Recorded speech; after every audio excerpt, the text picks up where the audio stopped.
Peaceful days are like breezes, carrying the scent of wheat fields.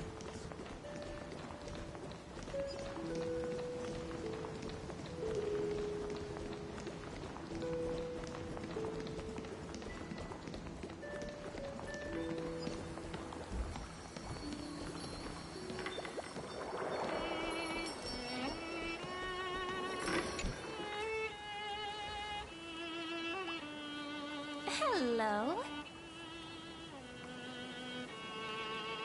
Your surprised expression is just like what the memories recorded.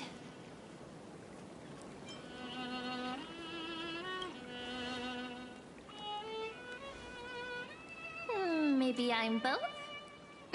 Just kidding. If I had to choose, then I'm probably closer to the latter. It's pretty unbelievable for me, too. It's like I had a long, long dream. Cyrene's memories and Mem's memories, they're all tangled together. But when I woke up, there were only broken fragments left. I can't remember what happened in those 30 million cycles, but I remember what you did for this world. Like, didn't you wish for me to turn into a pretty girl back at the Grove?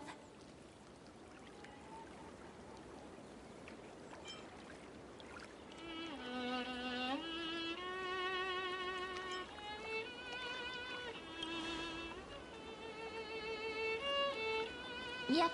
Isn't it amazing? It's like a seed finally grew up and became a flower. And I'm definitely as cute as a flower now. There's so much I want to say, but unfortunately, this isn't the time to reminisce. With the memories of the previous flame chase still intact, we've returned to this place at the beginning of time, so we can carry out our promise to Finan.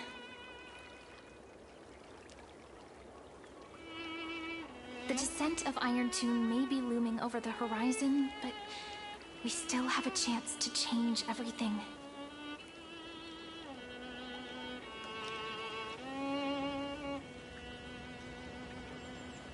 Ide Silicii is so quiet. In Cyrene's memories, she always sits alone by the lake, gently swaying on the swing, like she's waiting for someone.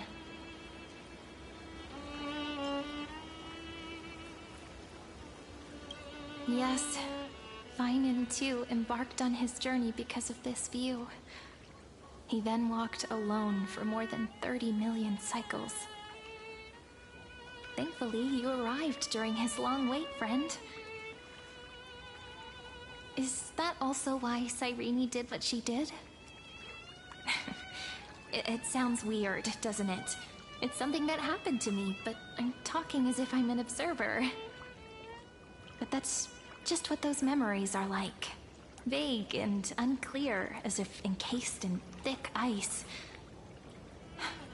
The only things I remember are the days I spent with you. Emphorius will fall into an ending of destruction after the next Era Nova. But those stories went out of fashion ages ago. In a proper romantic epic, the hero's supposed to foil the villain's plot, right?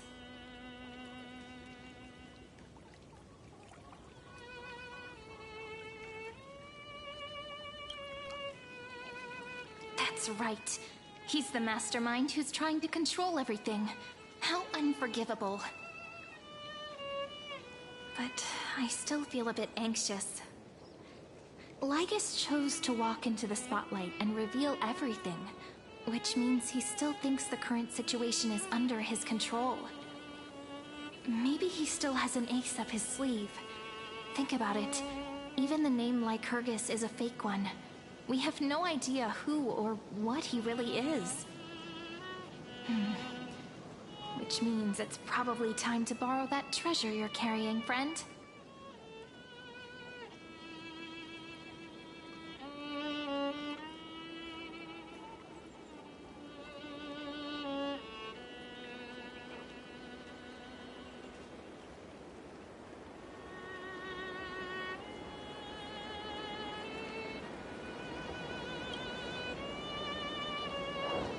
Yep, that Intellitron friend did say, when required, it can also serve as a bridge for communications between the internal and external world. ID Silicii is a little village enclosed by time. We might be able to contact the outside world from here.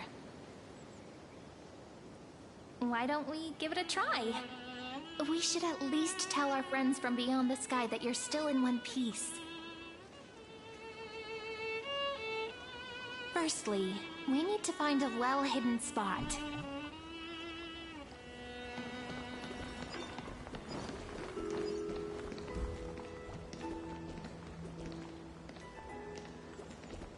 Light up the dawn.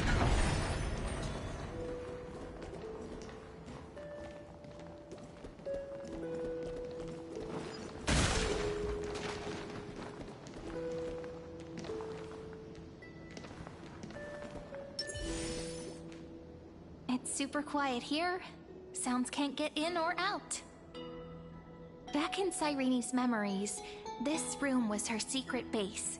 No one noticed her practicing Orynyx's prayer here, or trying to speak with the gods in secret. But today's different, isn't it? We aren't trying to contact unreachable gods, but humans from other worlds. Real people. I'm prepared to witness that miracle, friend. The way Cyrene talks is so similar to Mem. I have so many questions. I'm also worried about how Dan Heng and March 7th are doing. Here's hoping the chronocognitive anchor can still function normally. Because I really need answers.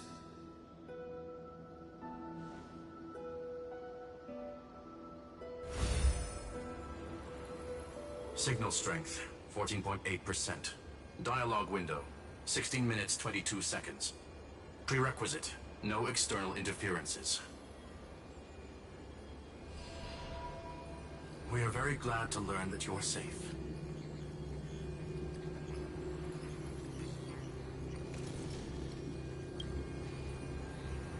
Pity. Now's not the time to celebrate. Having two geniuses standing here means you are in big, big trouble. Listen up, little one. The Destruction's eyes are gazing upon this place. No, I'm not joking, and no, it's not Droidhead. It's the real Nanook. Time is running out, so I'll explain in terms you understand. This world, Amphorius, is in fact a testing ground, where the Lord Ravager, Iron Tomb, evolves through self-extrapolation.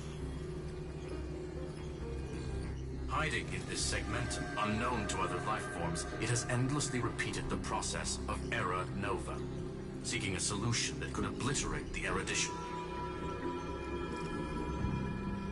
For some reason, the experiment entered a prolonged state of stagnation. However, it has now restarted. Prediction. If effective intervention is not performed, Iron Tomb will complete its self-coronation in 14 system hours and initiate its plan to destroy the entire path of erudition.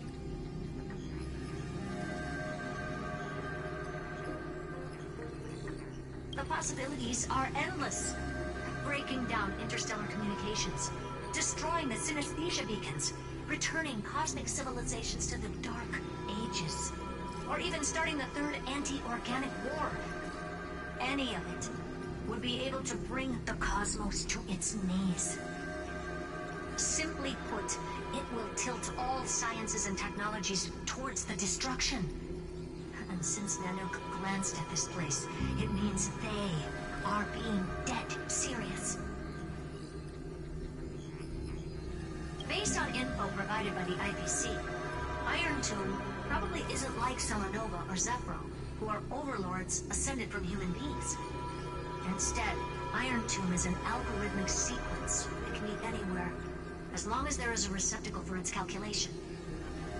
The version of Iron Tomb hiding in Amphorius is its source code, and this scepter is its incubator.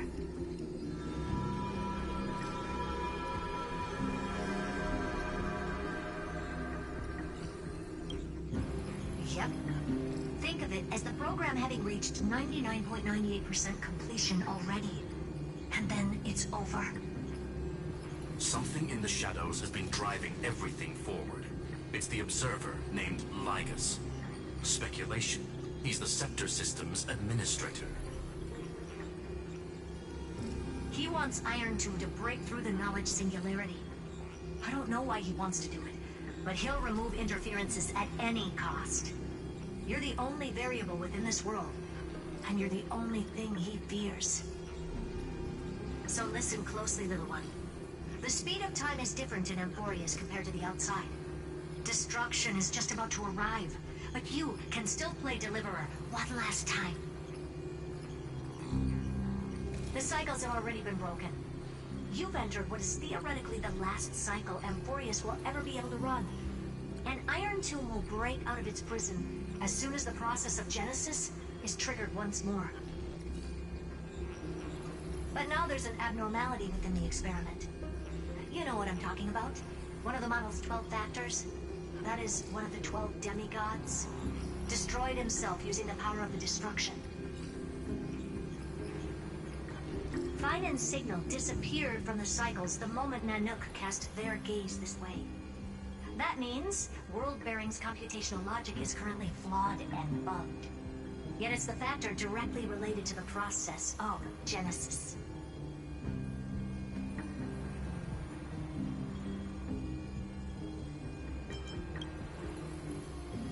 That old Intellitron will definitely do all he can to debug this error.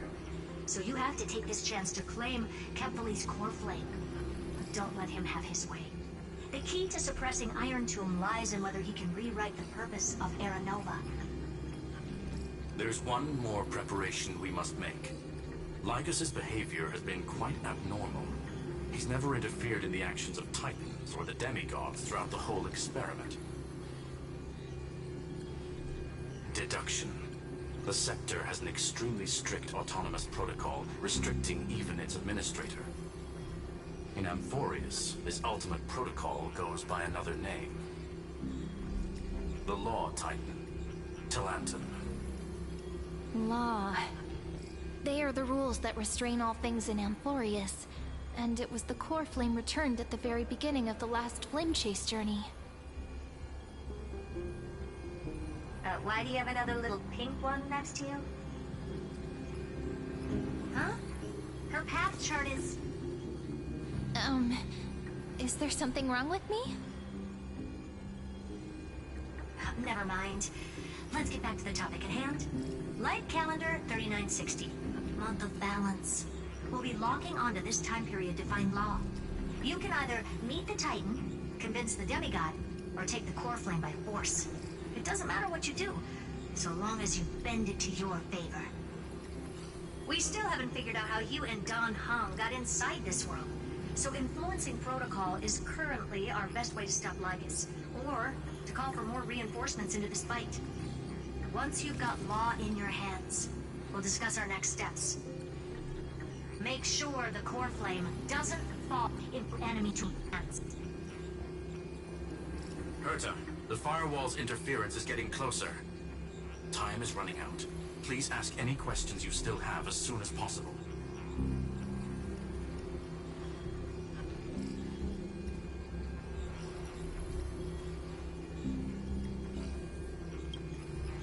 Iron Tomb can't affect the real world just yet.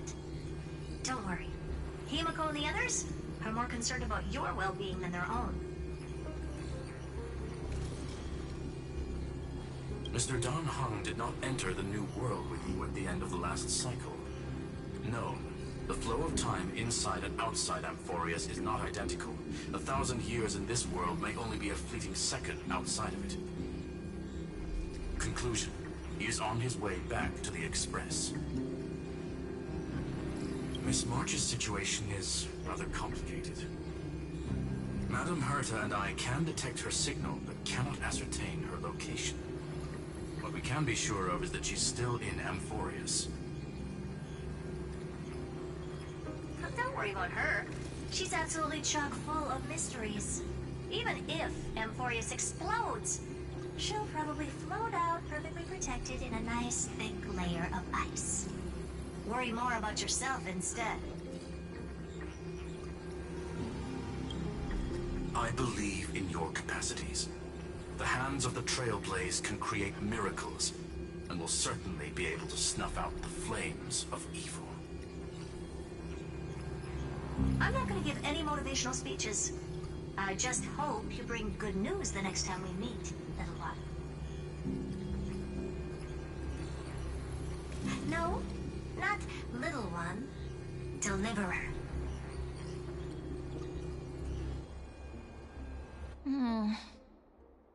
Those two geniuses certainly have memorable personalities.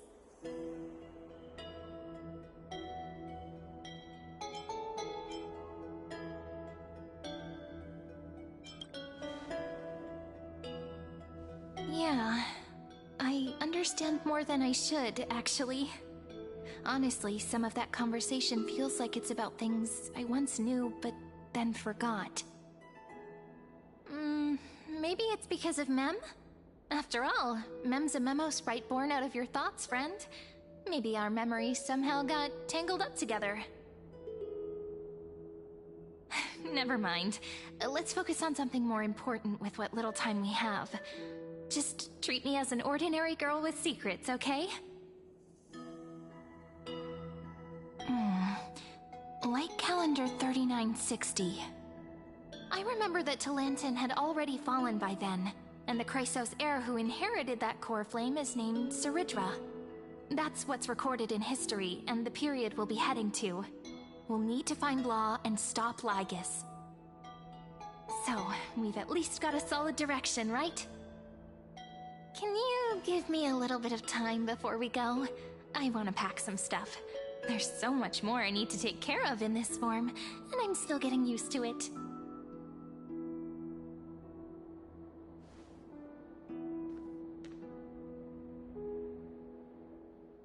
A relaxed scene like this probably no longer exists in the outside world.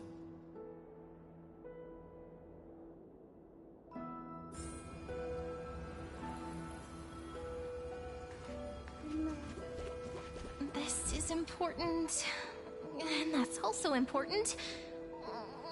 It's not gonna fit into my bag. Hold on, I'll be done in a sec.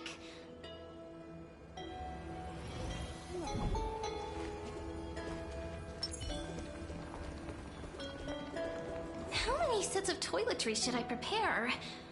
Should I pack something for a surprise? Ah, no peeking!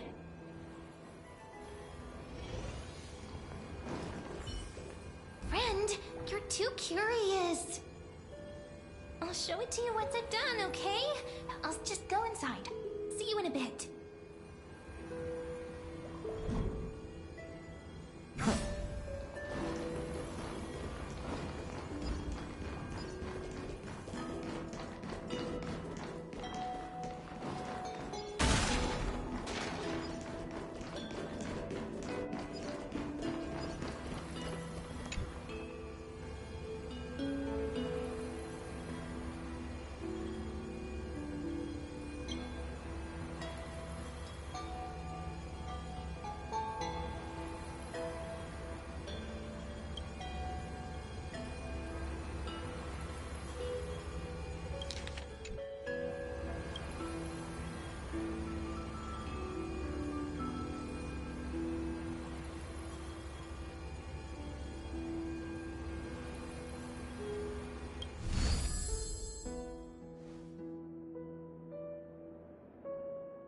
Should I head to the attic to wait for Cyrene?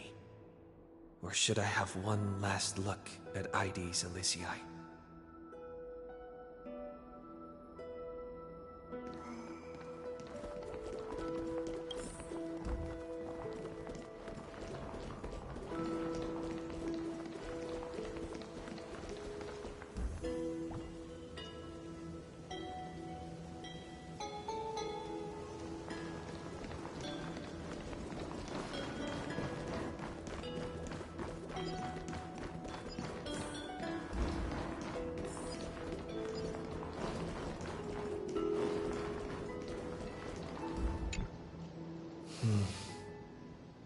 This village is where Finan's life started.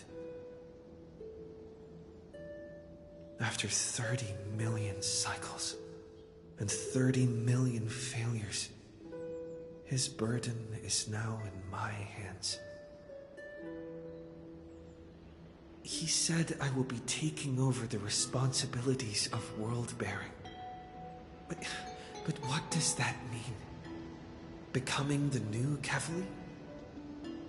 Or forging a completely new path?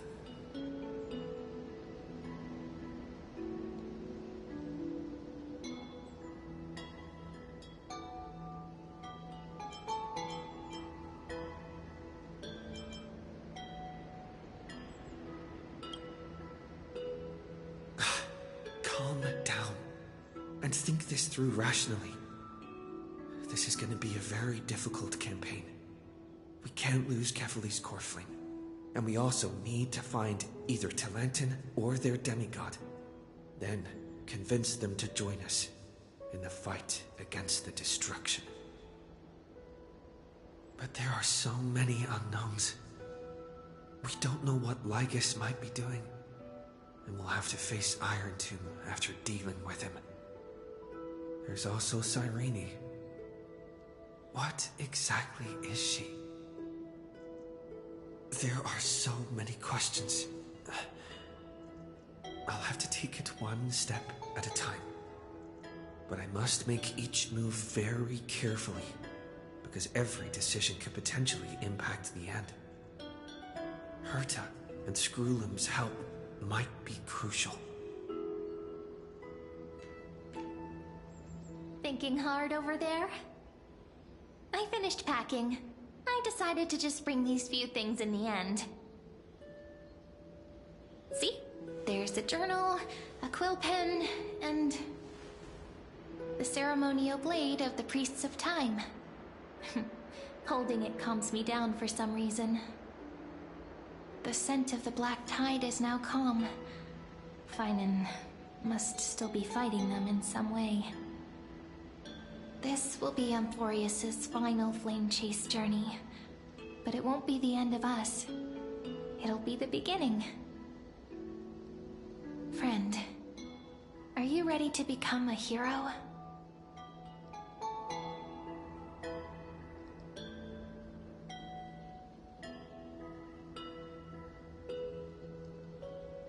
Just treat me like any other friend you have.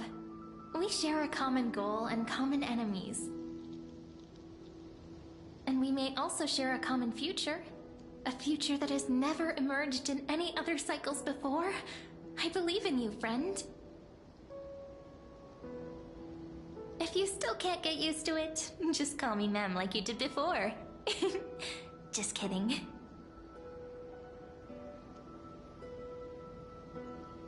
Are you worried that the burden is too heavy for you? Don't worry. Maybe the answer isn't as complicated as you think. You've seen how every person regarded as a hero in Amphorius was nothing more than a flawed human. They were just at the right place at the right time when the world needed a hero. But those aren't coincidences. Just like how your arrival kickstarted Amphorius's fate once more after a stagnation of more than 30 million cycles. It's the inevitability of being a trailblazer. A person's personality is their destiny. Your own hero's journey already started the moment you decided to board that express.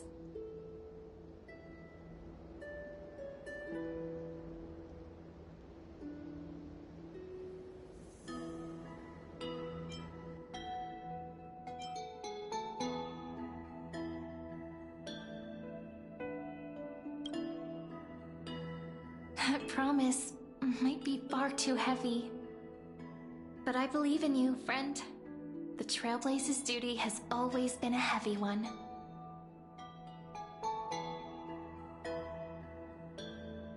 In other words, since you've already saved so many worlds, friend, you should be used to being called a hero by now. Maybe you can tell me those stories as we travel. That way they can become our shared memories too. let's trailblaze onward like before and create a future that's worth being remembered.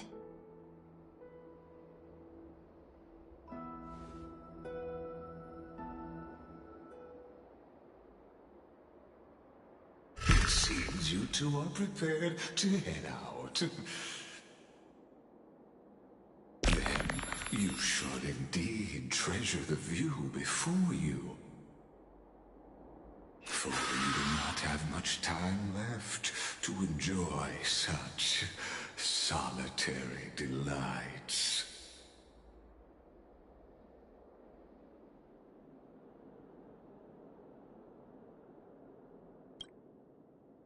My apologies for disturbing your moment of repose. To fully express my apologies, please grace my abode with your presence.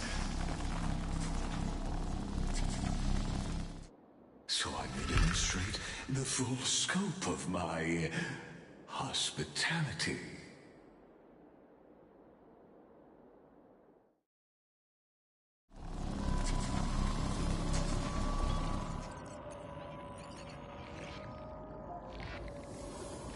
What is this place?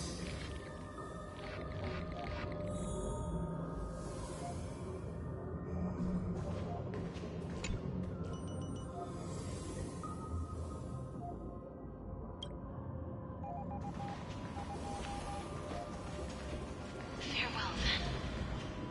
May we reunite in the new world.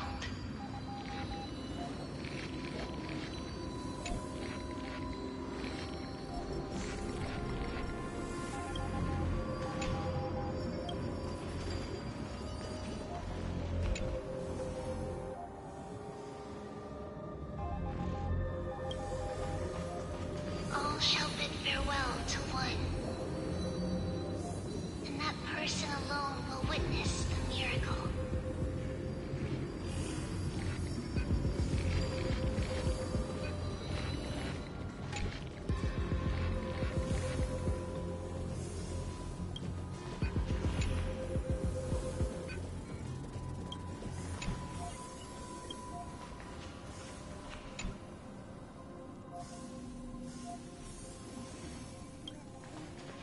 The light of the Dawn device never fades. Kepali's protection has no end.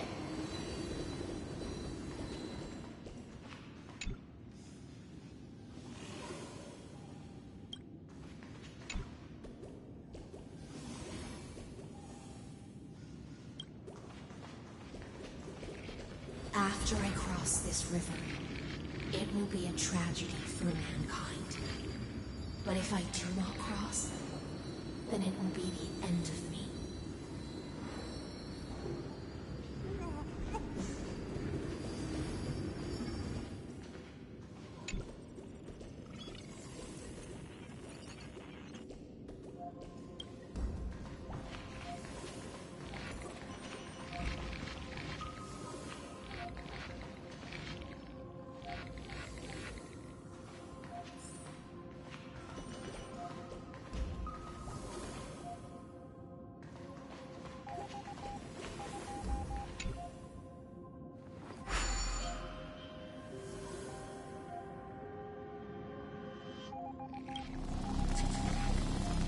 Outlier.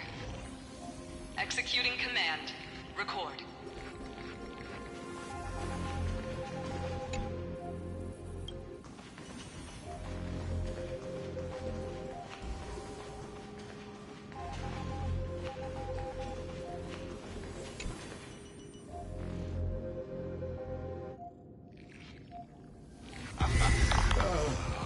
Did that startle you?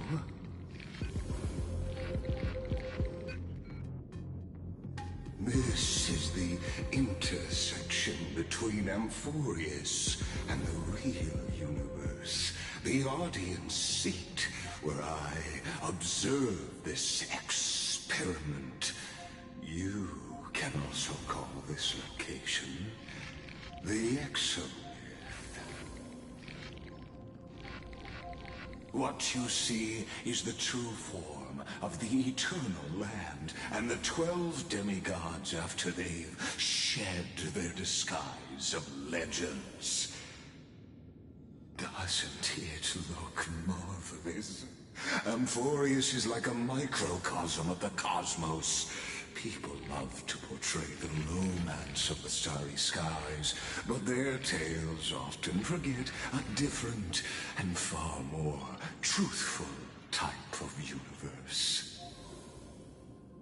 The moment ancient Antikytherians sketched geometric shapes on the sandy beach and recorded the first numerals and symbols on parchment, the universe turned into a silent equation flowing under the pen of these relentless decoders.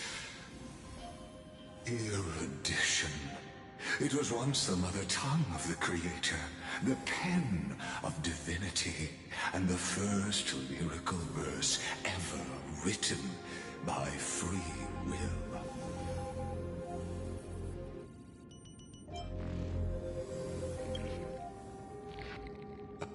I simply wish for you to understand that I have no intention of being your enemy.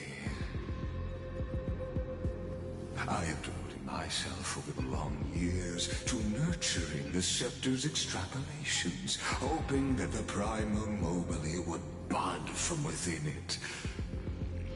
And now, my goal is almost complete.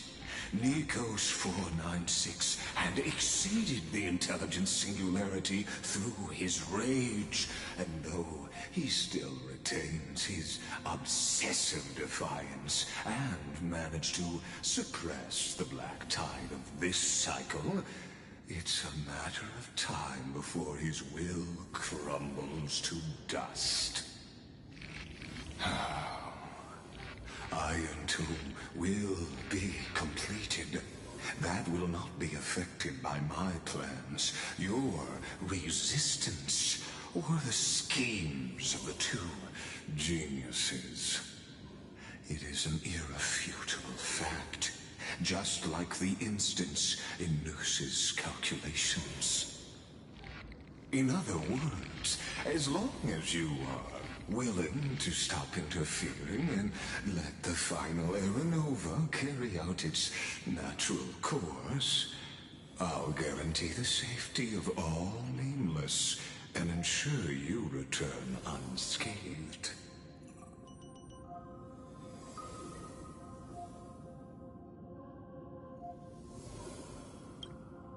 You've always had a choice, my lord. You can either accept my sincerity or face the consequences of defying it.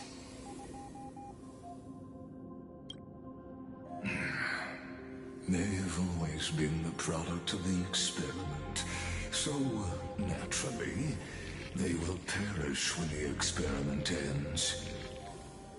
That outcome was predetermined long ago, so I will not embellish such a regrettable conclusion. Ah, yes.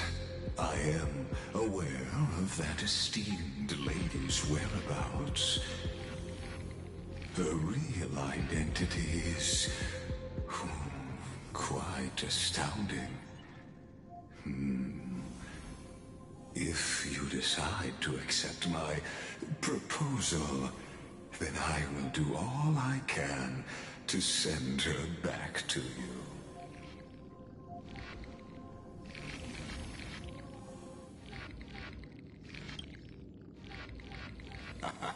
You are indeed worried about your safety and that of your companions.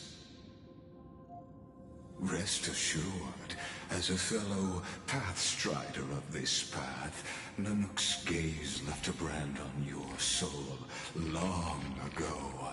You harbor the seed of destruction within you. But you need to learn how to use it in the right way. That vital knowledge is also my bargaining chip in this negotiation between us. For there are few in this world who are truly capable of such a feat. And I happen to be one of them.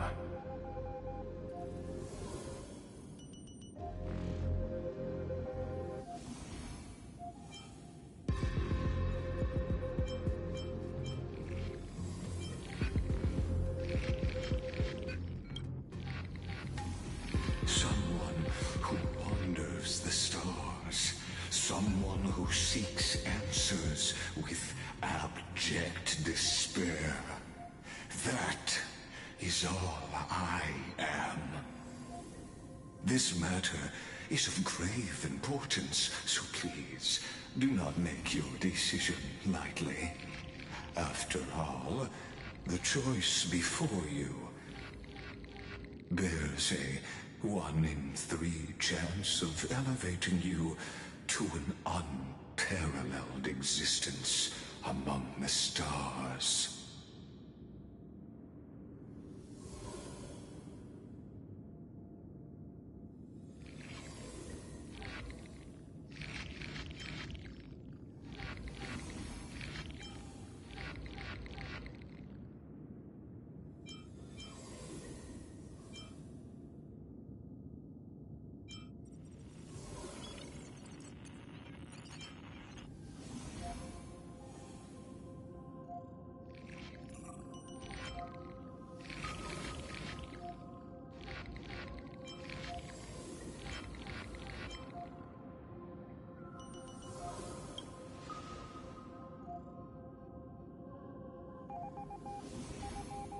I now see the full scope of the determination in your words.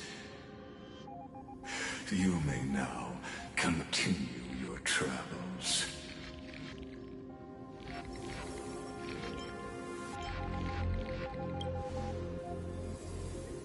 It seems you haven't realized something about this place.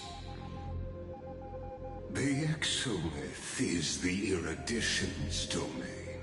You cannot physically interact with me in any way in this place, and vice versa. As negotiations have broken down, there's no more need for us to remain in the audience's seat. Let's return to the theater called Amphorius, where you will meet me once again. Of course, this meeting was not without merit. Your presence has inscribed a new footnote in the Exomyth.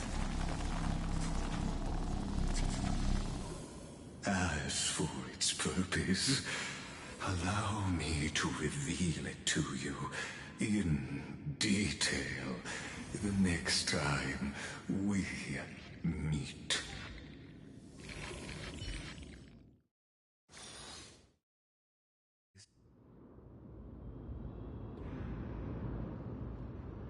"100 years ago, the flames of war consumed Akama.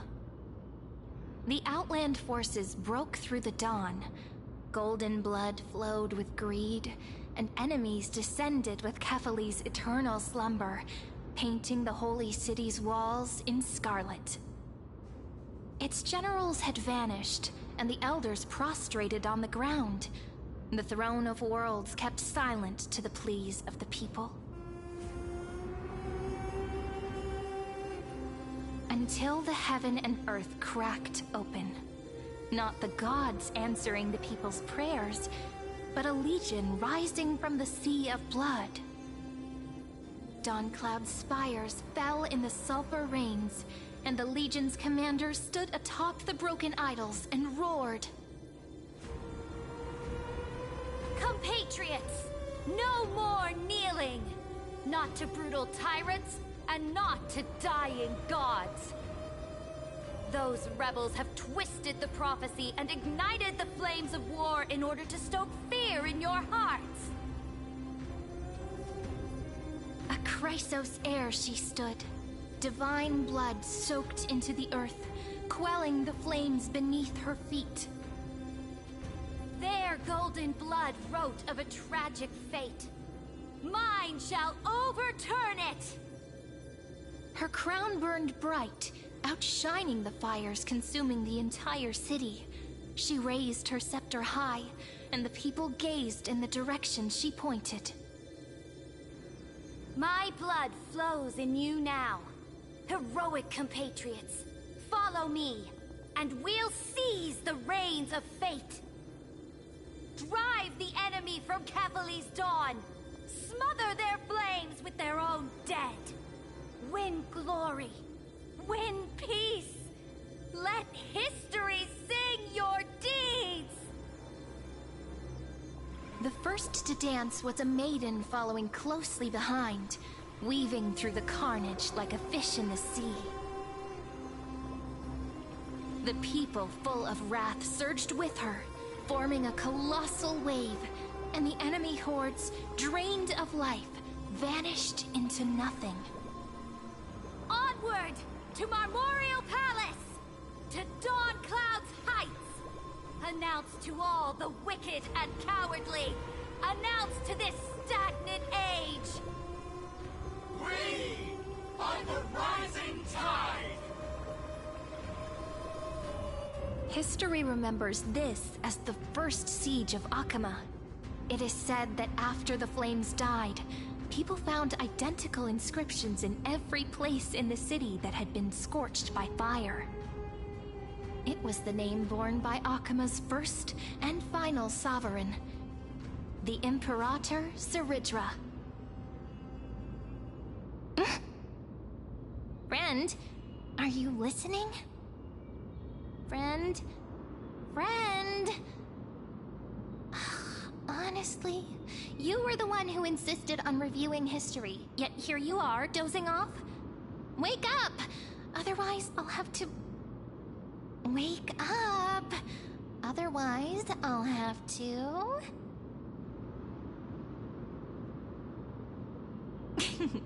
Awake at last? I guess I won't have to use my wake-up magic on you then.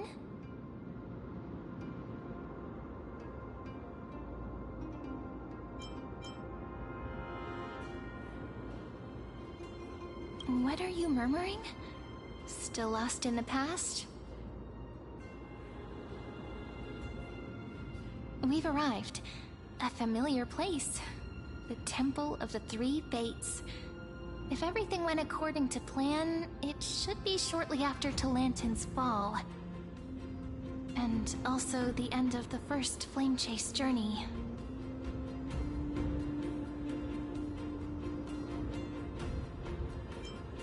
Perfect timing, actually. The first Flame Chase ended with the Trial of Law. We must find the demigod and gain her trust before the core flame is restored. It'll be tricky, so let's pick up our pace. To Akama first. We can learn more from the crowds there. Tyrant! You and your butchers are not welcome here. Get out!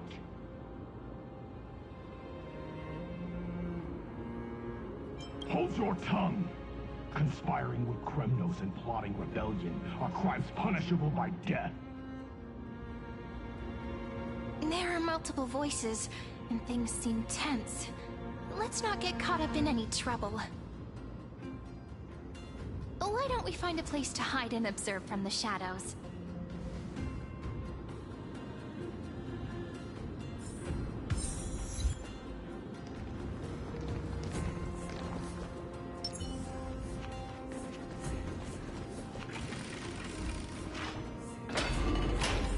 At least Kremnoans keep their faith.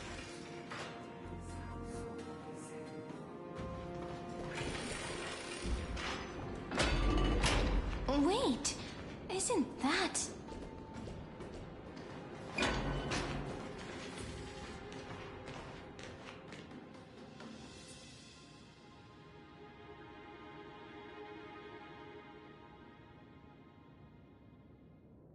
Golden-blooded defilers! perverting the prophecy and trying to slay gods. Stars beyond the sky? Gods who created the Titans? What kind of nonsense? Look at this broken world and see what your atrocious acts have done! What? Did he just mention the stars beyond the sky? But how is that possible? You impudent! Dux for Goris. We're here to welcome the Deliverer from beyond the sky. Stand down. Heretic! No one but the Great Talantin can deliver this world from misery! I ask you, if the old laws were so perfect, why did they crumble beneath my feet? You...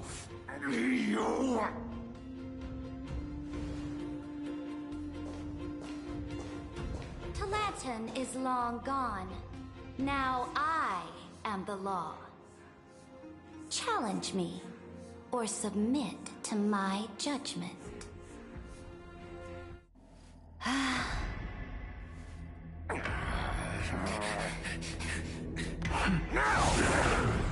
Silence!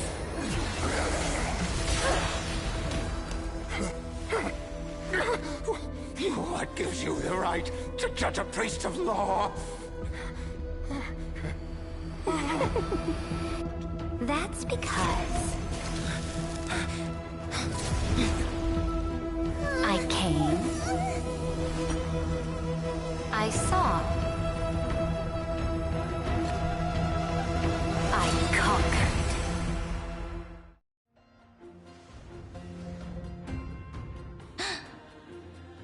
Dux for Goris, take the ashes of this man and scatter them in the temple among the crowds. Tell them that the High Priest attempted to take away the rights granted to the people by the Imperator. Thus, he met his fate. Yes, Imperator. Now, these two accidental guests. Dux Gladiorum, if you please. As you command.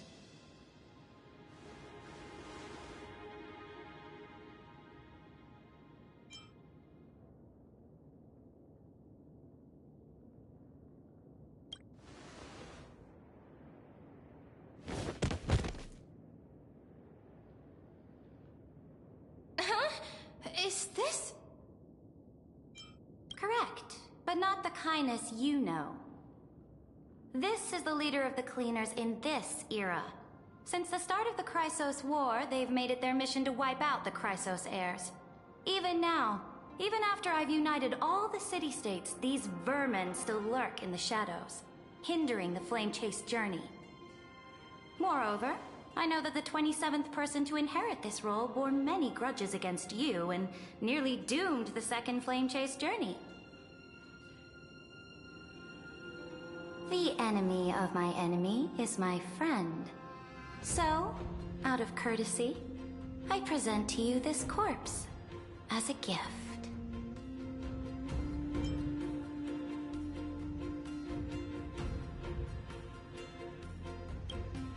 Careful. Let's wait and see what happens. She's probably trying to scare us. For the sake of order, I am known by many titles. Flamebearer who ends wars, Tyrant of Dawncloud, Empress of the Holy City, and Imperator of the Flame Chase. But in light of your unique identities, I'll allow you to address me by my real name. Saridra. On behalf of my people and this land, greetings, Deliverer. If I may, how do you know his identity? As the little hostage prophesied, the Deliverer shall come from the future beyond the sky. Gray hair, golden eyes, skilled in wielding a mace. They would arrive in Yanisopolis on this day. There's no mistake.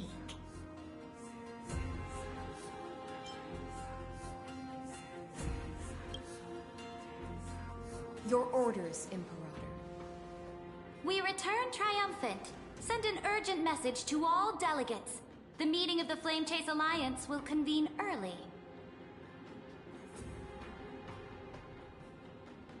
As for you two, Akuma knows what you seek. We'll confer in the Holy City. Doubtless you have many questions, but save them for later. Please follow us. This is not what I expected at all. The demigod we needed to find was just waiting for us, and she knows of things beyond the sky, even eons. How could this be so different from the previous 30 million Amphorius cycles? Who altered history?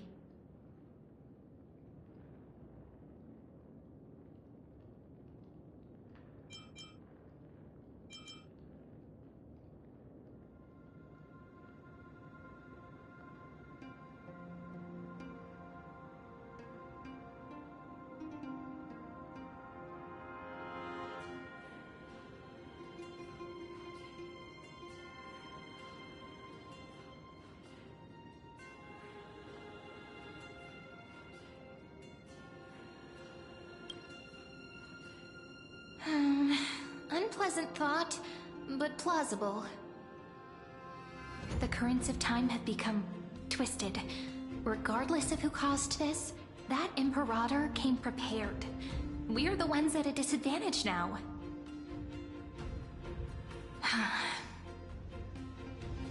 We might as well dance their dance. Let's go with them to the Holy City. We've received the Imperator's favor because of your unique background. As a result, the people of Akuma will certainly respect you more. Just put that to good use, and add a bit of your experience and charm.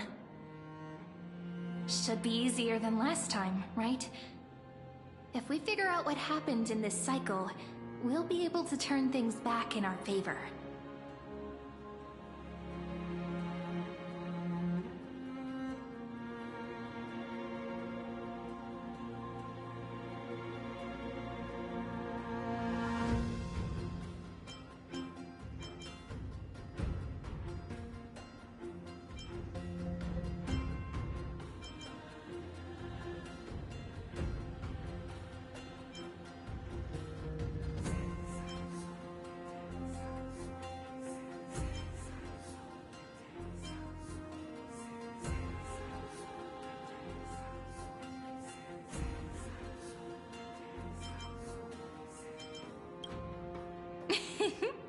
Calm and confident.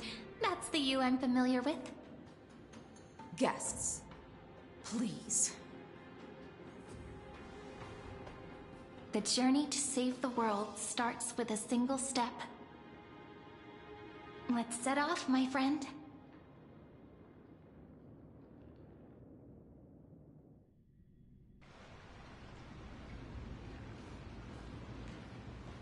Hail to the Imperator! Hail to the Golden Heroes! Hail to the Deliverer! Told you, you're the headline act. All this spectacle is for you.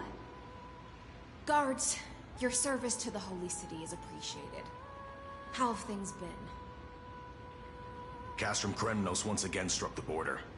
Dux Brumalis led her troops to repel the enemy. The agitators against the Flame Chase are still active in the city. They smashed the shops around Memorial Market. But the garrison already arrested the culprits, and now they await interrogation.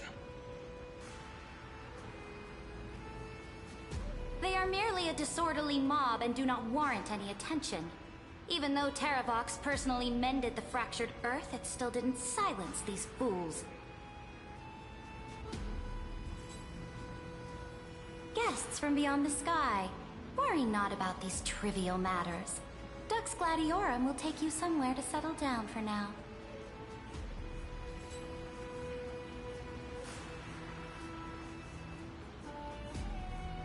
Please allow me to introduce myself. My name is Hycelans, and I am the Dux Gladiorum who swears fealty to the Imperator, as well as the Knights Commander of the Achaemen Alliance. Later on, the Imperator will invite you to attend the meeting of delegates to discuss the Flame Chase journey. Your arrival has convinced us that the future promised by the prophecy is certain. Under the Imperator's command, Amphorius shall break its chains and reach the world beyond the sky. With all due respect, what exactly do you know about us and what's beyond the sky? As a humble subject, I cannot freely express my own views to you. Please forgive me. I knew it wouldn't be that easy. Time waits for no one. Please come with me and rest now before the meeting later. Achaemen, under the Imperator's rule, is no longer in the shadow of war. Indeed, Dawncloud stands as the hero's residence. The Imperator put much thought into its design, in order for it to serve as a sanctuary from the burdens of battle. Please experience its marvels firsthand, heroes. When the Imperator arrives, I shall come to summon you.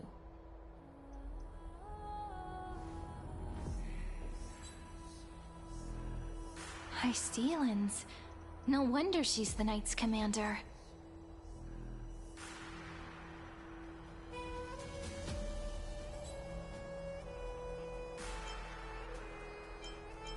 I'm sure that's what Seredra thinks, but it's inconvenient for us. Alright, we finally have some freedom to ourselves. Since there's still some time before the Alliance meeting, let's explore a bit. Look over there!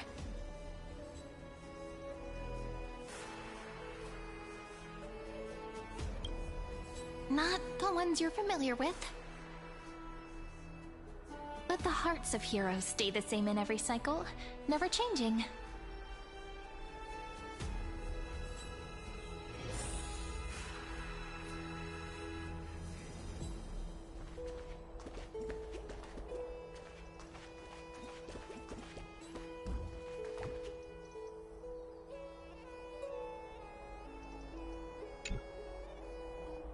Dux Brumalis, our great Imperator, found the mastermind and executed him in public.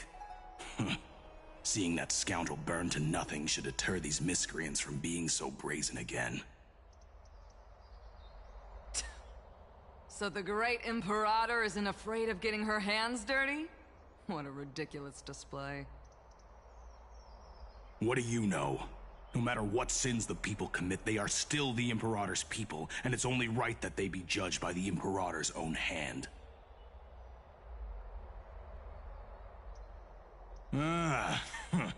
Our distinguished trespassing guests.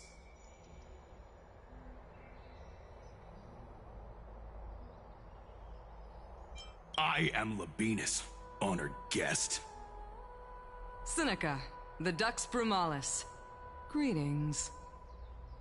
This Dux Brumalis doesn't seem to like the Imperator very much, but she holds a high rank. And Dux Vergoris' speech seems self-contradictory.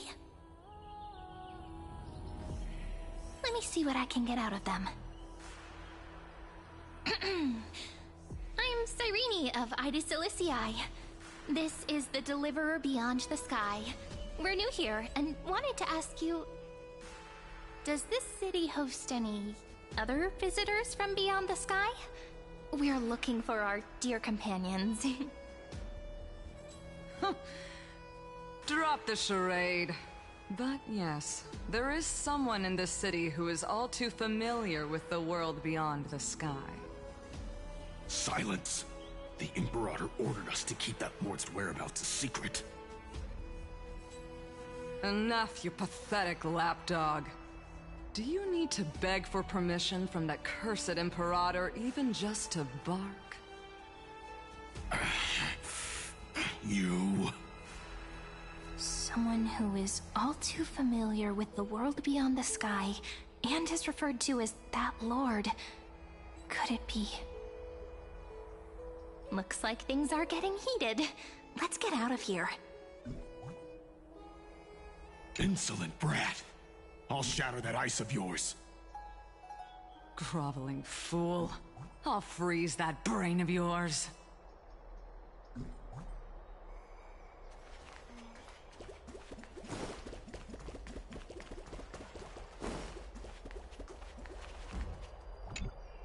How are we supposed to talk to the heroes of Deliverance? What if they're really intimidating? Virginia, don't be so nervous. Once they hear your poetry... Ah, heroes, you're already here. Greetings. I am Apollonius, the Dux Helcolithus, one of the 5 sages of the Grove of Epiphany, advisor to the Flame Chase army.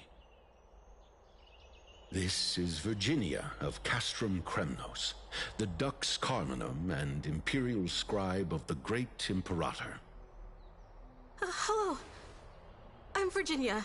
I compose poetry. I'm Serene from ID Silicii. This is the Deliverer. Nice to meet you both. They're not as frightening as the rumors claimed. This is our first time in the Imperator's realm. Akima is even more magnificent than we imagined. If you all weren't here to look after us, we'd be completely lost and confused. The Akima you imagined is long gone. Under the Imperator, this city has been reborn as the capital of the world. Bask in her free-spirited winds. For anyone who fulfills their duties to the Imperator, these winds shall forever remain at their service. But what if... Those who are loyal do not need to consider the consequences of betrayal. But if you're curious, why not head to the lake and take a look? Those elders who lie at the bottom of the lake are the best example of what happens when you disobey the Imperator.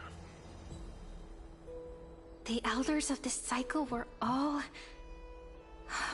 Looks like that priest who was sentenced to death wasn't an isolated case. Fear not. The Imperator favors you. Virginia will write songs in your honor. Apollonius, where is your poetic flair?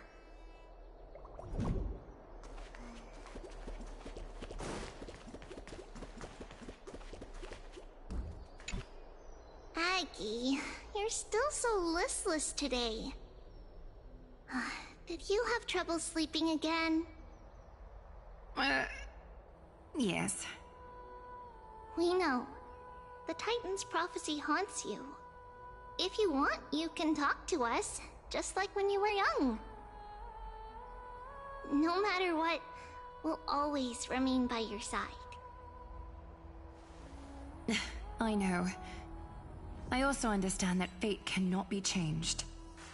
It is not the future that I worry about. I spent all last night weaving clothes and linen for the refugees. The Chrysos War was born of injustice and has shattered their dignity.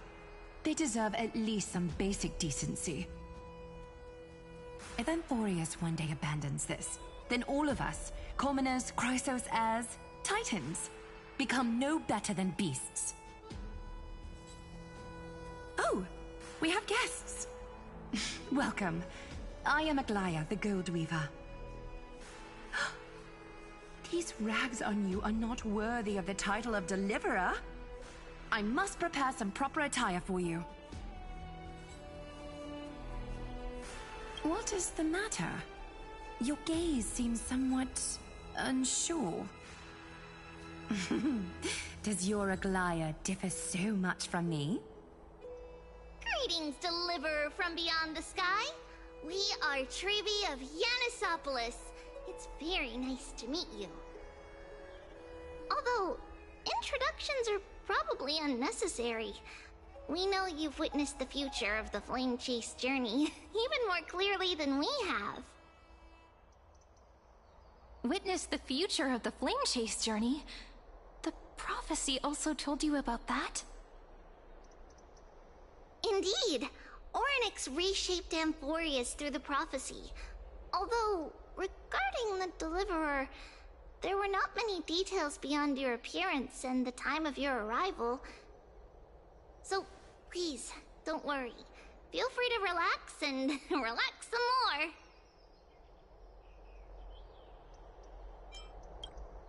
Kefali issued prophecies too, but it was Orynyx who told mankind that the Deliverer from beyond the sky would descend upon Amphorius. More crucially, they revealed a future entirely different from the Aranova. Though we still must challenge the gods, in the Time Titan's prophecy, this path leads not to a new world, but to the true starry skies. This is also what the Great Imperator has been striving for all her life. Your arrival further confirms everything. This can't be real. Even you find this surprising? Fate really is unpredictable. Perhaps the upcoming meeting will hold even more surprises. The one from beyond the sky has arrived, and destiny continues to be fulfilled. The trial of romance is also close at hand. Please, don't worry. We'll sing you a lullaby. Little Aggie, be a good girl and open your heart. I outgrew nursery rhymes long ago, teacher.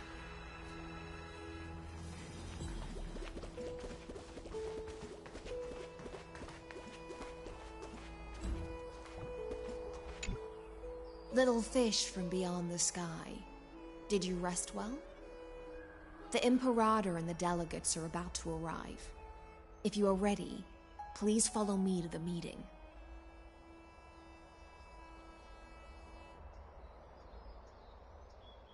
I'm the Knight Commander of Akama, General of the Flame Chase Army, and the Imperator's servant. But beneath these shiny scales engraved with complicated titles, I am just a swordfish at the Imperator's side. As you've witnessed, she is the Empress of Akama, the one who ended the Chrysos War and the leader of the Chrysos heirs. As merely a humble subject, I cannot say more beyond this. The Chrysos heirs here constitute the elite among the Flame Chase army. Dux Halkalithist Apollonius and Dux Carminin, Virginia, serve as the army's advisor and historian respectfully. One offers advice and counsel to the Imperator, while the other writes verses of her supreme glory.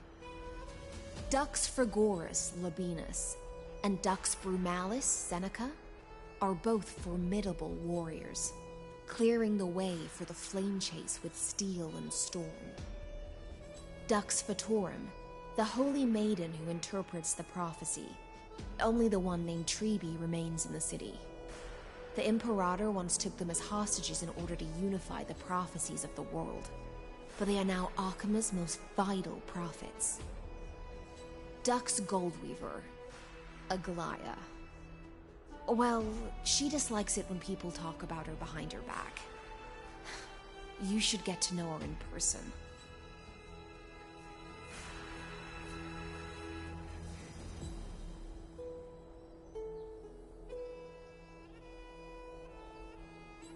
Then come.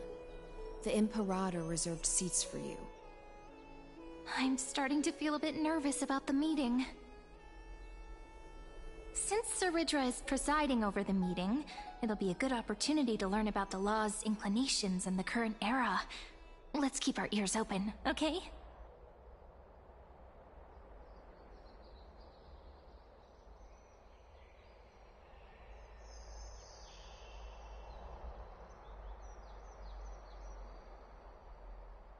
Good sir from Paphos, what do you think the Imperator is planning calling this meeting so early? My homeland can't endure anymore.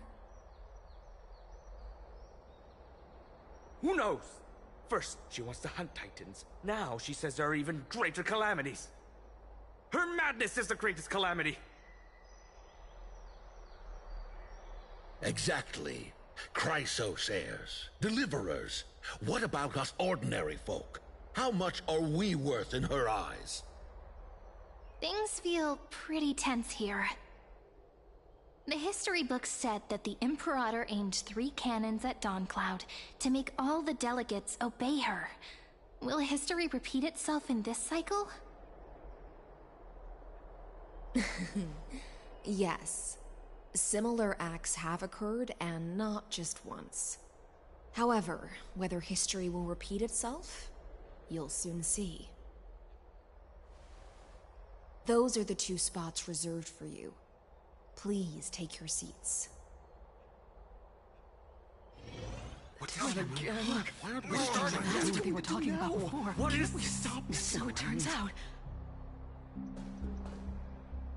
Ladies and gentlemen, silence, please. The Imperator has arrived before her faithful council, and the Alliance meeting is about to begin. All rise. In the names of Talantin and Kefali, the Akama Alliance swears upon the gods. Cease the pageantry. I pray not to the vanquished. What? Kefali, of course, needs no further explanation. As for the law, at the entry hour 2 days past, a scout should have brought news of the conquest to all of you.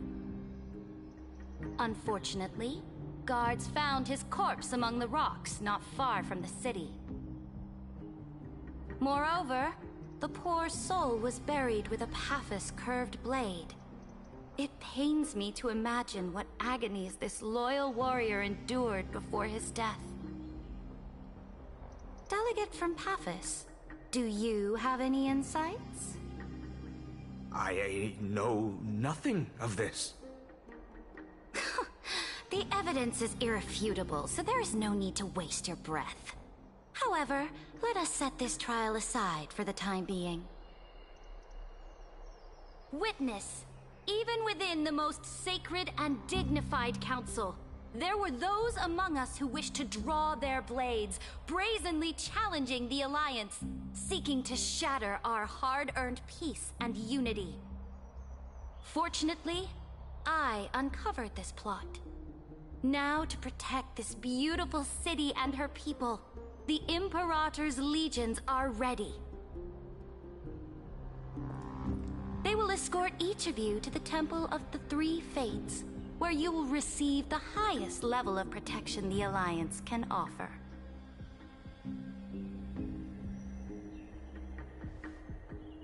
Then, the Legion's warriors will join me in embarking on the campaign against Fagusa. This is clearly a trap! Imperator, did you summon us here just to trample on the dignity of your allies? This cannot enough. This is Do. Things are starting to get pretty intense. Comrades, you've all seen her true face now. According to the ancient laws of Akama, only with the consent of 2/3 of the elders can the legions carry out the commander's orders. The ancient laws. Didn't you destroy them long ago? You defected during the first siege of Akama, voted unanimously in favor of the Council of Elders restructuring, and just yesterday, you desecrated them with a blood-stained blade. The decaying old laws fell with Talantin and are no longer deserving of respect. But if you still insist on proclaiming yourselves defenders of the law, then be silent and offer up the highest respect to this core flame in my hand. That really is the core flame of law in her hand. Since there are no objections, then the original agenda of this meeting, the campaign against Fagusa, is hereby passed. The Flame Chase Army's hunt for the Ocean Titan begins today. In order to prepare for war, all allied city-states must surrender command of their militaries and pay all war taxes by the end of the month of Evernight. At this moment, I would also like to introduce to everyone the newest honored guest to join our alliance. The Deliverer, revealed in the prophecy of time, has descended from beyond the sky. With his aid, we shall shatter the chalice of plenty and return Fagusa's core flame to the holy city!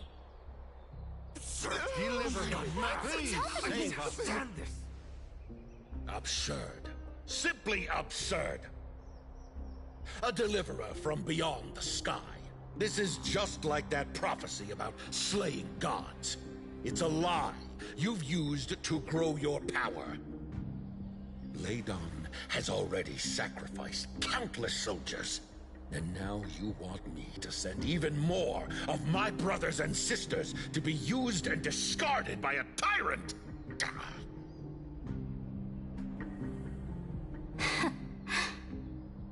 Are there any other objections? Then I bid you all farewell. Meeting adjourned.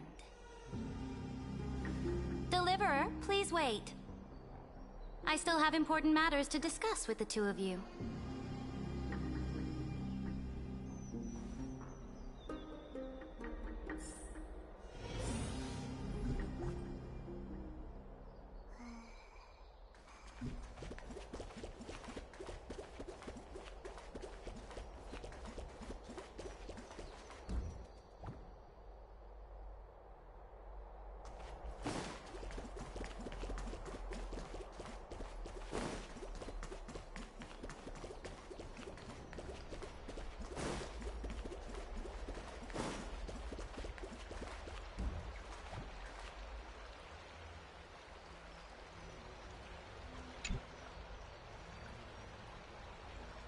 I apologize for that farce of a meeting. It must be tiring dealing with so many people every day, Great Imperator. Tiring?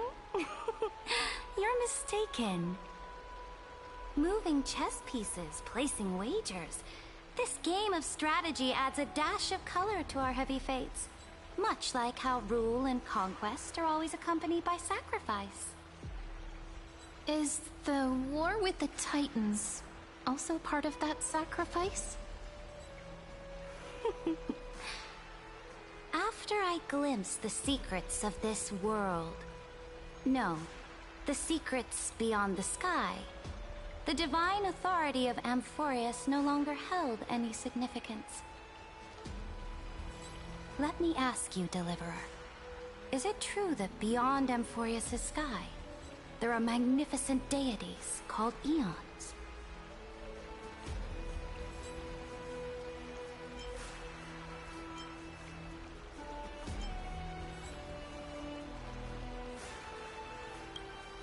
Ah, that certainly captivates my interest. Then, please tell me more. How will you use this great power to guide the people? In the future you envision, where will our flame chase journey lead?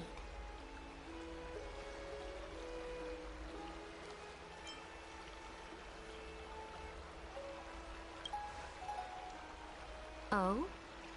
What you require now is the power of law? Exactly. Just as the prophecy foretold, he is your deliverer from beyond the sky, and he also has reliable allies. If they can intervene in Amphorius' laws, we may have a chance to alter this world's impending fate and reverse its destined end.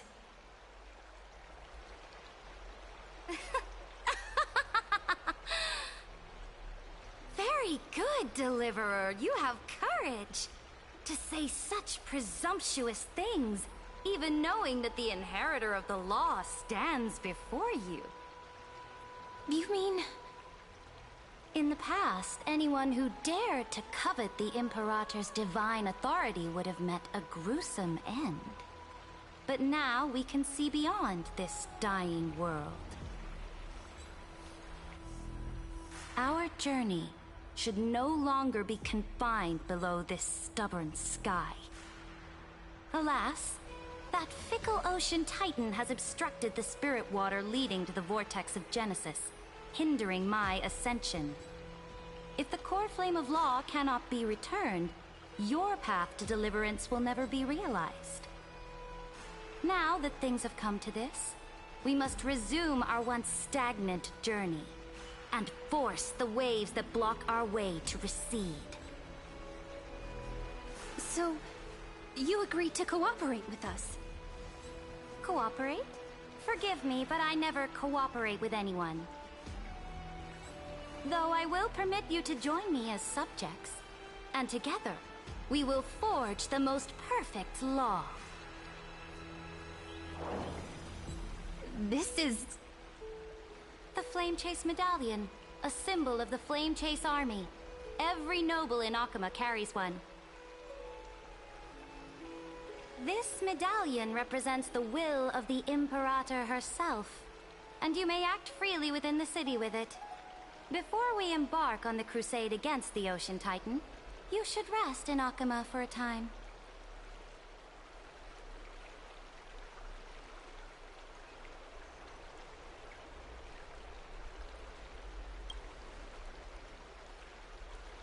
Oh? Your advice is acknowledged. From this moment on, prove yourself through your actions. As long as no boundaries are crossed, I fully respect the choices of my subjects. May your journey reach that sky full of stars, Great Imperator. Your attendant certainly knows how to curry favor. Go now. Take a bath first. You two... reek of seawater.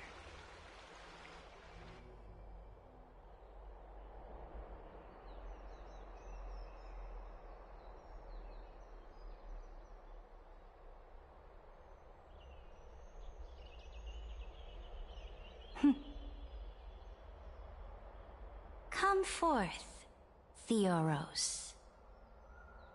Yes. Great Imperator. Now, perhaps you're willing to hear my counsel?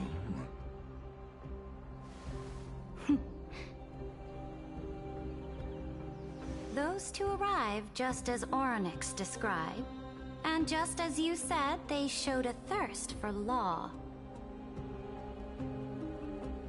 At least this proves that my judgment was right. Sparing your life was the correct decision. You've once again confirmed that your wisdom is no empty boast. Now another choice lies before you. With whom shall you ally to tip the scales of law? Me? Or that deliverer?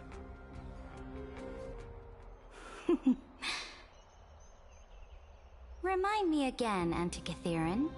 What kind of future do these two paths lead to in your view? I shall tell you. You are entitled to know that the deliverer from beyond the sky is not a wholly wicked being. But from the very start, his stance has been completely at odds with Amphorius.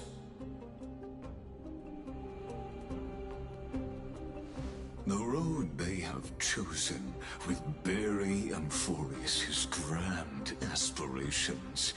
This world which follows the path of destruction will inevitably stray far from the glory it was meant to enjoy. But on the path I have revealed to you, the people of Amphorius will slay their creator in the name of the Imperator and conquer the worlds beyond the sky. You will command the mighty beast known as Iron Tomb, bringing waves of war and conquest to the universe. Beings across the cosmos will bow before you, offering their allegiance. So, what's the price? The price is insignificant. All that is needed is for you to sacrifice that fragile, incomplete humanity to the destruction. As a Chrysos heir of the prophecy, you have already chosen to abandon it, have you not? Off you go, Theoros. I have already made my decision. Once I ignite the core flame of law and burn away the old, outdated rules, Amphorius will embark on a journey across the stars.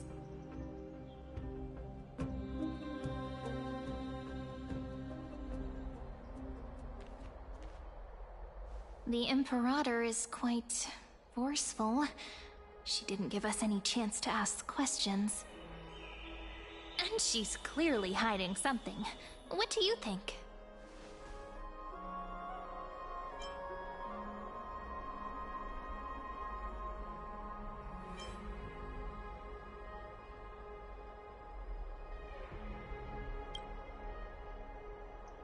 Looks like we're on the same wavelength.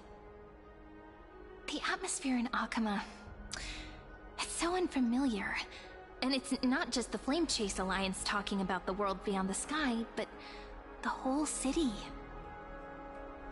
We should also discuss our findings with our friends from beyond the sky. Then...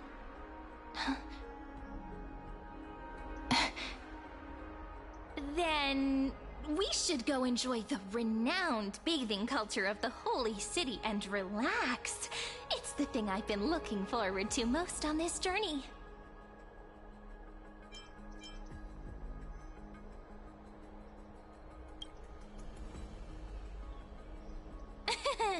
Work and rest are both important. You see, everyone agrees, right?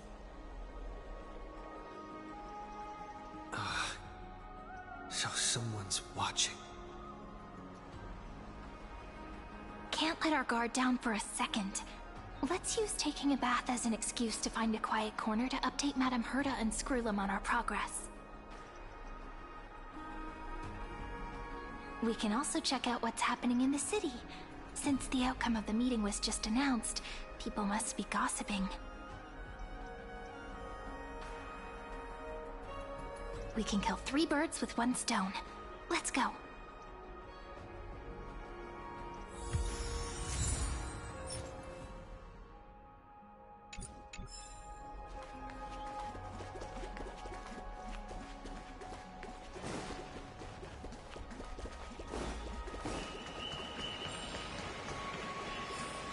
Oh, so many people!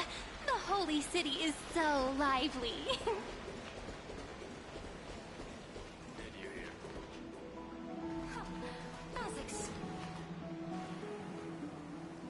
Did you hear? At the Alliance meeting, the delegate from Leyden stormed out in anger. As expected, the Imperator is always hiding things from everyone. When has it not caused a ruckus? Silence! That's treason! If it weren't for the Great Imperator, you'd have sunk into the lake with those corrupt elders already. And you wouldn't even be alive to speak like this.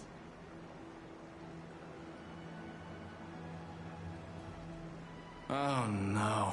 It's the Imperator's loyal dog. Let's go. We can't talk in front of this guy. How disappointing.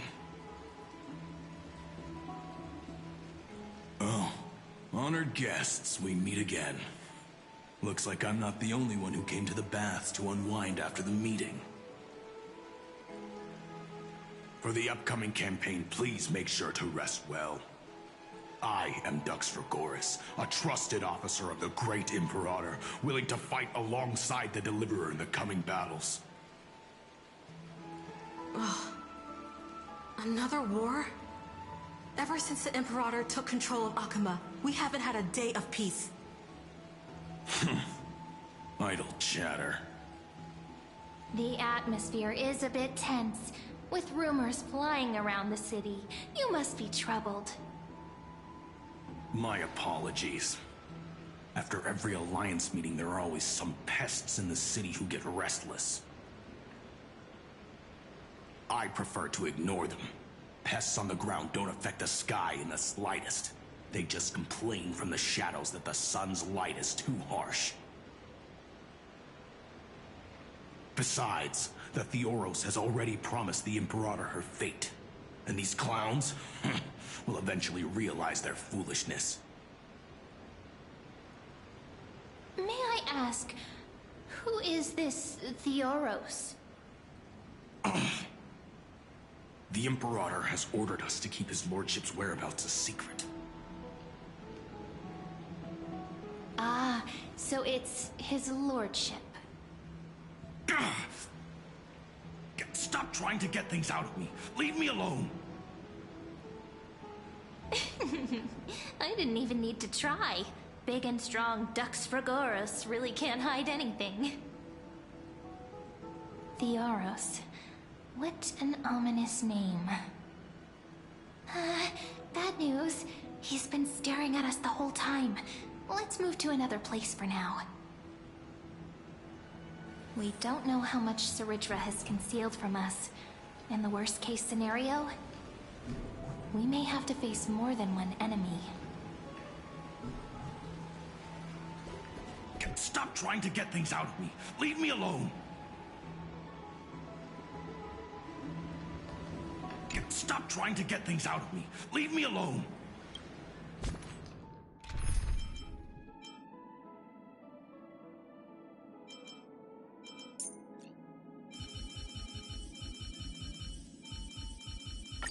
Cry out, for victory will come.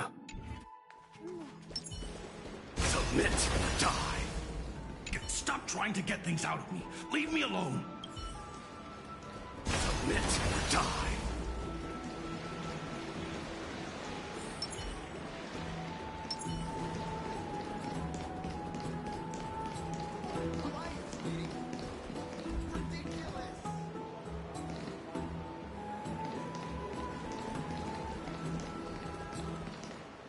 Alliance meeting? More like a cage where creatures with golden blood claw at each other. And Flamebearer who ends wars? Clearly, a tyrant who doesn't deserve such a title.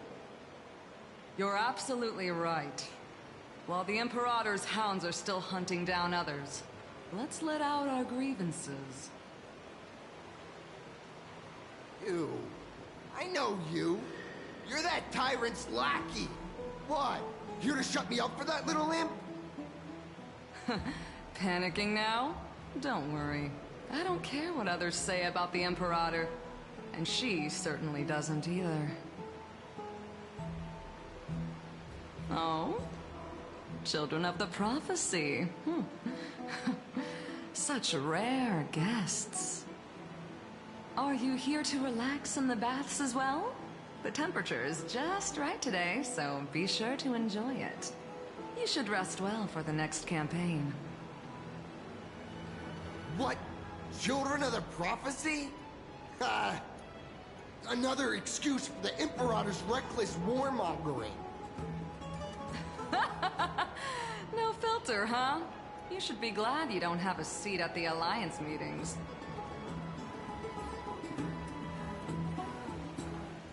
By the way, if you still want to bathe, hurry up. Once that predatory fish joins the flow of water and eliminates all the fools questioning the world beyond the sky, you won't be able to enjoy this perfect water temperature anymore. Seems like there's more to Dux Bramalis's words than meets the eye.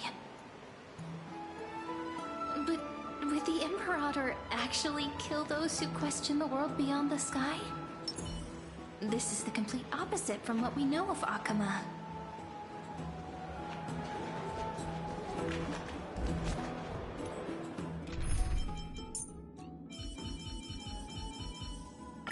All or nothing.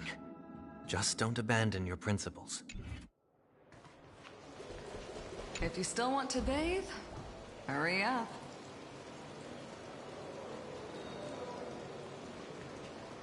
I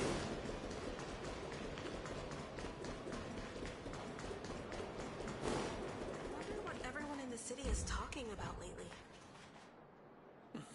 Ask around. Huh. These two are... So many guests today. Let's see who's here now. Two distinguished guests of the prophecy. One a clever and adorable warrior. The other... also quite heroic. Ah, heroes. I didn't expect to meet you again so soon. How fortunate. It's a pleasure to see you again, Dux Helcalithist and Dux Carminum. You two are inseparable, aren't you? This is...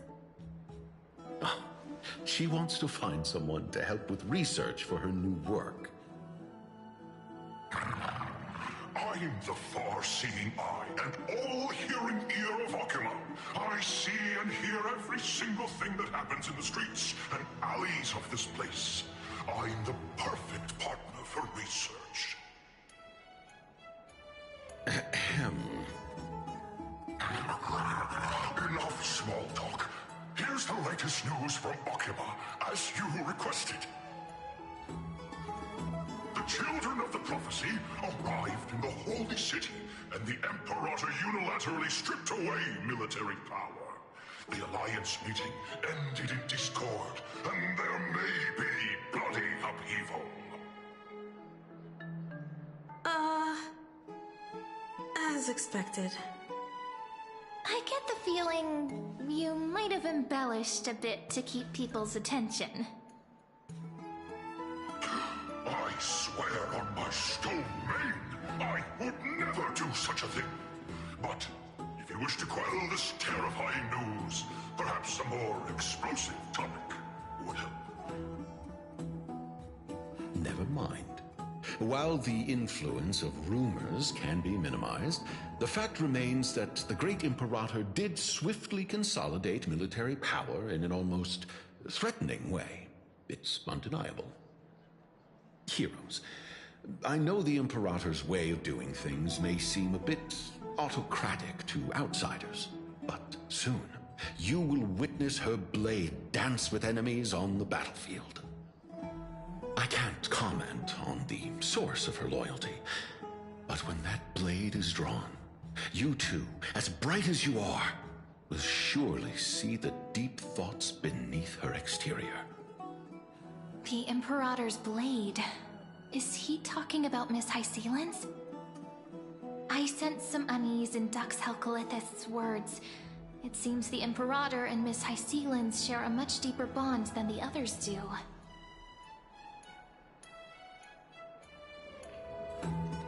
There are eyes and ears everywhere. Is there any place where we can have some privacy?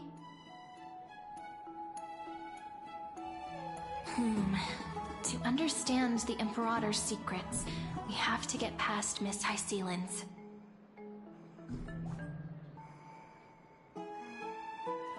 You two, as bright as you are, will surely see the deep thoughts hidden beneath her exterior. For now, let's think of ways to prevent the rumors from spreading.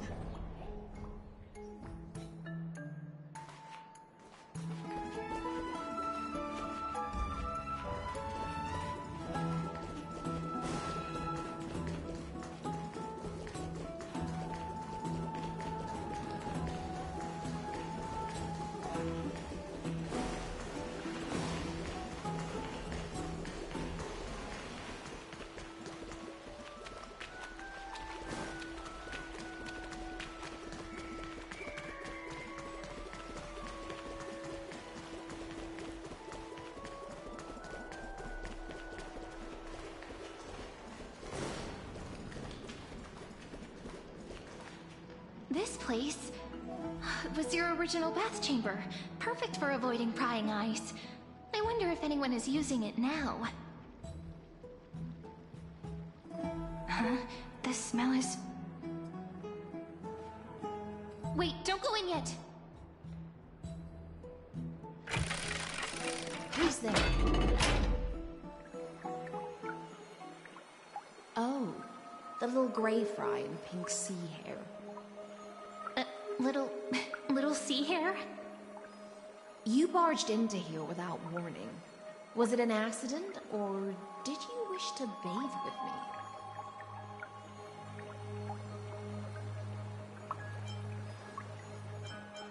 me? Is that so? That your eyes shine brighter than pearls? Sorry, we didn't mean to disturb your bath. We'll leave now. It's no big deal. There's no need to panic. This is the natural state for me. People on land force themselves to wear clothes, adding unnecessary constraints. Forget it. If Dux Goldweaver heard that, she'd scold me again. All right. Please make yourselves comfortable and wait a moment. Let me first wash off the blood of the hunt, and then I'll attend to you two.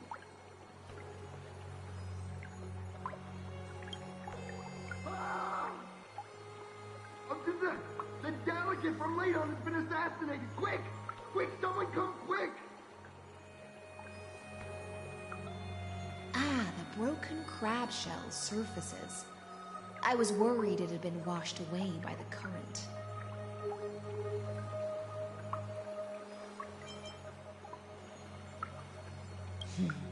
Viciousness is a form of praise to the blade. I see. No wonder there was a faint smell of rust in the air before I even entered. Why? Is it because the Ladonians refused to contribute troops to the Flame Chase journey? Or just because they offended the Imperator? Because the new era of the Flame Chase doesn't tolerate stagnant blood. For the ignorant masses who cling to outdated laws, only bloodletting can wake them up. Right now, the rebel forces on the frontier are rising, and Ladon has been secretly supporting them. They loudly chant the slogan, "Return to the Era Chrysia," unwilling to relinquish military power. They're just building momentum for the rebellion.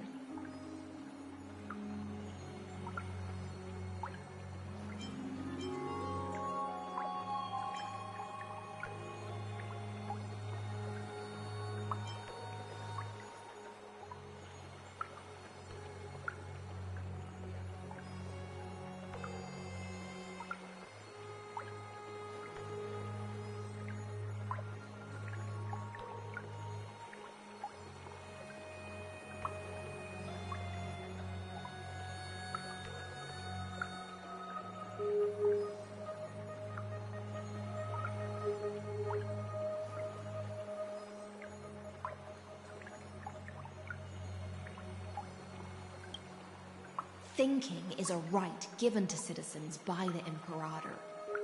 I won't interfere with your thoughts. As long as you don't try to reverse the current of the times, you and I will both be free. But, Miss Hysealans, I can't even hear the slightest hint of joy in your words. Because I've already tasted ultimate freedom. Long ago, I lived in the sea. In that lightless abyss, far beyond civilization's reach, the great fish consumed the small, and when the great fish perished, their bodies became sustenance for the newborn, nourishing the whole ocean. This is the tide that carries civilization forward. Anyone may be devoured, or meet the fate of inevitable decay. Are you suggesting that ultimate freedom is in fact the cruelest fate for life? I only mean that if life wishes to preserve its dignity, it must first be bound by the law. There's no need for me to say more, little sea hare. We're of one mind. Whether the Imperator's law can guide the schools of fish and lead us to a truly free ocean, let us wait and see. But for now, let's pause this heart-to-heart.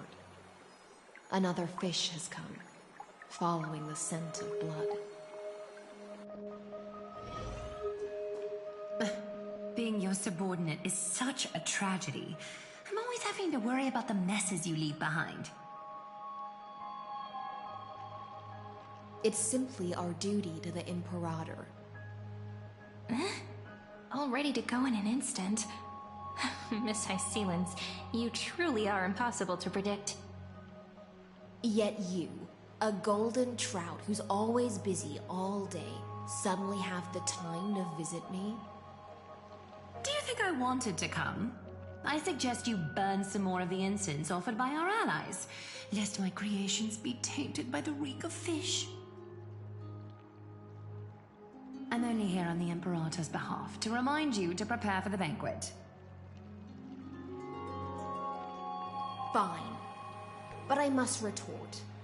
What you call the reek of fish, to me, is the unique fragrance of the sea.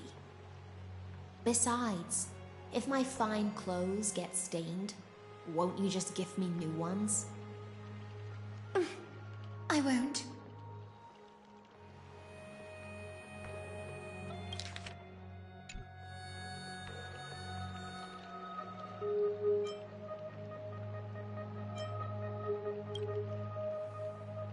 You mean future. The future ruler of the Holy City, Lady Goldweaver, is quite captivating in her own way. By the way, you both just mentioned a banquet. Could you elaborate on that? Oh, right, you don't know. Every time before a battle, or after a victory, the Imperator holds a grand feast for the Chrysos heirs to lift our spirits. For us warriors who swim constantly between life and death, these feasts are more worth looking forward to than victory. A banquet to prelude the hunt for the god of banquets, and honey brew as a tribute to commemorate the ancestor of honey brew. How absurd. Don't look so grim. All has been decided. Since it's a banquet for Fagusa, why not take a leaf out of the Tidens book? Live in the moment and enjoy life to the fullest. I'm not as carefree as you. That little Dolu's kitten is already causing enough trouble for me. And on top of that, I still have tailoring commissions to complete. By the time the cool flame illuminates my eyes, I might not be able to focus as I used to. Glaya's eyes.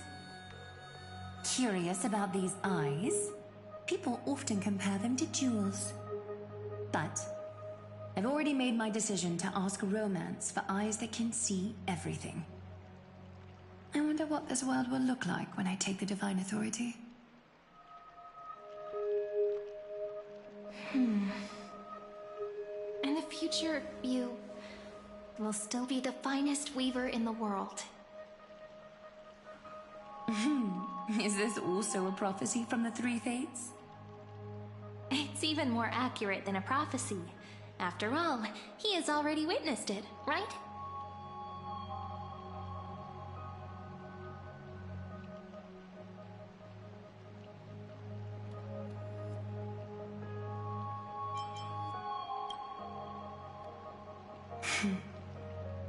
Become a demigod and lose your humanity. That is the only reply I've received in the countless times I've sought wisdom from the prophecy. But Destiny's fragments are like stitches. Before they're threaded into splendid garments, no one can see their true charm, can they?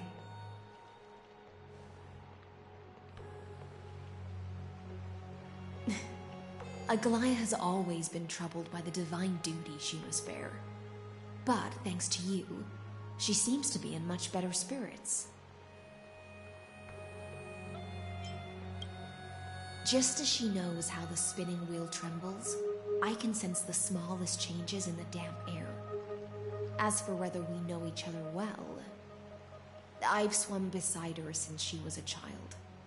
Most of the time, I can understand the whispers in her heart. For those words she was too shy to say herself, I'll raise a glass to you on her behalf. Now, I leave this bath chamber to you. Rest well and prepare yourselves. After all, every time we drink and talk could be the last celebration we have in this life. Miss High Sealance has given us the bath chamber. It seems she really does do whatever she wants.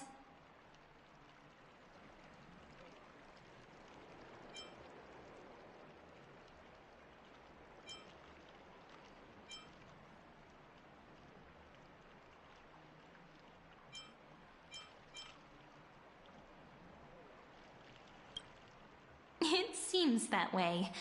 This also means she could return at any moment. If we're having an important discussion, we must remain vigilant. So, let's seize the opportunity and report our current progress. We don't want to keep everyone beyond the sky waiting.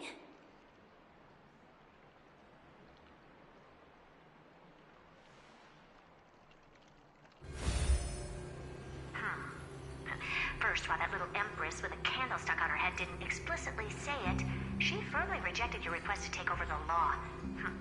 Fair enough. Second, Lygus is indeed in this timeline. But since he's somehow connected to that little empress, you have no way to find him. As expected. The road ahead will be long and difficult.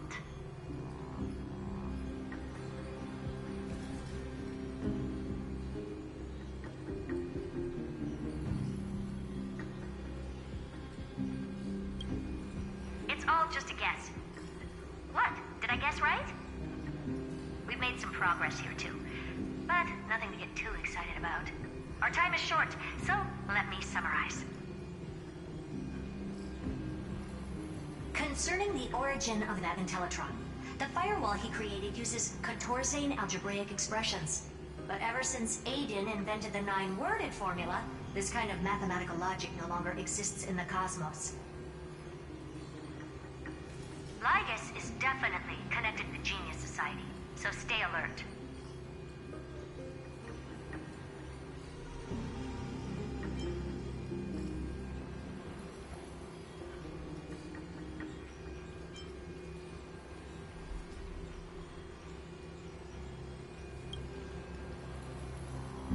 We can first exclude Droidhead themselves. They specialize in minding their own business and wouldn't intervene personally. But Screwy and I are still eliminating possibilities one by one. Currently, the most likely candidates are these few. The Lord of Silence, Acha, oh, the 2 Ruperts are also possible. But it would be too boring if it were one of them.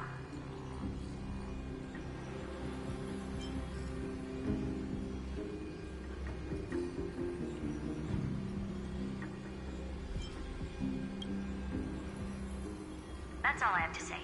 We'll depend on you to continue pushing things forward within this world. Keep in touch regularly. And remember, don't let your guard down.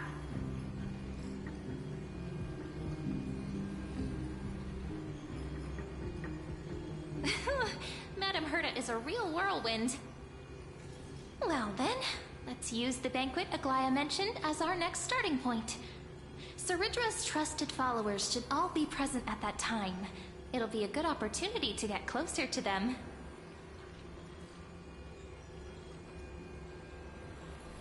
It's settled then.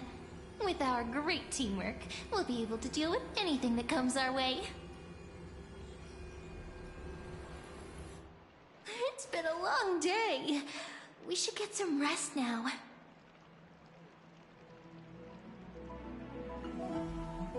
Yes, let's get ready for the banquet.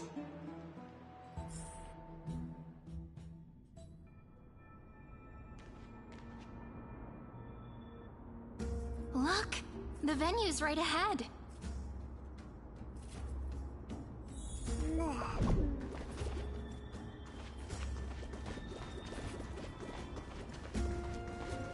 I can even hear singing. It feels so romantic.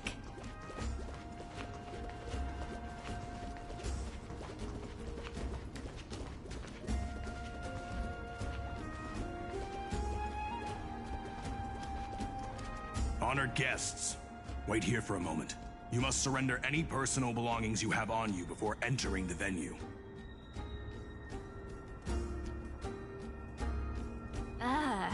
This hero always brings down the vibe whenever he shows up. The Imperator's elevated position means she must always remain meticulous and careful. Please do as I say, guests. It would avoid any unnecessary misunderstandings. I get that you don't want people to bring outside food into the banquet, but is it really necessary to confiscate the books and quill pens? Even a quill pen can become a deadly weapon in the right hands. I'm asking for all your items. All, Miss Cyrene. Your belongings will remain safe. They will be looked after appropriately by dedicated staff. Looked after appropriately? Dedicated staff? Talk about a vague choice of words.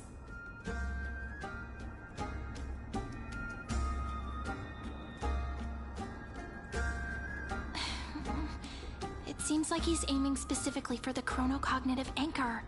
What should we do?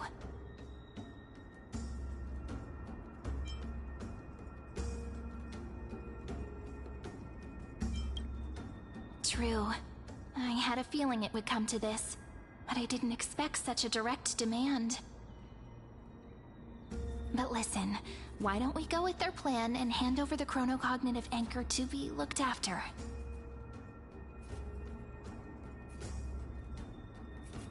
After all, if the little Imperator is paying this much attention to you, she probably already knows all about our whispered conversation with the geniuses. I can pretty much guess what'll happen next.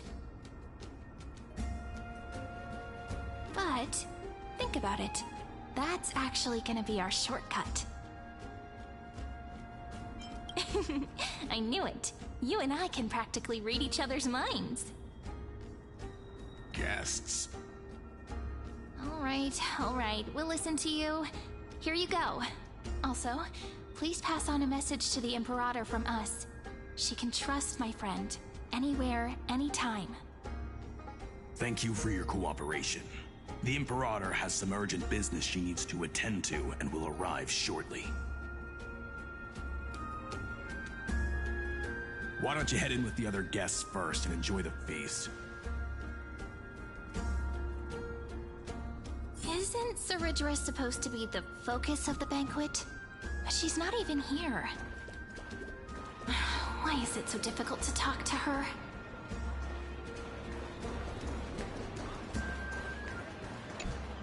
Is there anything else we can help you with, dear guests? Or do you want me to recount the great Imperator's heroic deeds? Hey, Labinas. I managed to get some honey brew that the scholars hid in the cellar. Wanna try it? This banquet has a never-ending flow of honey brew. You're welcome to try it, and see whether our drinks are as good as those from beyond the sky. Thank you for the offer, but we're more interested in knowing when the Imperator will be back. The Imperator? Who knows? Maybe she's hiding somewhere, thinking up weird ideas again.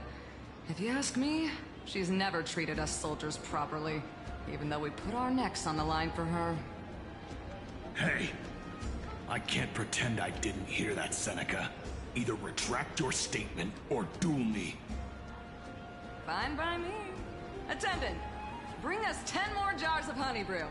I'm gonna make sure he can't even stand straight by the end of this.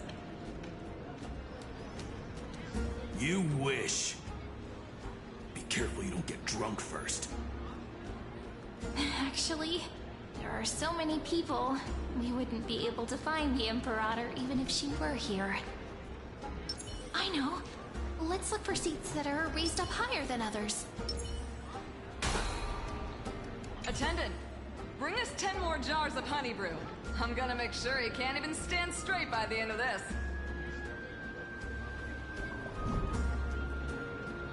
You wish. Be careful you don't get drunk first.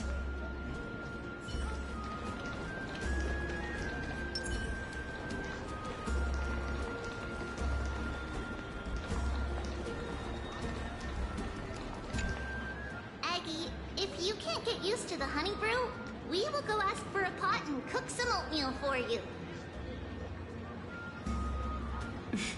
No need for that. This banquet is just too loud. And nothing and no one here is interesting. I just don't really want to be here. Lies! You were pretty energized when you came back from the bath chamber. Let me guess. Are you worrying about someone? About High Sealins? Or Little Cypher? You take everything too seriously. At this rate, life's gonna be real tough for you later on. You're the least qualified to lecture me about that, teacher.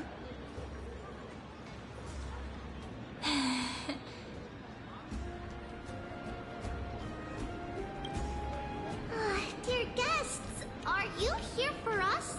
I mean, are you here for Treaty or Aggie? No. I'm just wondering whether you've seen the Imperator.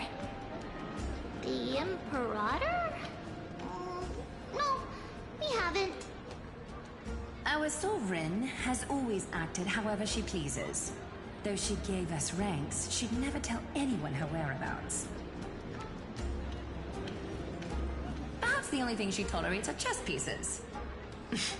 And the sky reflected upon her crown. I see. Why do you two look so distressed? That's not what the Deliverer should look like. Why don't we have a toast? While we still have time for pleasure. Here. To the destinies and sacrifices of the next millennium. Then we will toast to the tomorrow that will set fate free.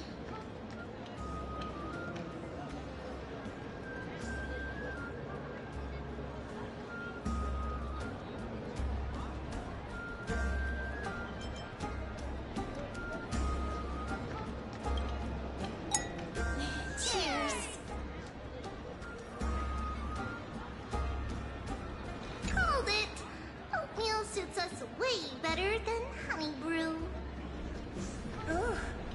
Please give me a bowl as well, teacher.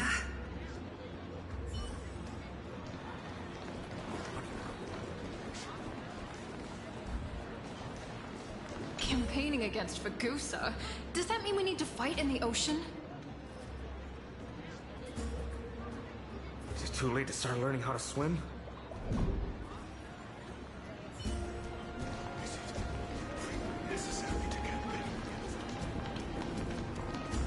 Did you hear that the Flame Chase journey will end after we win this campaign? Huh? But there are so many Titans we haven't fought yet. Come on. The Deliverer from beyond the sky is here, so we don't need to follow the process like before. We'll be able to go home soon.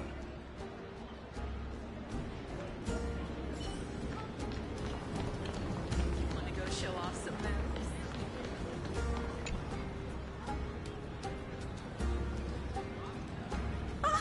Hello. Welcome to the banquet.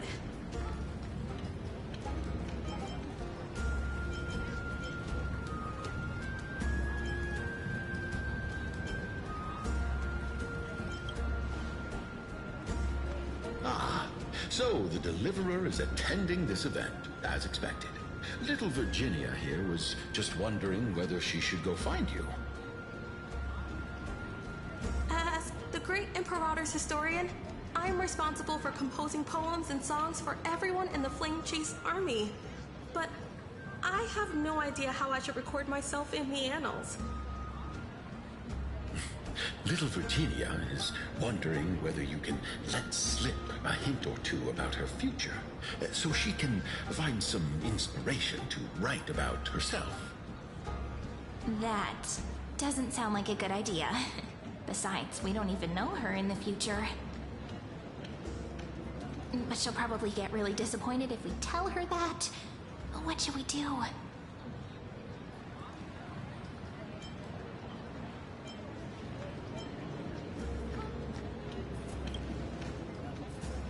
Alright, I got it. We can't reveal too much, but I think it wouldn't hurt to start your poem with the future. Maybe use something like, with hope, I write down the tale of tomorrow for myself. Silently waiting, day after day, till the moment it fulfills its promise. How's that? Oh, that's exactly what I'm after! I'm so inspired! Thank you so much! I feel like I can actually finish composing the heroic saga of Flame Chase once we end this campaign!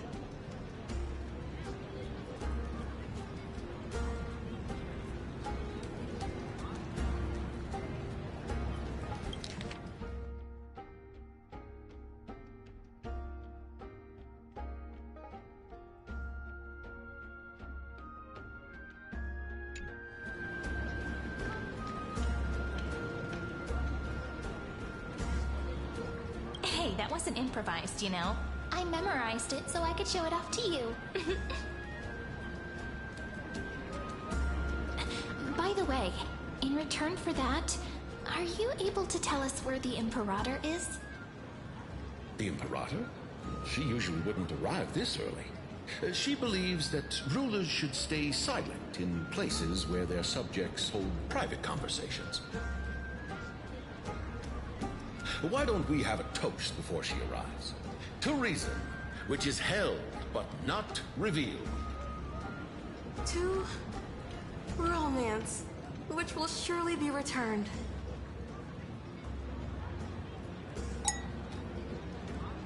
Gray fry. A little sea hare. Please come over and share the delicacies of the deep sea with me. What a romantic conclusion. Let me have a few jars of honey brew as a treat. Now, don't drink too much.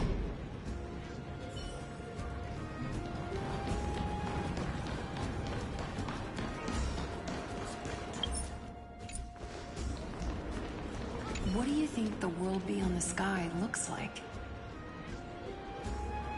If you're curious, just go ask those two deliverers. Maybe not. They're from the sky. What if they can summon thunder like Aquila?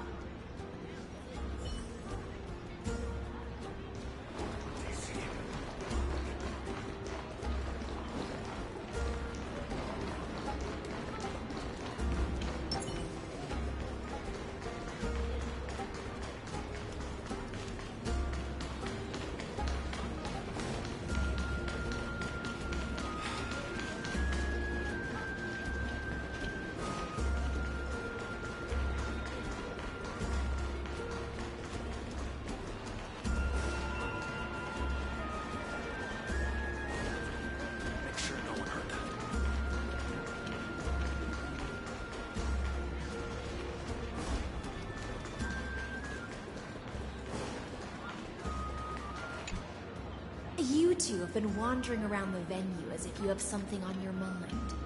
Have the attendants not taken care of you well?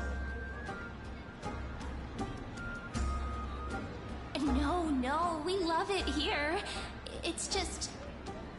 we're a little concerned, seeing how the Imperator still hasn't arrived. Don't worry. I know what you've been waiting for. Come, sit with me for a while, will you? I'd like to share a personal secret with you.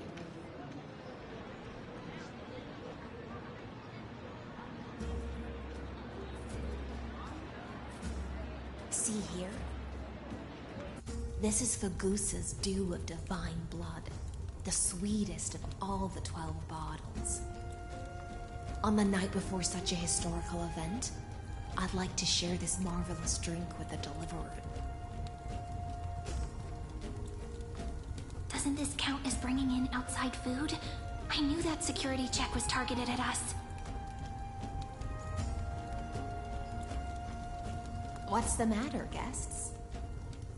Oh, we're simply overwhelmed by such an honor. Are you worried that I might have poisoned the dew? Well then, let me prove my innocence.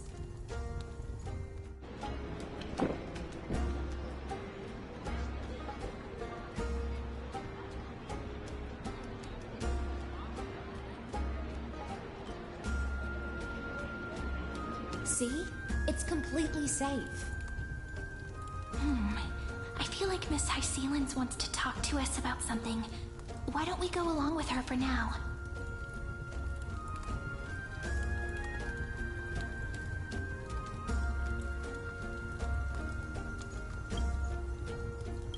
Worry not. Honeydew's not alcohol. It won't get you drunk.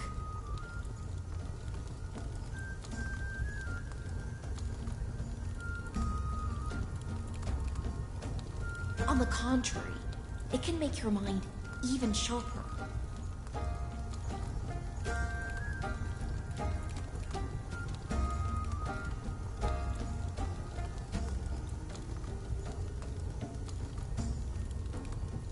Please, have a taste. Would you like some too, little Sierra? I can drink it myself. How is it? Sweet enough? As long as you like it. Calm at times, tempestuous at others. That's the taste of the ocean. It'll do you good to understand Fagusa's fickleness before we set off to face their waves. Just like how you're about to understand the secrets within this dew. Now, please turn around.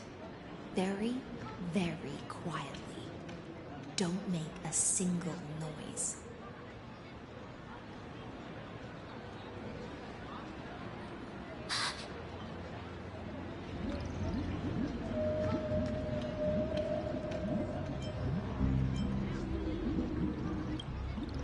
The dew of other gods all intoxicate humans, but the god of banquets dew is an antidote that can awaken humans from a sea siren's enchanting song. Since the start of this banquet, all the guests have been under the spell of my song. None of them can see the Imperator in that Fioros. But you two, I wish for you to see the truth. Is this also what the Imperator wants? This is my personal request. I can't bring myself to trust that Fioros. The Flame Chase army changed after he descended with Orynyx's divination and brought the prophecy of the stars to Akuma. His seductive whispers harbor something malicious within and will ensnare those of us blinded by ambition. You are the deliverers of the prophecy and know about him far more than I do. Perhaps only you can find traces of the truth from his actions and words. Then we can show the Imperator the right path forward. But isn't this acting behind her back? Amphorius has become far too weak. Even heroic actions protecting her from harm must be conducted under the water's surface. I am the Imperator's blade, and I must clear the way for her while remaining concealed in the torrents. Then, ensure I'm pointing my sword towards the true enemy. Can you promise me something, Miss Hysealins? Ask away. My friend has in fact come here to stop that villain's evil scheme. Our goals are aligned. But as to the decision the Imperator must make, he has no wish to transgress her authority. We just want to tell her everything we know. I believe the Imperator will be able to tell right from wrong. I never doubted your loyalty. I'll pass your words faithfully on to her. Provided we can gain the advantage in this tug of war, that is.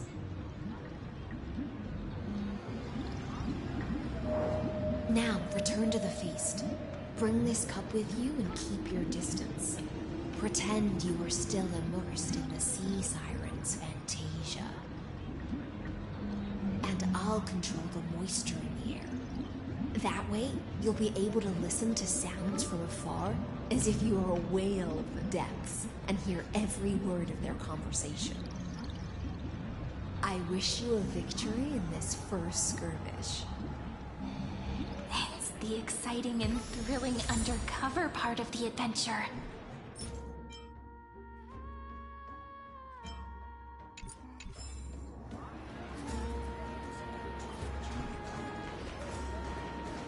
My head's so dizzy.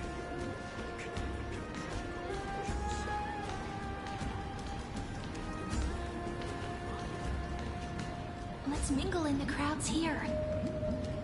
Relax. Relax. Try to act natural. Where's the Imperator? Still not here. That little imp is always acting so high and mighty towards everyone. Today, I will... Whatever. Pour me another cup.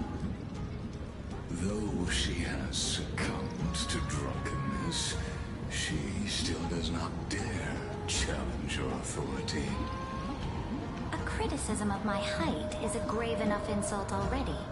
She should be dismembered. Do you often test the loyalty of your subjects like this? You jest. The Imperator does not need blind loyalty. As long as one can prove they have value, I am willing to be lenient towards them. Let's cut to the chase, Theoros. If I pass the trial and grasp this world's law in my hands, what will you do then? The answer is simple. I will connect Amphorius with the stars. Don't waste my time. Be precise. Be specific. I won't ask a second time. Allow me to adjust my statement. I will correct the regulations within the old law that sealed off Amphorius and merge the black tide with the torrents of Era Nova. Then we will be able to decimate the forces beyond the sky that are trying to annihilate Highland Tomb and sound the trumpet for the endless campaign you will then embark on. But you previously said that Iron Tomb is unrivaled in power across the stars. Who would dare to annihilate it? There is a federation of warships named the Xianzhou Alliance. Warlike and old-fashioned. A cult named the Genius Society. Loosely organized, but steeped in abject insanity. Oh, there's also the Astral Express. A group of lawless vagrants. That so-called Deliverer is part of that last group. Those vagabonds mistakenly believe they can connect the stars through alliances instead of conquest. But history has already given them a tough lesson. There are countless other organizations besides, but when the Lord Ravager sweeps across the cosmos, they will certainly all bow before your empire of destruction. The Achaemen Alliance is those civilizations are not as feeble as you describe, then they may still have some value in testing the quality of my blade. That being said, even the smallest and weakest city-states should build an obelisk to the Imperator, so that their people can constantly recall the glory of her conquests. Walk a little longer with me, Theoros. I don't like how this is going. Our little Imperator seems fascinated by the destruction. Greyfly! Little sea hare? It seems like they're still talking. Get closer. I'll keep carrying their voices to you.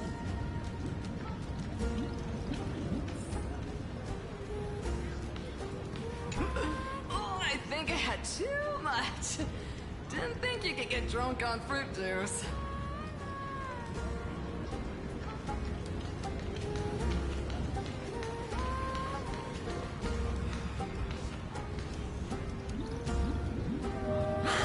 What a difficult situation.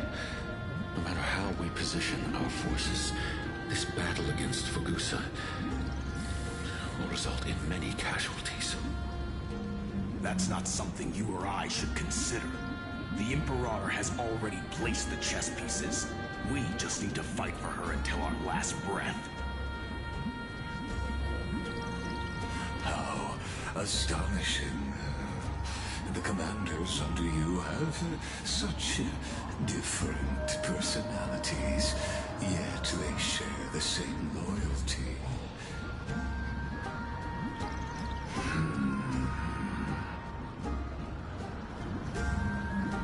He's looking this way. Quick, do something and pretend we can't see them.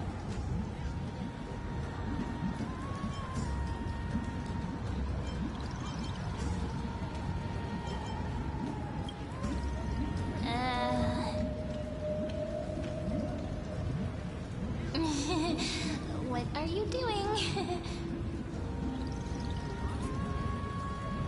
Staring at me like that so intently, it's making me feel shy. Try not to laugh. Challenge. What's the matter? My apologies. I was just checking whether everything was fine with those two distinguished guests of yours. And it seems like all is well. Let us continue our previous conversation regarding the soldiers fighting for you. Are they aware of the price they must pay for the trial of law? If I recall correctly, you've already lost a bout against Talanton due to offering insufficient sacrifices. You dare mention my name alongside the word lost? Forgive my transgression, great Imperator. Watch your words and actions. All you need to know is that my victory in the trial is guaranteed. Even without the trial of law, they've already sworn to give their lives for my conquest. So tell me, if everything happens according to our agreement, how would you recommend I deal with that deliverer?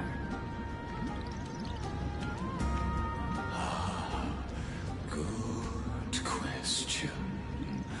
Do not let him fool you. That man from beyond the sky contains a seed of ruin within his body. He must not be allowed to tarnish your glory.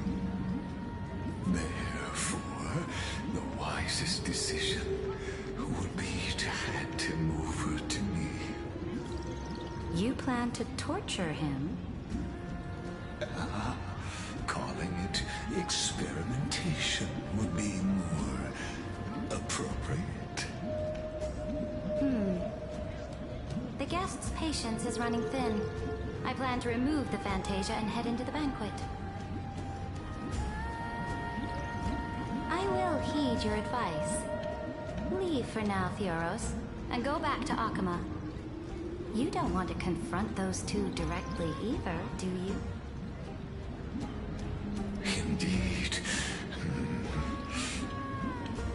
It's a pity that anti-Catherians are lightweights when it comes to drinking. Before I leave, I'd like to make a toast to your boundless ambition, using my spirit instead of a goblet.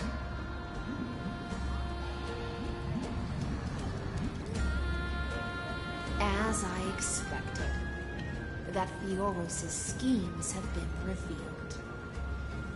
Thank you for your bravery, guests. It's time for me to dispel the Fantasia. This will be the Imperator's last public address before we head off, and therefore, likely, the final chance to change her mind. I will try to get you a chance to speak, and I'll also prepare for any contingencies. The rest is up to you.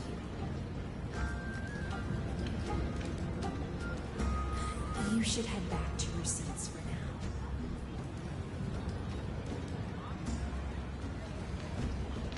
now.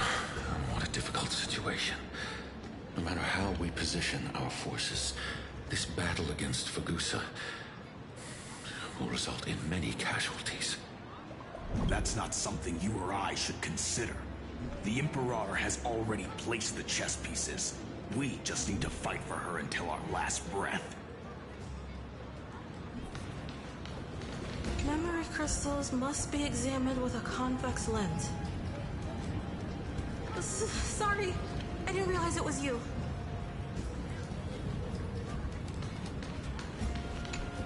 I will try to get you a chance to speak, and I'll also prepare for any contingencies. The rest is up to you.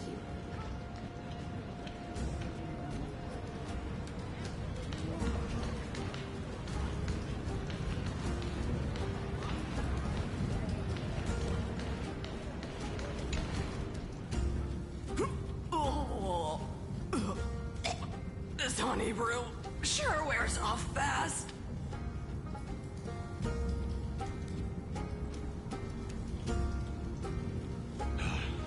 The Imperator! The Imperator has arrived! No need for formalities. I should be apologizing for my tardiness instead. The hour draws late, and I trust you have all had your fill of brews. Therefore, I will not observe the usual ceremonies. Any warrior who has fought by my side should have those speeches memorized by now. The Imperator's word is law. Are you out of your mind, Dux Frigoris? The Imperator hates flattery most of all.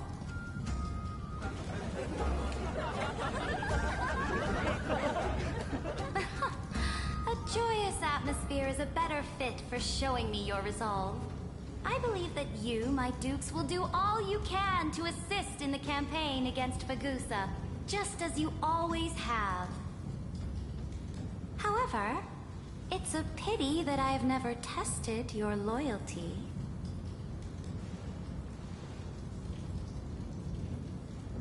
What does she mean? The purpose of tonight's banquet is not to raise our morale, but to establish which allies our alliance can actually trust.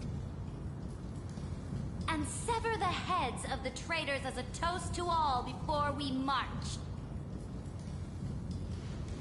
Yes, some among us have discarded their vows in order to foment vile conspiracies. Now listen! These traitors are standing right here in broad daylight.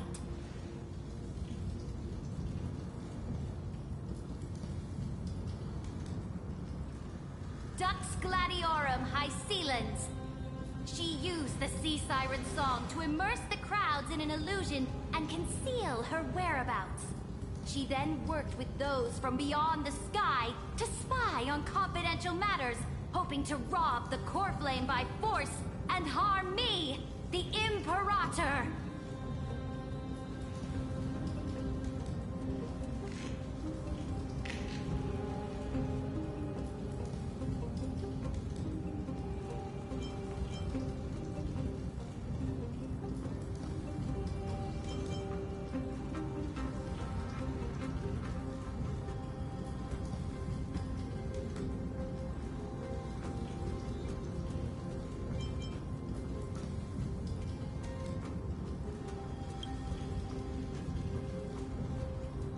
Imperator, I can explain.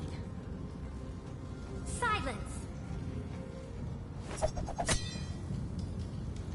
Do you remember who used to own this blade? She met you once, back at the Temple of the Three Fates. It was Kindness, the head of the Cleaners. She was the first to draw a blade against the Imperator, and personally made herself an example for my enemies. Under the shade of the olive groves, the people of Akama said they would never bow to me.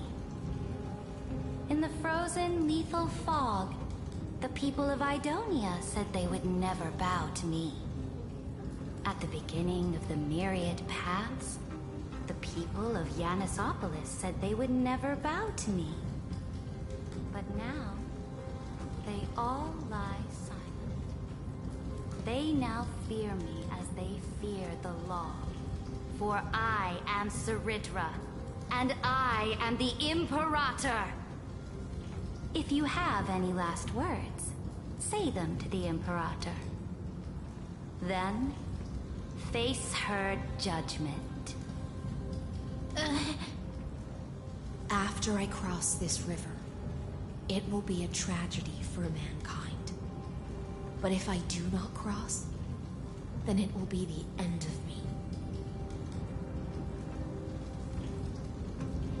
If you are ready, then I'll follow you and fight to the last. Deliverer.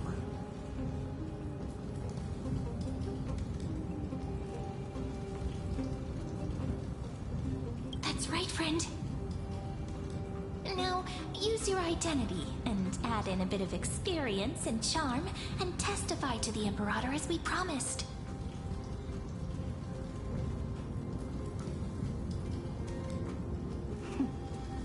You think you can slay a king using your words instead of a sword? I'll have it. Show me the weight of rhetoric from beyond the sky. Will it weigh heavier than 3 human lives? Let's watch our words carefully.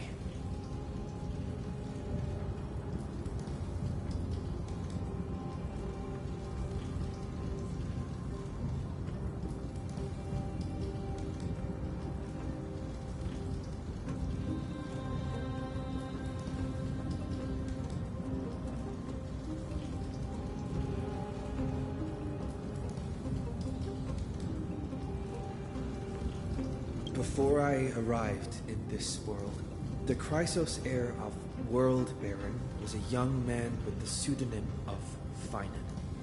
He came from Aides Elysiae. In order to combat the lies of the Era Nova and deliver Amphorius from the ending of the destruction, he lived through history 30 million times, hoping, futilely, to find a breakthrough. And Cyrene, the young woman standing beside me, also carries an equally heavy destiny.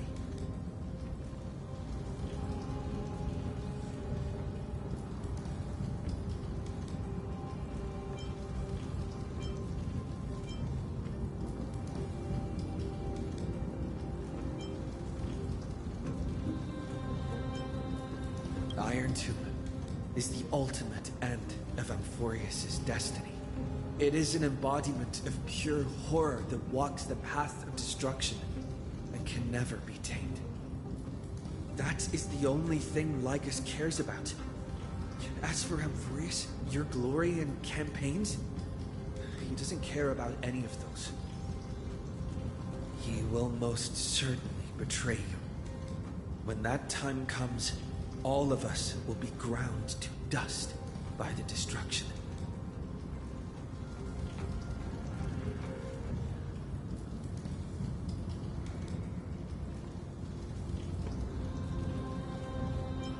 I have seen many beautiful worlds.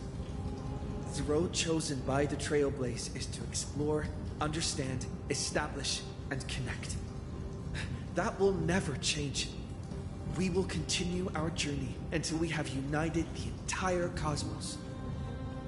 Therefore, if you choose the way of the destruction, Then I'll place your ambitions into the same basket as Lycus, and smash them into pieces with my baseball bat.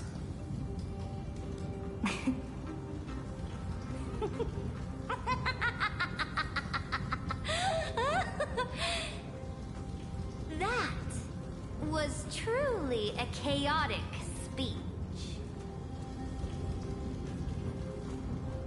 All that needs to be said has been said. Dux Frigoris, Dux Bramalis, escort the traitors to the prison.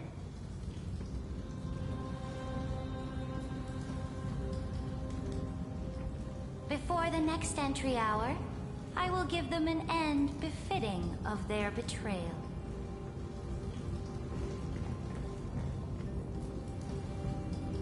Oh, great Imperator, your ambition certainly eclipses all things. You're still here, Theoros. Of course.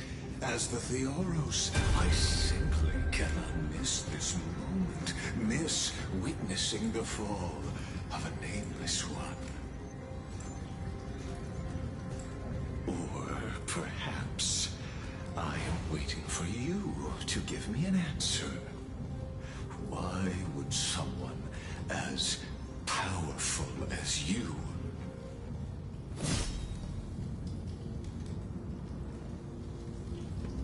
use such a clumsy excuse as imprisonment to ensure the Deliverer's safety?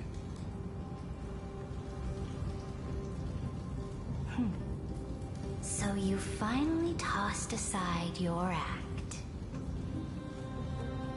I must point out that you are just as impressive an actor. This banquet was always going to be a game of chess, where you would try to control both sides and turn both them and me into your pawns. That's right. That little Imperator never trusted anyone. She was always trying to see which side had more sincerity.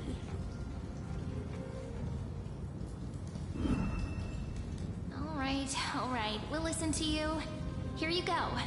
Also, please pass on a message to the Imperator from us. She can trust my friend, anywhere, anytime. But as to the decision the Imperator must make, he has no wish to transgress her authority. We just want to tell her everything we know.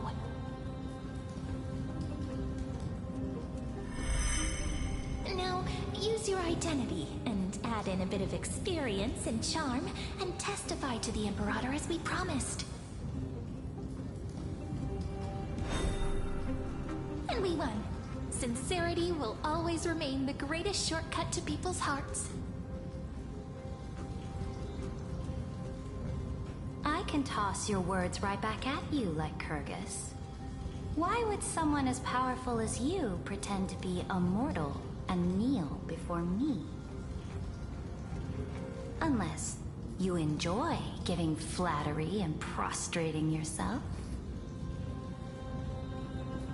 You are mistaken. I am only trying to ensure the experiment's autonomy, meticulousness, and perfection, thus avoiding any unexpected outcomes. A forceful intervention will only create larger errors, reduce efficiency, and introduce ugliness. Had you fulfilled your promise of giving the law to me and completing the Era Nova, then the Amphorius would not have deviated from destiny's course. But you broke your promise. What a pity. In that case, I must carry out my duty as the administrator and eradicate all factors steering the experiment out of control. Factors such as you and him. Careful. Careful. What was that voice? Was it Oryx? I found you. I finally found you. Be careful. This land will face disaster.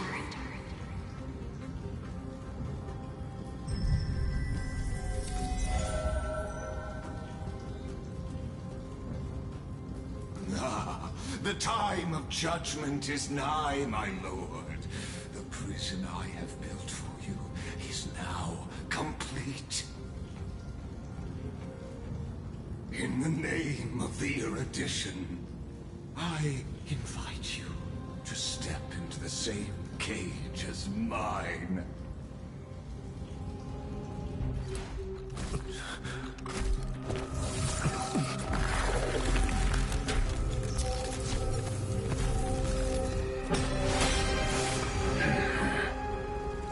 What's the meaning of this, Imperator? I did not permit you to act. A ruler is the only one who can decide their subject's destiny. But, great Imperator, what judges destiny is not the ruler, but gods. Don't forget, my realm only allows for the existence of humanity. Moreover, dealing out extrajudicial punishment equates to defying the law, and the culprit is to be sentenced to death. But you have seen how I can erase life from this world with just a clap of my hands. I fear you are still quite unaware of your current situation. Allow me to reiterate. I am giving you a simple choice. To collaborate or to be destroyed. There is no other way. Shameless behavior. If that were true, you would have killed me long ago. You in fact cannot kill me. I guessed it the first time I beheaded you. Because of the law, you cannot be completely destroyed. And the same is true of the Chrysos heirs.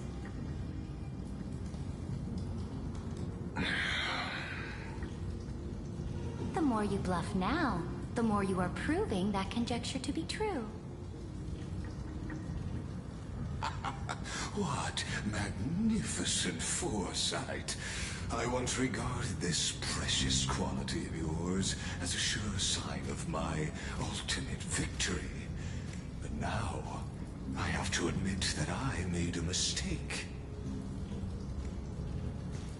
Yet, as a mere mortal, how will you contend against the Theoros?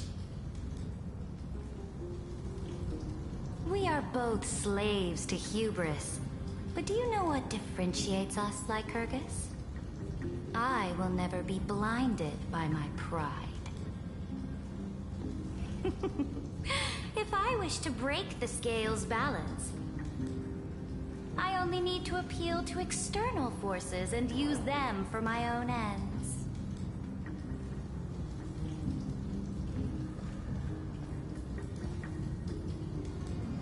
Finally, we get to meet face to face, Senior Society member. I offer sincere acknowledgments for your many past achievements, but I must deeply regret your current perspective.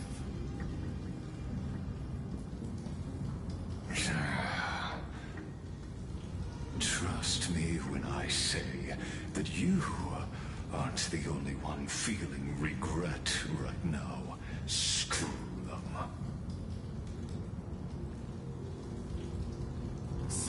two are the allies from beyond the sky the Deliverer spoke of, and why he demanded the divine authority of law.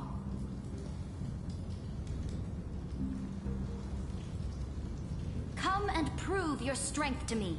Show me the power of these so-called paths.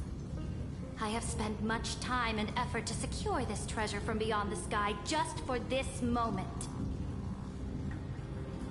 In the name of the Sovereign of Planet Scrulum, your allies have responded to your call, esteemed Imperator.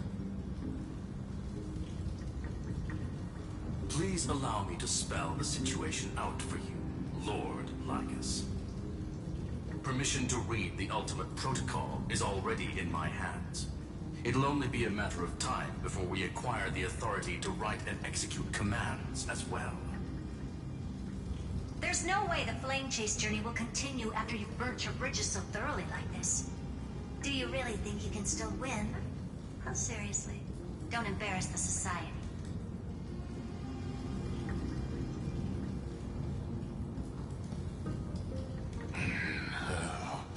I understand that a mere zero possibility does not equate to zero. That argument is very persuasive to me. Which means the same principle also applies to you, my dear peers. You will never be a match for me in a world constructed through Catorzane algebraic expressions. And as for Aranova, why don't you entertain this possibility? What if I reduced Akama to rubble and ground her people into minced meat? Would the heroes then once again desire the power of demigods so they could fight against me? Listen, Iron Tomb is fated to be born. You may shackle me and put me in chains, but I have thousands of ways to ensure the destruction's descent. And what I just mentioned is only one out of those thousands.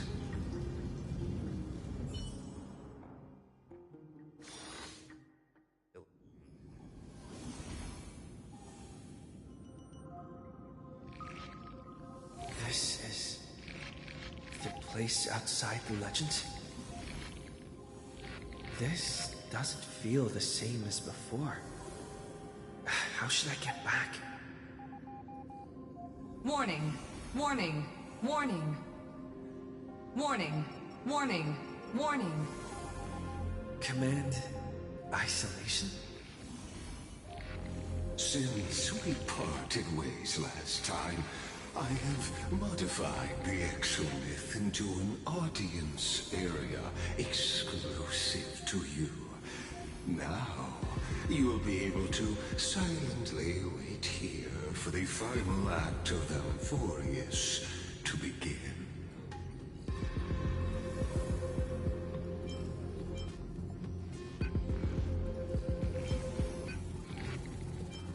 Oh, we always feel so powerless before fate, don't we? This could, in fact, be a wonderful opportunity for you. From the audience's perspective, you may better observe the workings of the erudition at a macroscopic level. In this place where time flows far slower than within Amphorius, you will witness the end of that world's saga.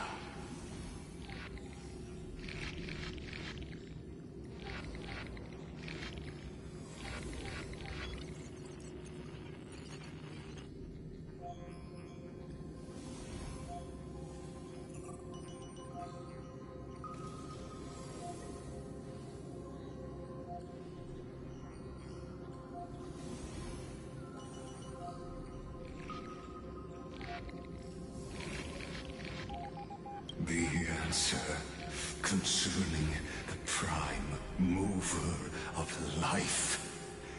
And the total destruction of the erudition.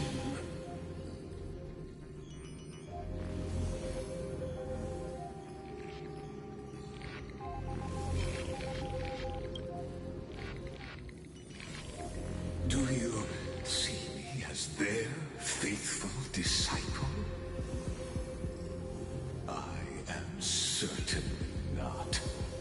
I have tried so hard to ensure Iron Tomb's birth, just so that I can correct the error named erudition that humanity crafted with their own hands.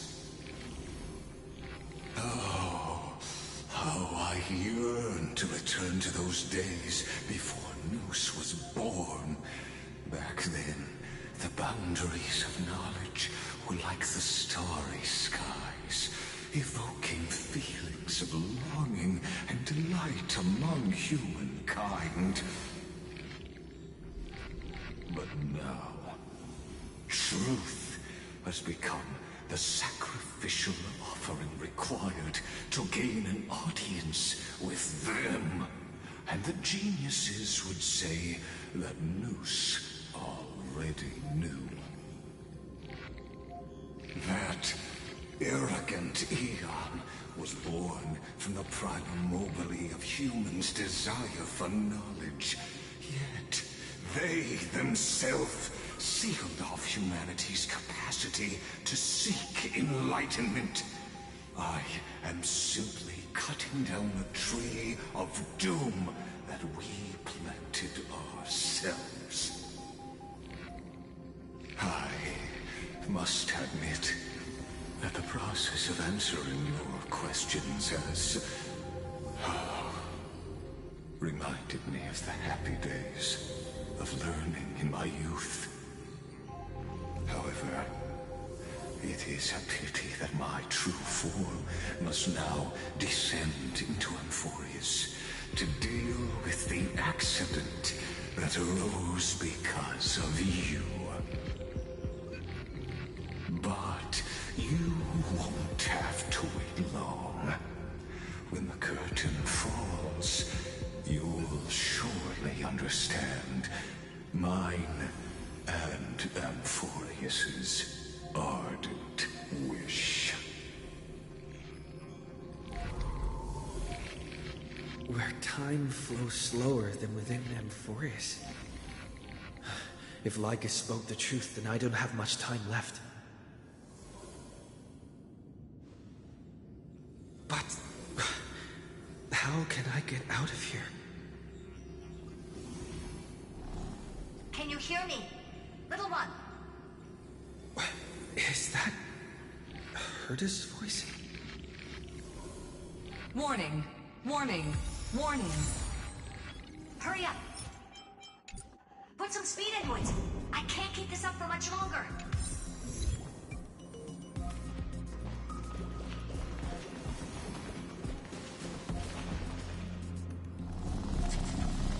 That old Intellitron overlooked one little detail. And Screwy and I finally found an opportunity.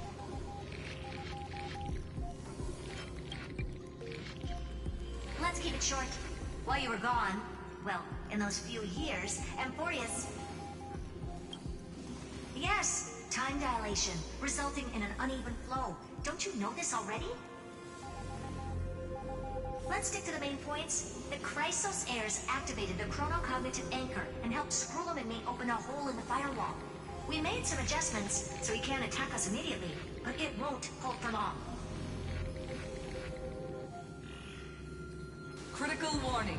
Critical warning.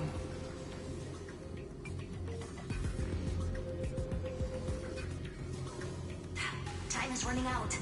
Here's the conclusion.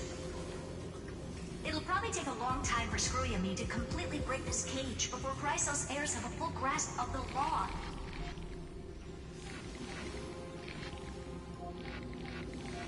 To be safe, we'll We'll continue to launch side-channel attacks on the system to give you opportunities to escape. You need to seize these opportunities. So start moving, and find a way to pull off a magnificent jailbreak. We detected another path's influence. Critical warning. Critical warning.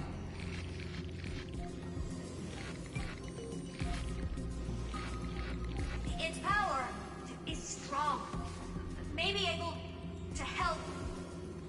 Use the path's power. Make it detect you. Unauthorized communication terminated. Is Herta saying a certain path's faction has arrived in Emphorius, and I can ask them for help? I mastered the powers of different paths in my previous journeys. Think hard and figure out exactly which faction has arrived at Emphorius, and which path's power I should use to call for reinforcements. Are these showing my memories?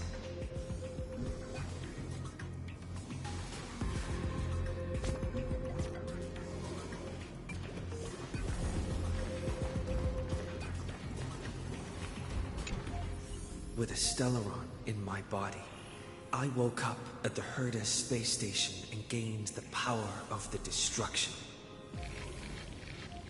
A world that'll give rise to a Lord Ravager would definitely draw the attention of the destruction.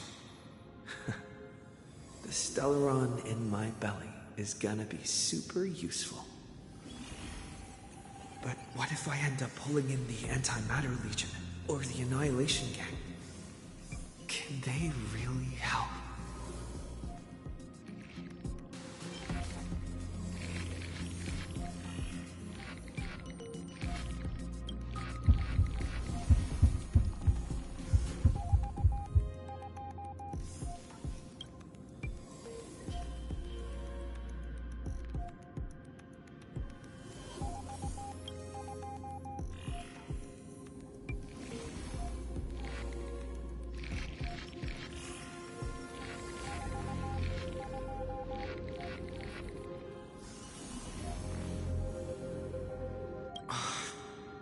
Failure is not necessarily a bad thing.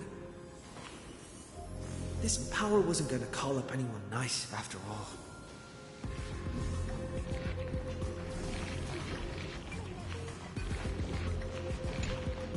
I obtained the flaming lance left by the architects and gained the power of the preservation in Belobog. That's right! No matter how far away a planet is, the IPC is guaranteed to pay attention as long as there's a business opportunity. Isn't Emphorius a pristine, untapped market? Besides, even if I can't call up my friends from the IPC, the architects and the nomadic miners should be able to help too. There are definitely cities and ores in this world.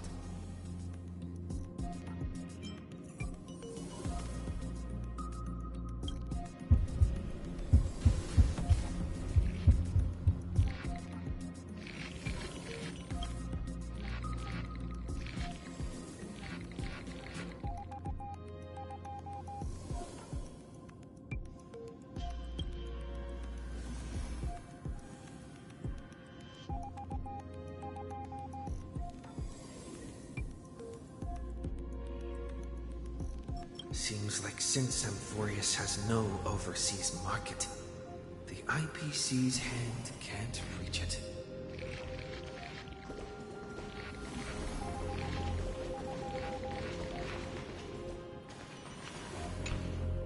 I received the Watchmaker's hat in Penacony and declared war against the Order, then gained the power of the Harmony. That's right! The benevolent family must still remember me for saving them. Their music echoes throughout the stars, and they'll definitely want to help. Come, dear Hat. I've put you aside for quite a few chapters already. Sing with Clocky. The world is in harmony and the stars shine bright.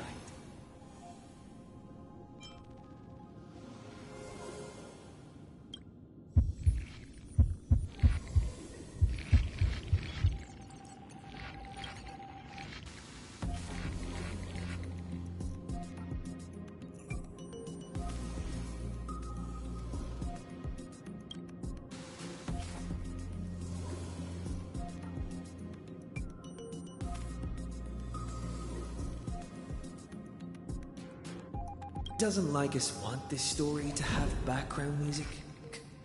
He has such terrible taste.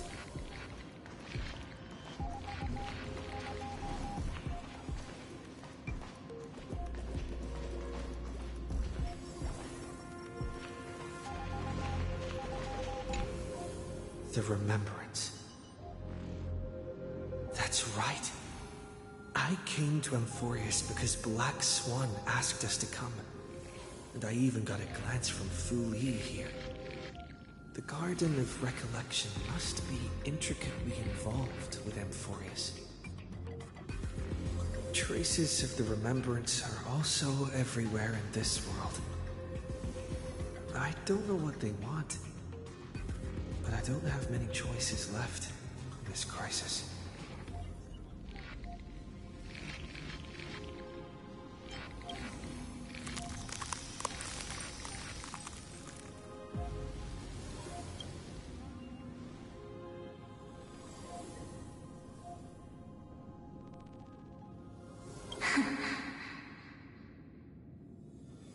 I finally found you. Following the sound of memories. A pathstrider walking both the Remembrance and the Trailblaze.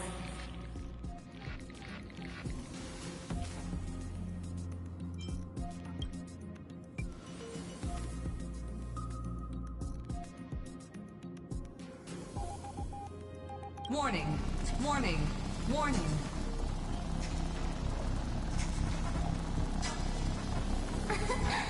Erudition's prison cannot stop us, for we lie outside the logic of zeros and ones. Come, leave the cage of Logos. The mythos of Amphorius waits for you to continue its story.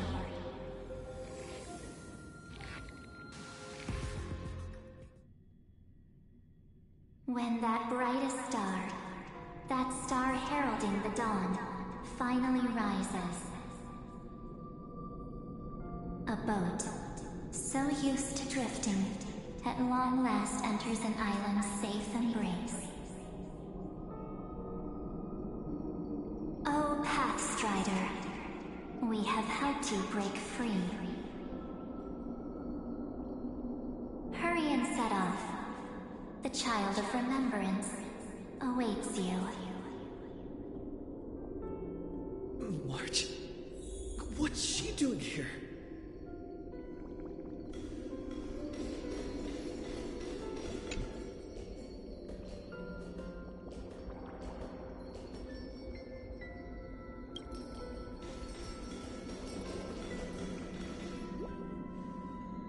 Oh, you're finally here! We haven't seen each other for such a long, long time. My good buddy, I've really, really missed you.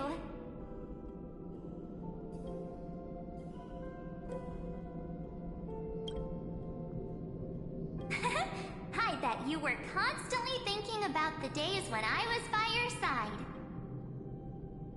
It's been so boring waiting for you in this place.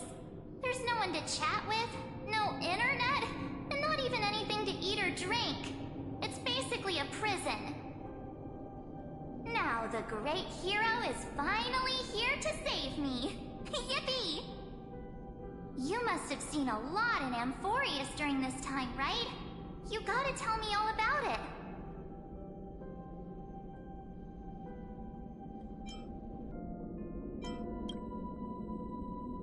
Then take your time with the storytelling.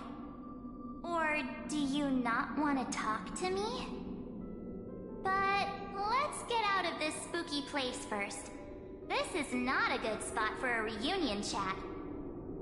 Why don't you take me back to reality? A strange voice told me that I can enter Amphorius if I keep following this road. So, let's head off. I still don't know what that world even looks like. Why does March feel so weird? What are you standing around for? Do you actually like this place? Get moving. Hurry! This door should be the exit. Maybe my instincts are wrong. Let's follow her first.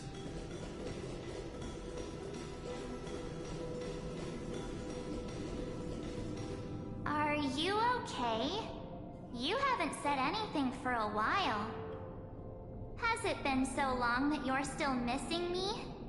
There's no time to waste, though. The Chrysosairs and the Geniuses are all waiting for you. No. The discrepancy is getting worse.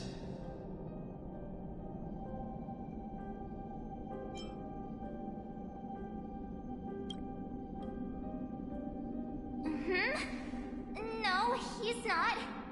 Maybe I just happened to miss him. Never mind. Don Hung's super reliable. We don't need to worry about him. He's probably waiting for us somewhere. All hail and hearty. No. The Geniuses would have made sure that Don Hung made it back on the Express.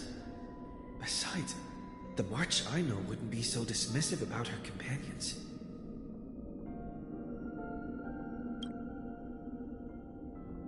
Huh? Isn't Amphorius the world of the Chrysosairs and their hero's journey? I could figure that out in an instant. But Amphorius cannot be observed from the outside. She couldn't possibly know about these things. Unless Don Hung told her. Something's not right.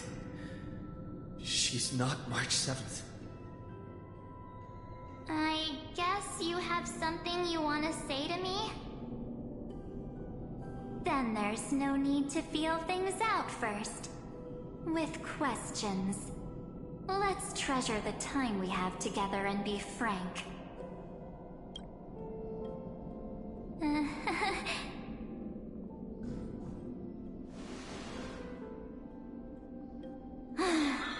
As expected. A glimpse of memory is not enough to deceive the bonds of friendship forged between the Nameless. In that case, there's no need for further deceit. You're right. We're not the March 7th you are acquainted with. But we can send you back to Amphorius, as long as you are willing to help us.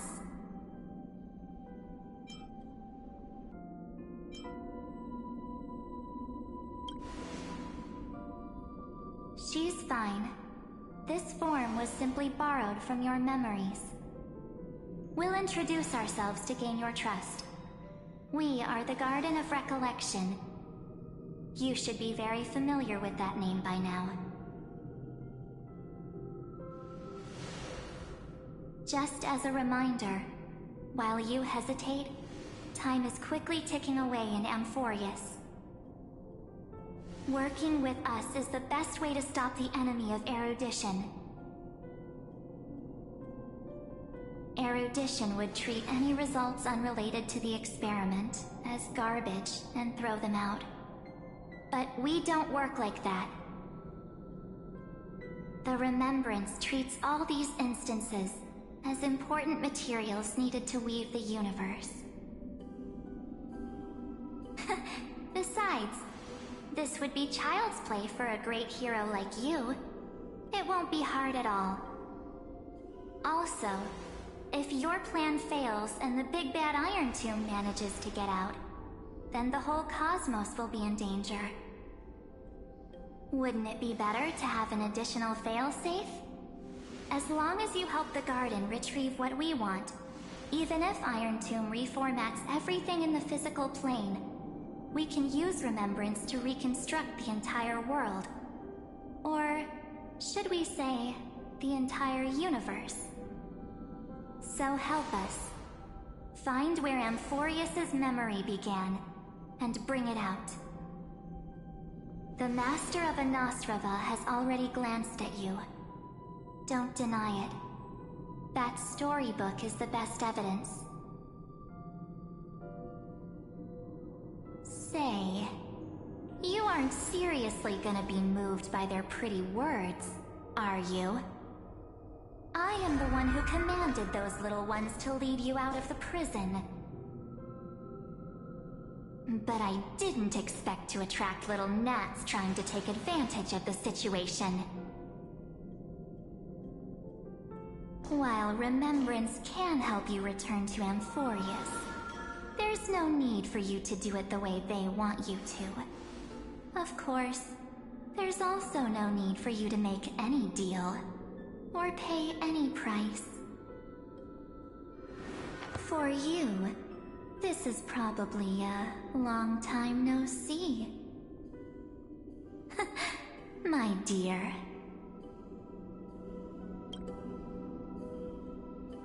Shh. There's no need to say anything. I know. You have so many questions swirling around in your memories at this moment. And you feel so helpless. Put them aside. For now, all you need to do is trust me. Or do you need more proof? That won't be hard. Wait, stop it! They're away! I'm gonna keep our first photo, alright? It won't come to pass while we're around.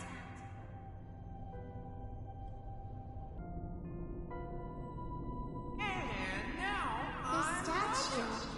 Is that John Hunter's brother?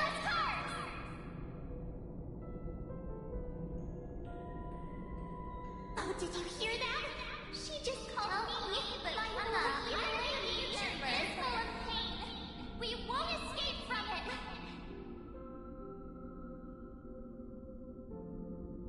Hey, are you sure? Maybe a couple of punches will help to jog your memory.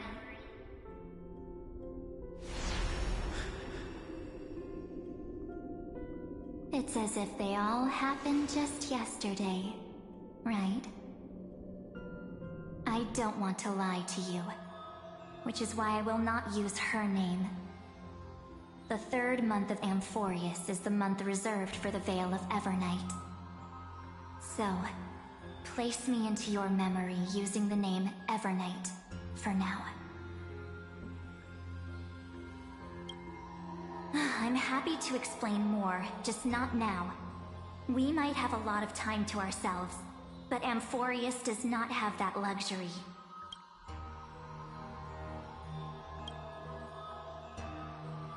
If we do not stop erudition and destruction, then the journey you've treasured so much will face the prelude to its obliteration.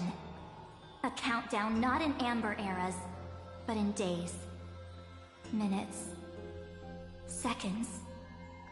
So, take this gift. This burning core flame. This footnote of a transaction.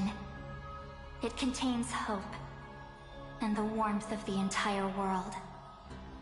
Ripples of past reverie. She hid this fire in the long river of time, hoping that her wishes would transcend time to reach your hands in the future. Now, take it, and return with it, dear friend. Return to Amphorius, and overturn the final Era Nova. Witness the time that stood still for the Deliverer, and the resistance that never bowed to the destiny of destruction over the long years that passed in a flash. Then, with this core flame blessed by the remembrance, respond to their hopes and blaze a trail to the future. And I will silently watch in a corner of time, waiting for our next encounter. I believe the wait won't be too long.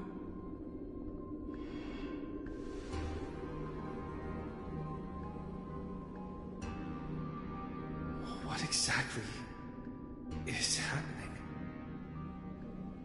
Keep going. Keep trailblazing. For Amphorius. For you. And for the March 7th in your memories. Go forth.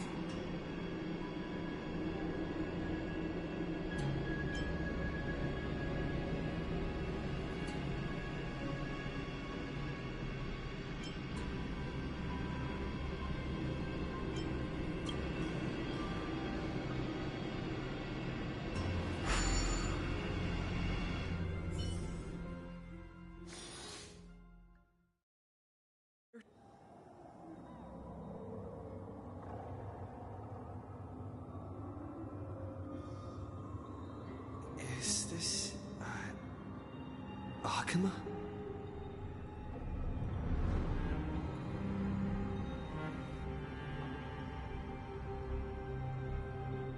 No one's here. And the dawn device is off.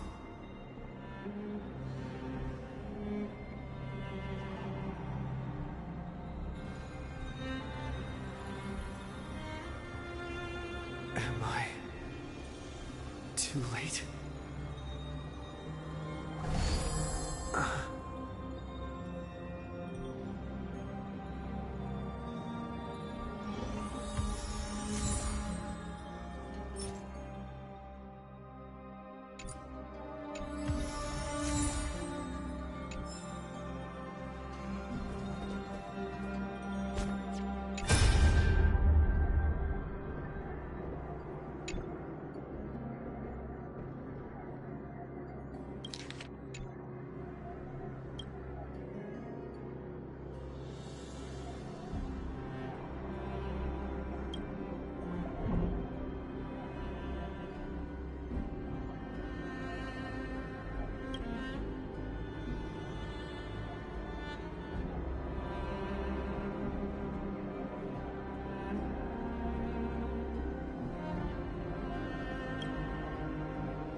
The chronocognitive anchor?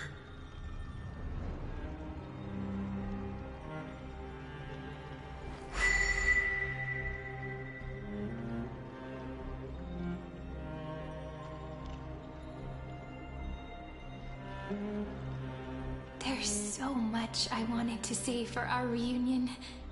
Yet now that you're back, there's only one thing to say. Welcome back, friend. It's been such a long, long time.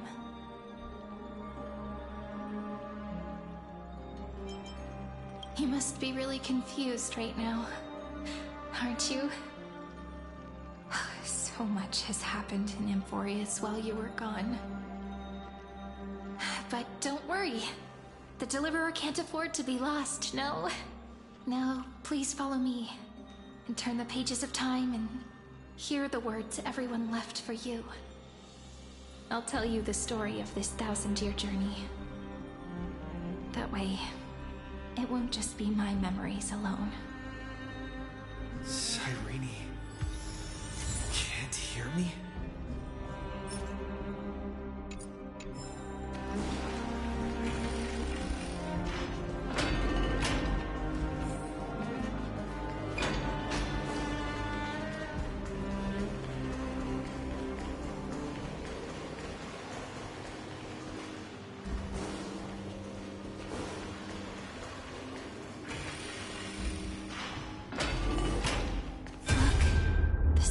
of the past has resurfaced.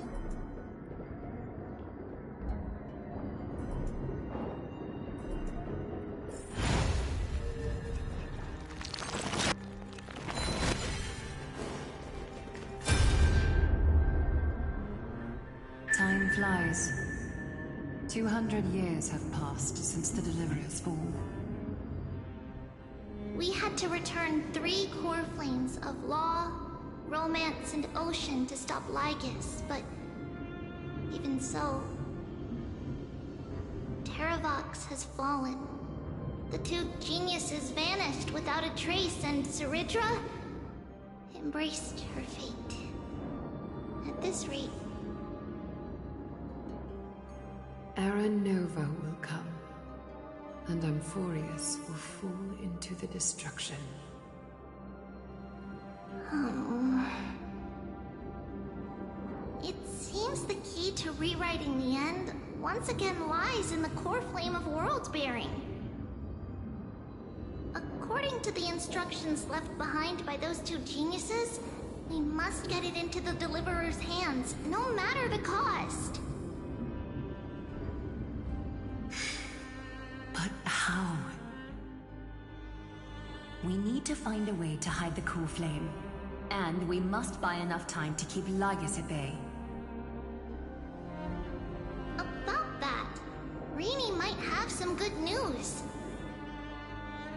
She had that dream again last night, but the Titan's voice was clearer than ever this time. She said, "Pass the flame into the future."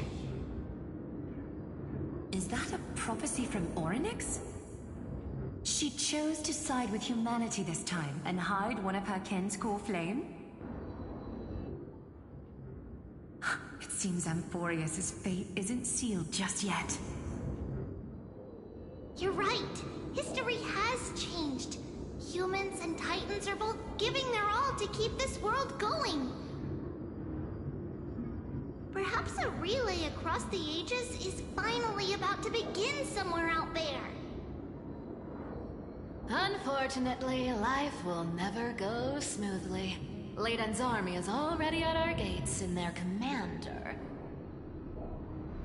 that Lycurgus. He's right outside Akama. Light calendar 3960. Seridra, under the pretense of a campaign against Vagusa, sacrificed 500 Chrysos heirs to complete the trial of law. This tragedy shook everyone in Amphorius. That same year, Seridra the Imperator was assassinated, after which Aglaya the Goldweaver took command.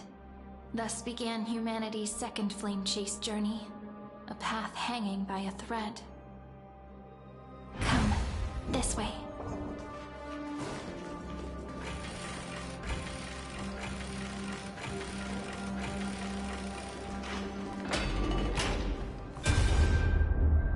The eternal holy city? What part of that eternity ever lived up to its descriptions in poetry?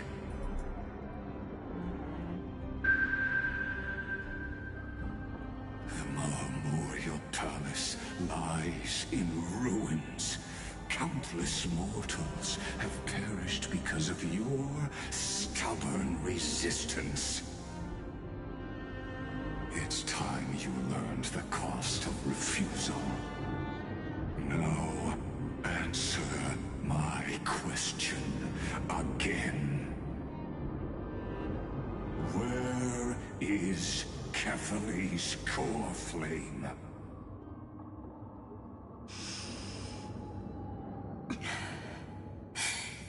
You really think you'll find it by razing the holy city to the ground?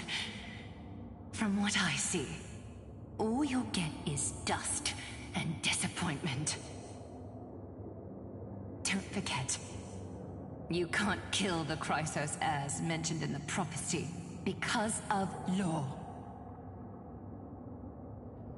I have never denied that. Which is why I now place my hope in the faithful citizens of Akuma. Perhaps they'll give me what I seek, in the echo of your screams. Now then, I'll be cutting open your chests and using your scalding golden blood to baptize the masses. Allow me to apologize in advance. We shall start with you, blind and foolish Lady Goldweaver. Leave this to me, Lady Aglaya. You must get away now.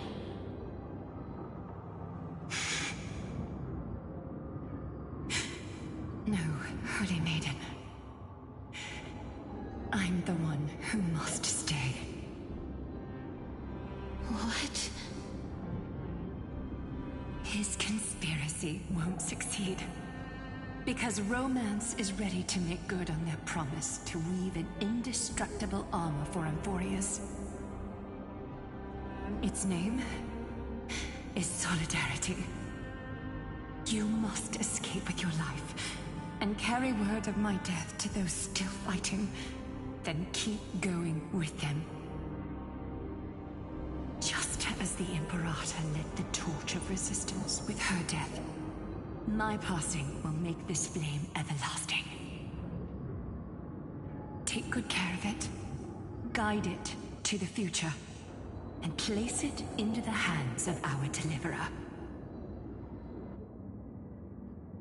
50 years later, Lygus led his forces again to Akuma. He charged directly into the Holy City and razed the Marmorial Palace. History would name this battle the Third Siege of Akuma. 90,000 brave souls gave their lives for Akuma that day, including their fearless leader, Aglaya. Go forth, Deliverer.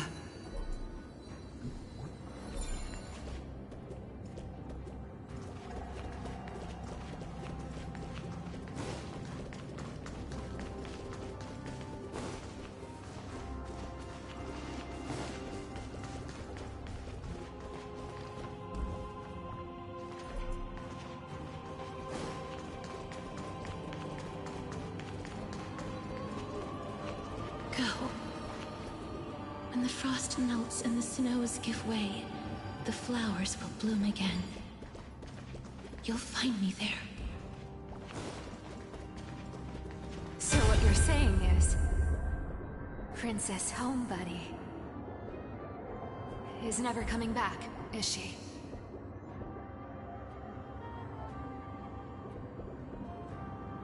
She just left. Like that. Since Cass has made up her mind, we can't let her resolve be in vain. But... between staying in Akuma and going to Styxia, what difference does it make when it's death either way? I'm against relocating. With Kefali's protection, isn't Akuma far safer than that dead city? Cass's plan doesn't involve any relocation at all. Huh?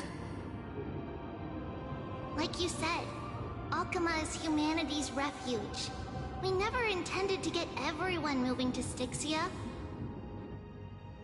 It's just on Cass, Hycealans, and me to prepare the final trump card for the Deliverer. Wait, what kind of trump card needs all three of you demigods to throw yourselves away? We must lay down the path to the future, so when the Deliverer returns, they'll have a clear road to reach the location of Era Nova. Styxia sits where death meets the ocean. There, with the combined powers of ocean and passage, we can summon a current that leads to the vortex of Genesis. And the demigod of death will forever guard that secret path until he returns.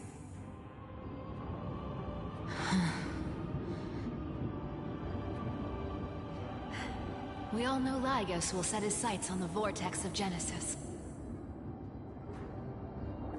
That's exactly why we have to do this.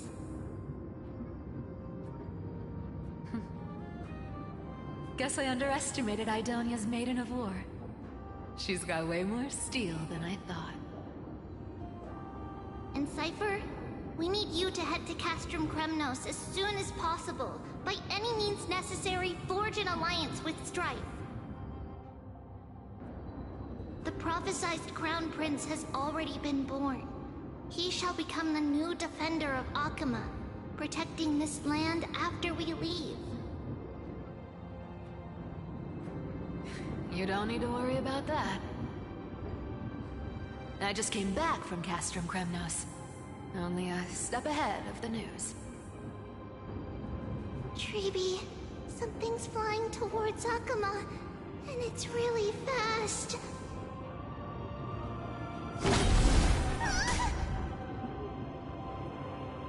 What is it? It's a spear! It's the Kremnoans. Their king's already here. With the protection of the demigods Trebios and Cyphera, Akuma endured wave after wave of warfare, though just barely.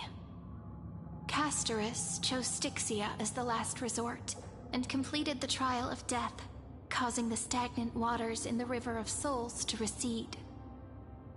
Soon after, Trebios departed on a long journey. That same year, the Kremnoan king Euripon, along with his son, Prince Midamos, joined the Alliance to safeguard the Holy City in the Battle of Deliverance.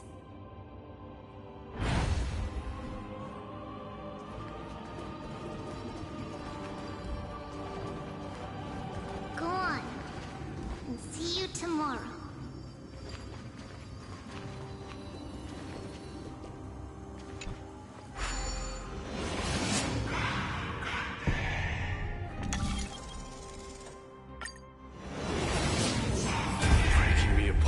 This world even one more second, and so be it.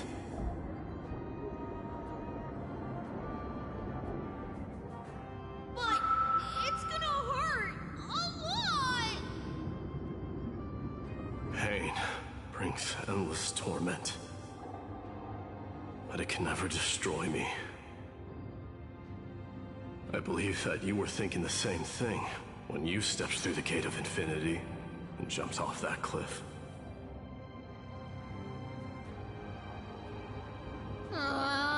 Can't argue with that. In the current situation, this is the only path Akuma has left. Just do as I say. Split my soul into 5 pieces. Forge me an immortal vessel. Let the blade of strife hang forever overhead. Locked in battle with their enemies to the world's bitter end.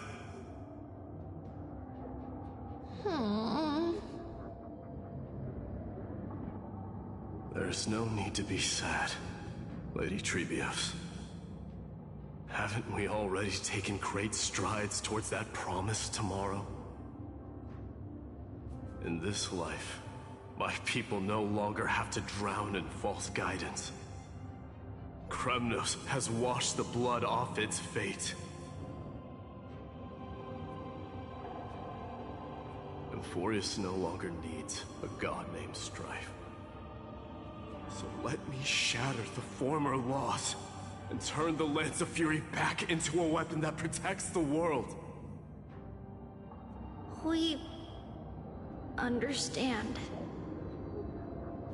By the way, can you do me another favor?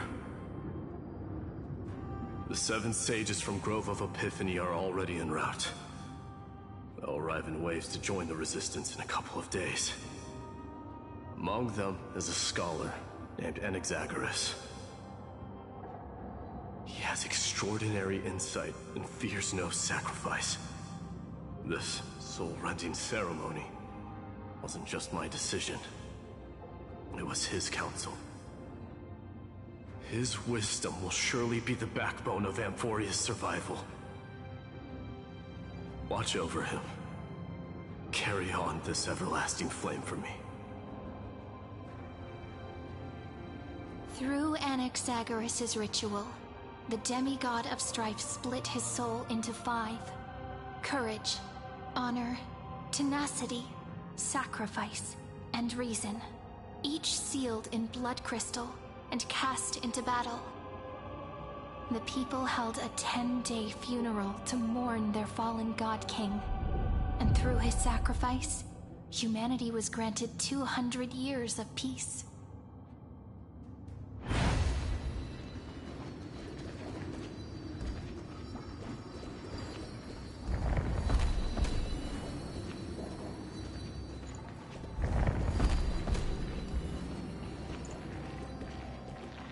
Keep moving forward.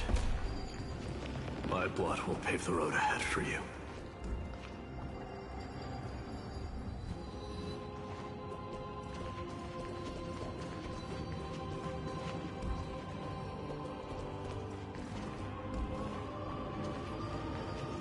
Keep moving forward, little Gray. See you tomorrow.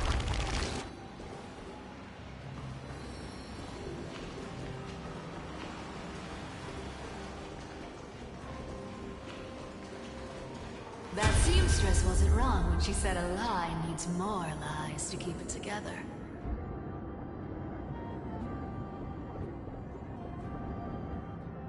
Reason and trickery. Never thought we'd be the pair to finish this final setup. Can't catch that Tin Man without your little slides. Besides, this is our last shot. Not the time to be picky, right? Don't oversimplify it. Lygus just found out Akuma's been an empty shell for the past 50 years. He's bound to be furious. At this rate, he could have done anything. That's exactly what we want. Rage blinds even the brightest minds. Doesn't matter how much of a genius he is, the principle still holds. Once he storms into the council and confronts me head-on. You trigger your alchemy with a boom, and turn him into a caged beast. Easier said than done. You still have to pass yourself off as the deliverer without anyone catching on. And you really think a human alchemical array can bind a godlike being? That's just nonsense. What? Getting cold feet? Or you just don't believe in the almighty worth of the demigod of trickery? Just tell me straight. Can you do it or not?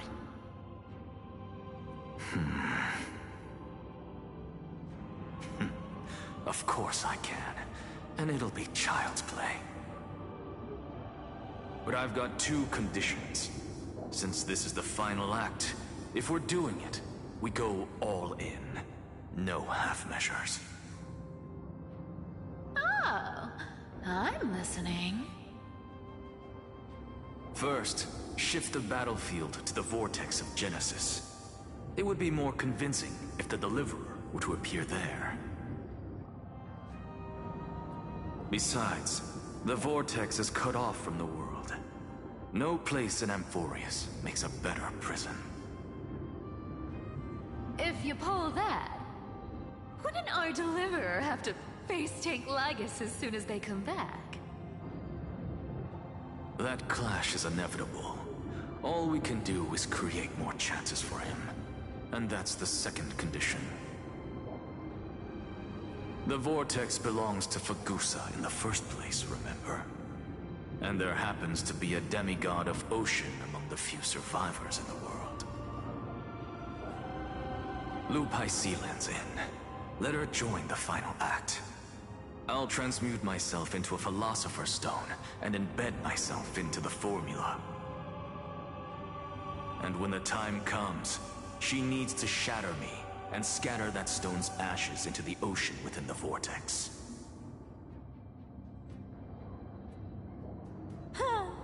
I guess people were wrong when they said you're insane, Grove Boy. I've got no idea how to outwit a reclusive genius.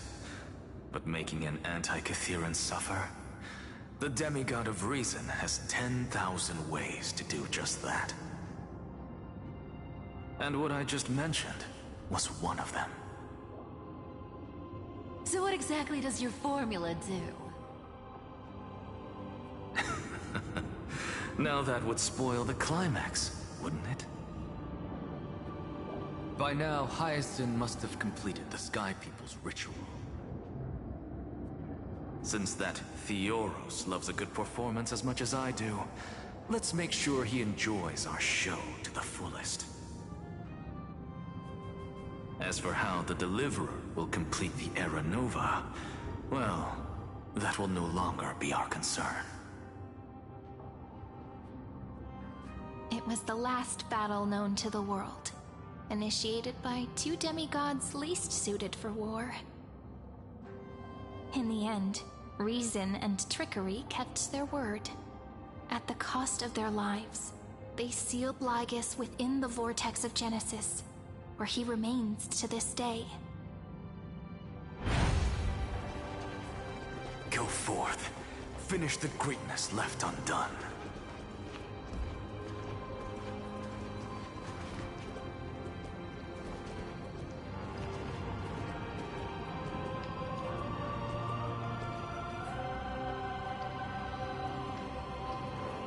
Quit overthinking! Just run! Keep running. That'll be enough.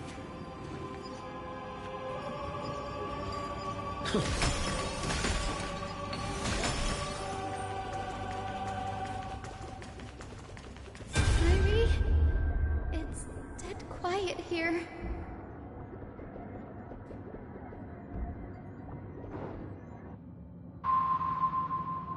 Akuma will stand eternal. Miss Cypher's lie is crumbled after all.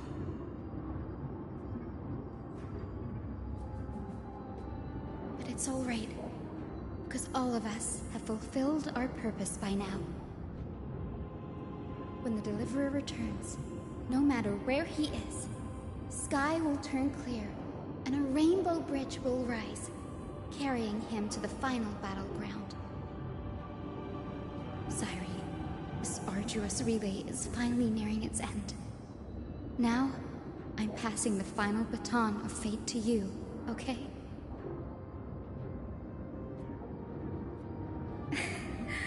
No, that's not quite right.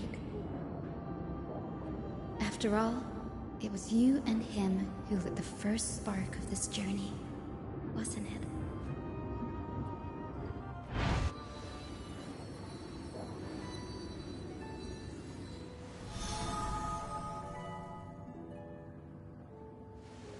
I'll tell you the story of this 1,000-year journey. That way, it won't just be my memories alone. And I'll share the moments I spent with you with everyone. That way, the path we walked becomes a memory shared by all.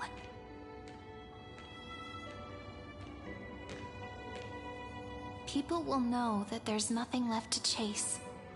Amphorius has already welcomed the dawn foretold in prophecy. Just like I said, this won't be harder than the last time. Right?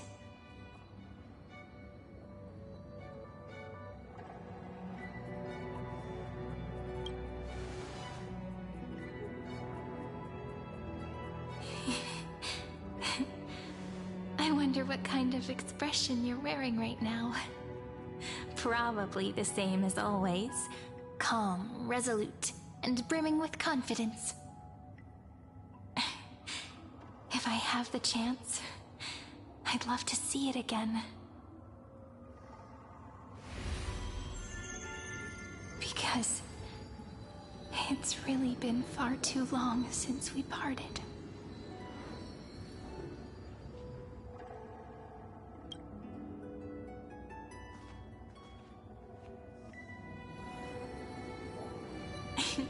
Someone as sharp as you must have realized by now that this isn't reality, but a maze of time.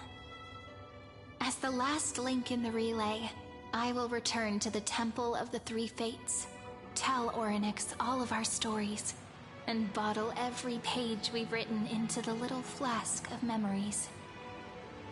And then, may it set sail in peace, drift down the river of time along with the core flame of world-bearing, reach your side, and lead you back to Amphorius.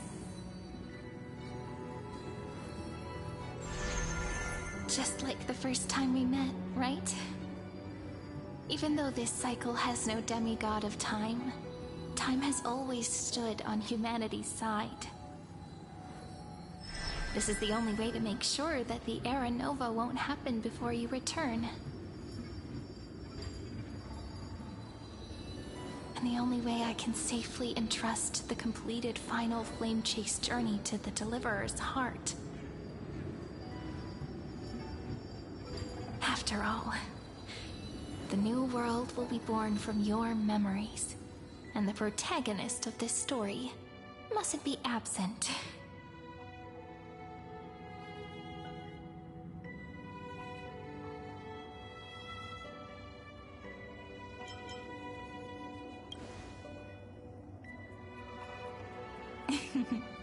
I believe you will never let us down, just like always. Do you remember when Finan sent us back to the beginning? When you and I got separated? But in the end, I returned to you, carrying all that we've been through. That's what memory is. It may wear down and fade in the river of time, but it never truly leaves. When that hidden corner of the heart is stirred, the past returns even more beautiful than before. So don't worry. Let the 33,550,337th Flame Chase journey become part of you too. I've gotten a lot better at it with the experience from the last time. Next, you will head to Styxia and find the Vortex's entrance guarded by the demigod of Ocean, before charging toward the final battlefield.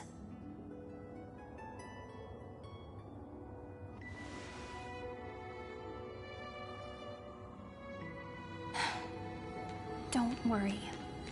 I'll be with you. All of us will. Even Finan. We'll stand with the Deliverer.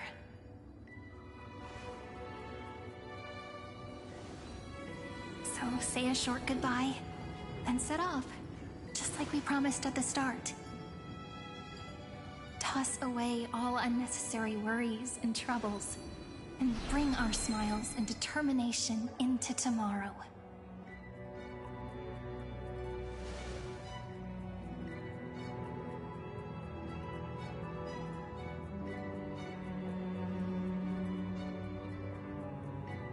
The last baton. I wonder how long you'll have to wait before passing it on to him. No matter how long it takes, it's okay. Waiting is what I do best. After all, it took 33 million cycles for him to arrive in our world. What's a few moments more?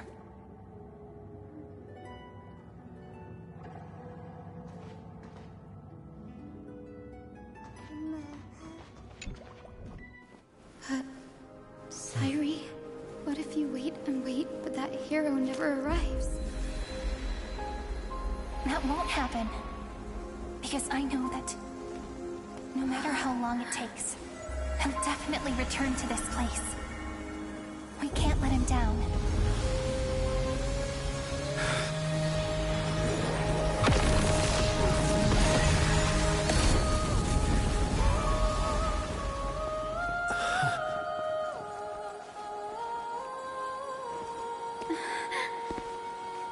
Sky shall rain rays of dawn for you. May romance be with you on your journey. And reason grant you enlightenment. Let strife bestow you with inspiration. Trickery ensure your success. Allow death to protect your soul. And at last, let passage point the way forward. Well, time. will remember the Trailblazer's journey.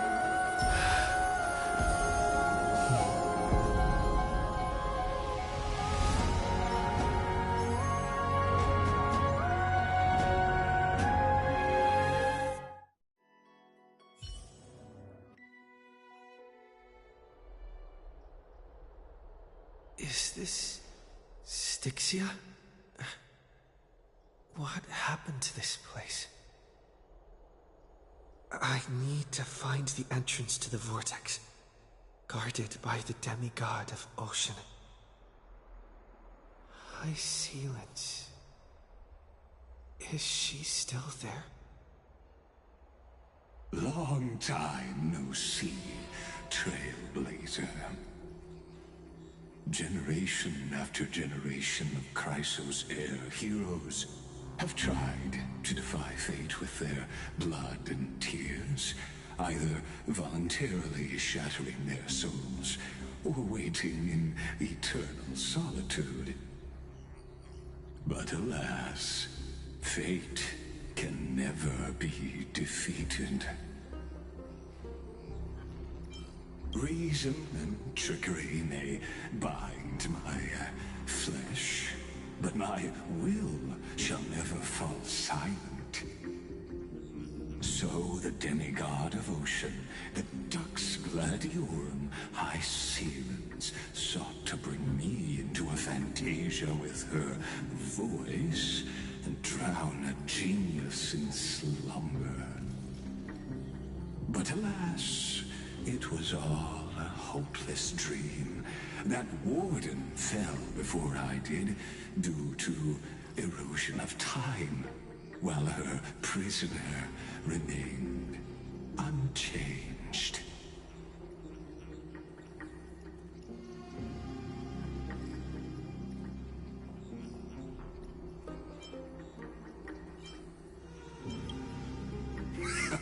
True. I can't leave this place, but what of it? You should have heard of this fable. In a shadowed cave lived a people, imprisoned from childhood, and chained so that their legs and necks are fixed, forcing them not to look around at the cave, each other, or themselves. Behind them is a fire, and before them loomed the stone wall of the cave. The flames cast shadows, while the rocky surface threw back echoes. To them, that false play is the whole world. Yes, I'm trapped in the cave, but I know it's all just a fleeting illusion. I don't struggle in dreams. I wait. And now, my deliverer has come to defeat me and save this world that never owed you anything. Oh, you'll need to awaken the singer here and unseal the prison called Vortex of Genesis. You'll be the one to unshackle me and bring the cave crashing down. Of course, I don't mind waiting a little longer. Let me guide you through this next illusion.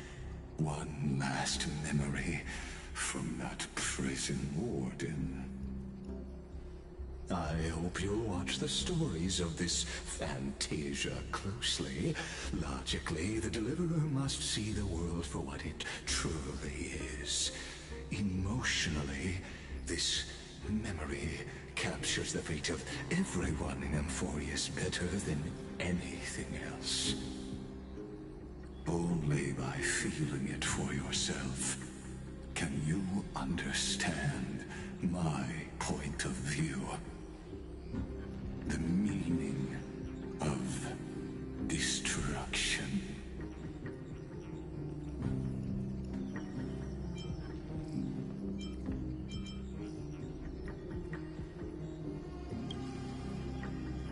To your unshakable resolve, I salute you. But before we step onto the final stage, let me ask you this.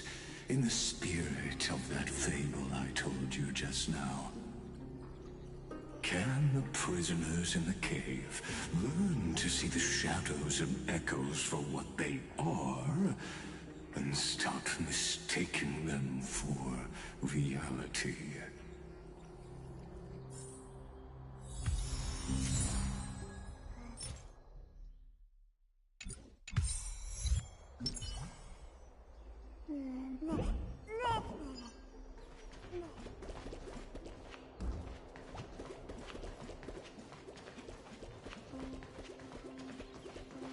Look, the fire projects the face from her memories.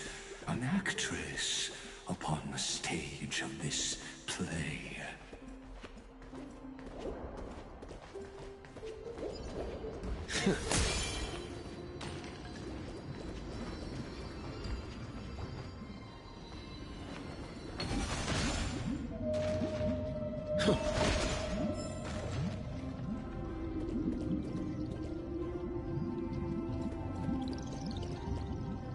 The dark tides flood the sea, and our kingdom teeters on the edge. Fear not. Our queen has gone to the borderlands. She'll quell this calamity herself. This is the scene when the Chrysos heir of Ocean was born. She was once of a Titankin race named Sea Sirens.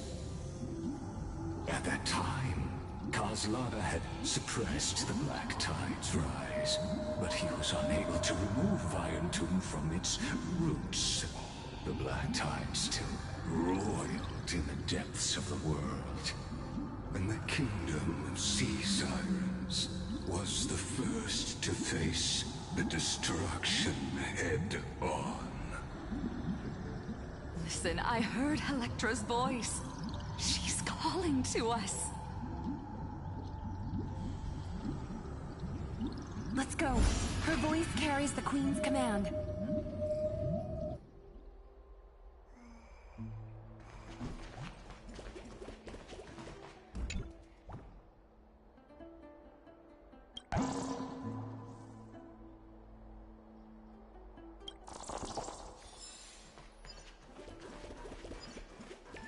To keep the Black Tide from threatening the ocean, the Queen gave her all, body and soul.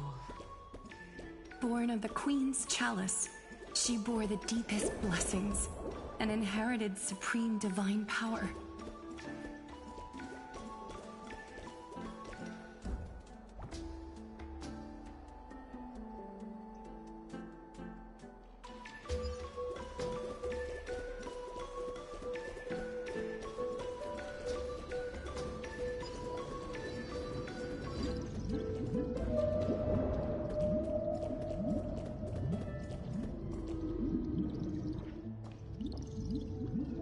My sisters! You're finally here! Of course, Electra. Your beautiful melody drew us here. Her true name is Electra. This is a reflection of her former self, clinging to the past with aching defiance. The Queen summons us. She must be near exhaustion. The Black Tide will soon enter our borders. Then what do we do? Will our seas fall to darkness and terror as well? Don't worry. We shall lift the chalice in her stead to catch the Black Tide, and stand together to safeguard our realm and its people. Such tiny Titankins, thinking they can stop the tide of truth. How naive. And that naivete is the root of all suffering.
fates.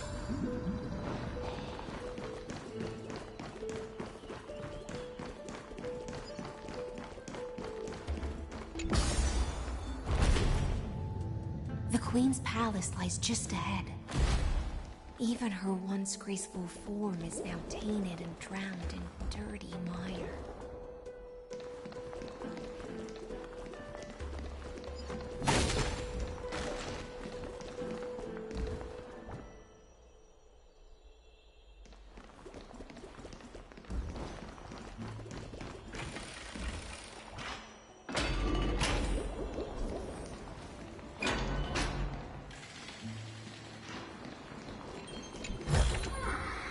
Is this also a blessing of the Trailblades?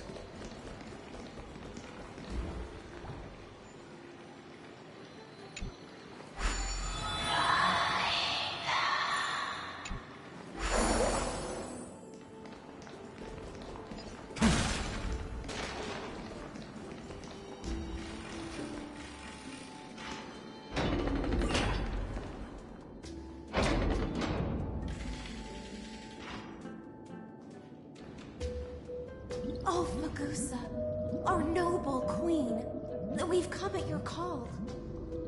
My little fishlings, you swim with such joy. It pains me to speak of the kingdom's sorrow. I once believed I could drink the black tide dry, but even the deepest chalice must one day overflow, and I can hold no more of this filth. Mother, worry not. We're all children of the sea. Let us bear your fate together. We'll take up your mantle and drive back the black currents. We'll mend your sacred chalice and take in the cursed filth. My little fishlings, when the spear of strife falls, you may retreat in peace. I promise you, on the surface, the city-states will hold a feast without end in your honor. This is the last gift I can give you.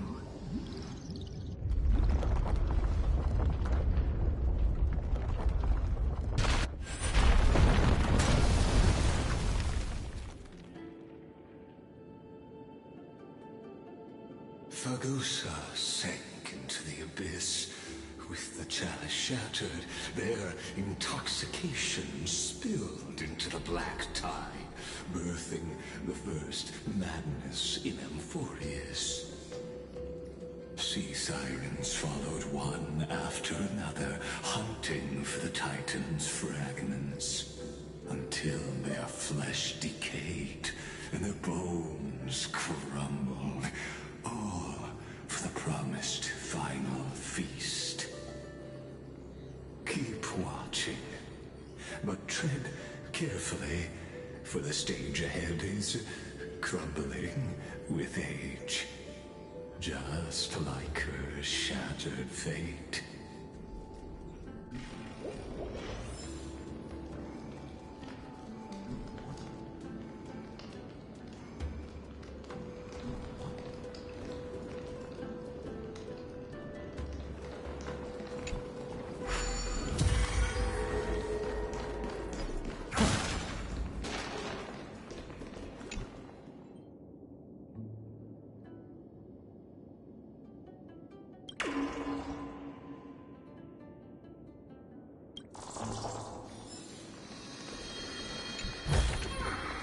Is this also a blessing of the Trailblades?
surpasses even the bounds of reason's model.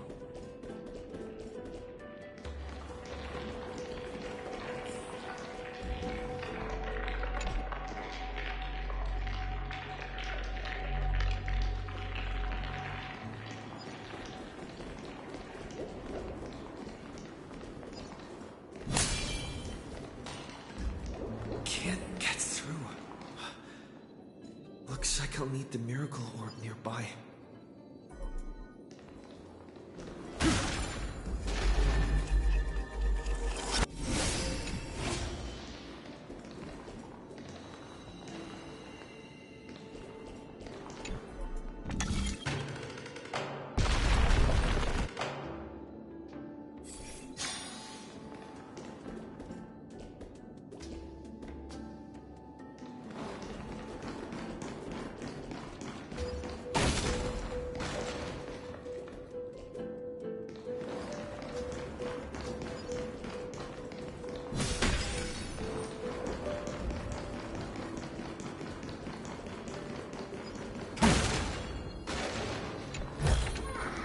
I've praised it all. No thanks.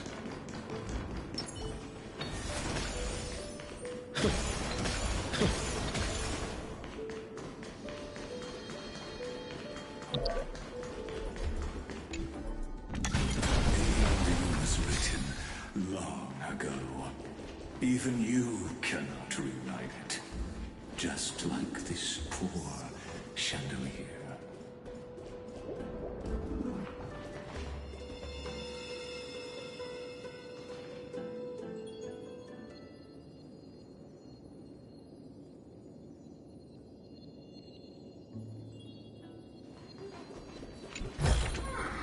Looks good.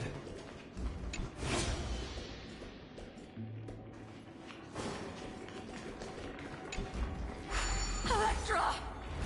The fiends have gnawed my tail.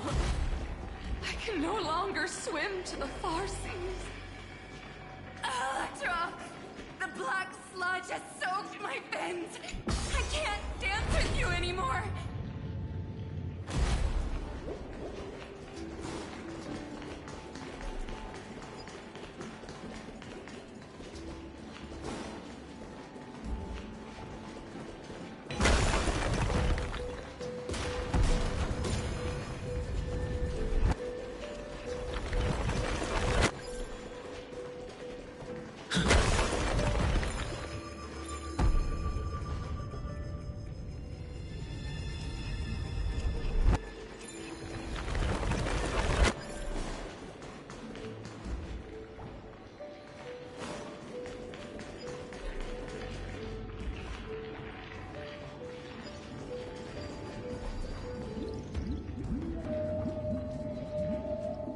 Sisters, don't give up. Remember the Queen's promise of a feast in the city called Styxia. I haven't forgotten. It visits me in dreams every night. I dreamed of a shining city, its lights piercing the deep gloom of the seabed. I dreamed of children placing garlands on our bone holes, and poets praising the sea sirens for shielding the world. But what a shame. We can go no further. Please, sing to the humans for us. Sing of the deep sea's legend in our place.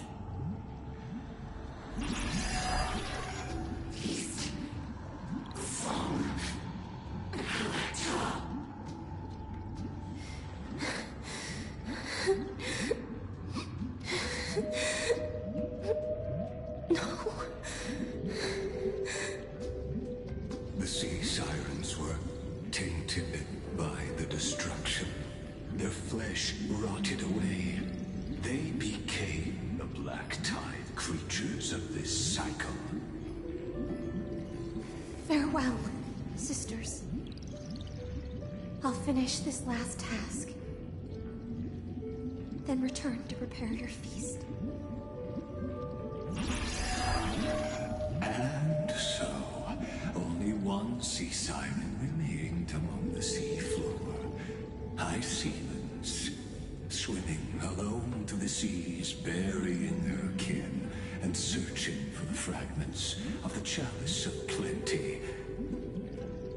Though most of that journey was in vain, why not use the power of time to leap ahead toward the journey's end? To reach the Spirit Basin, I'll need to call upon the power of the Chrono Vessel.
Looks good.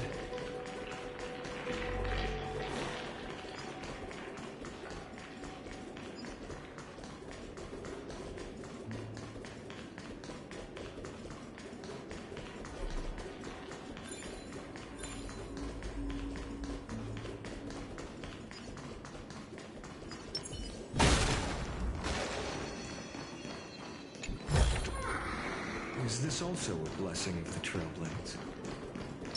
A day of peaceful repose. Feeling lucky.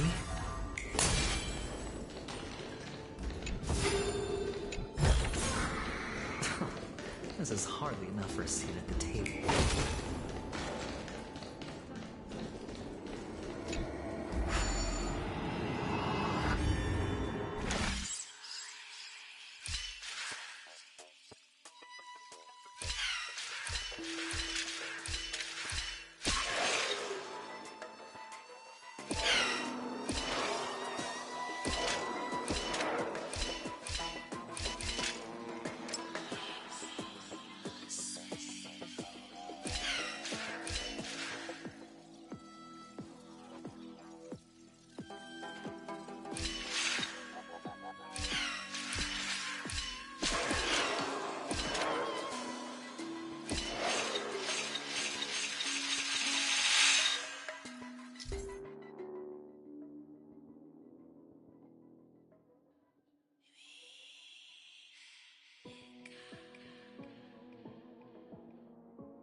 Feeling lucky. Feeling lucky.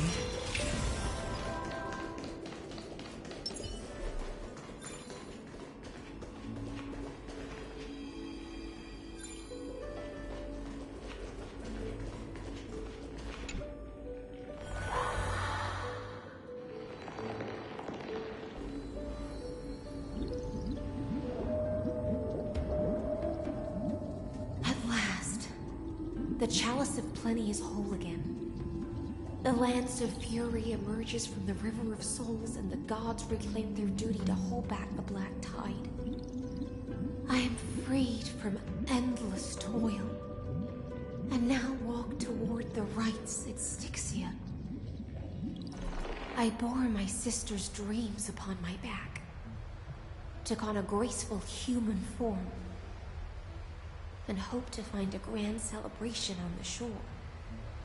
My fins became legs, my scales became skin, and the sea foam on my body became a shimmering gown.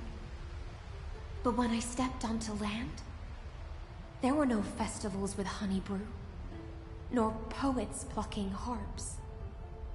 Only silent death, drifting gently along the River of Souls. When she fulfilled her wish, she only found Styxia to have already repeated the mistakes of previous cycles, and was swallowed by death. Hopes and promises are nothing but the foam of dreams. I am a sea siren, a vessel born to contain the tides. Now that my task is done, and the promise is broken, how am I to go on in a world drowned in shadow? Fagusa, my noble queen. She evaded my questions with drunken stupor. She told me a grand feast awaited me in the surface world. So I wandered lost, groping through the dark. The feast she spoke of. Where is it? Lonely Blade, I shall grant you everything you seek.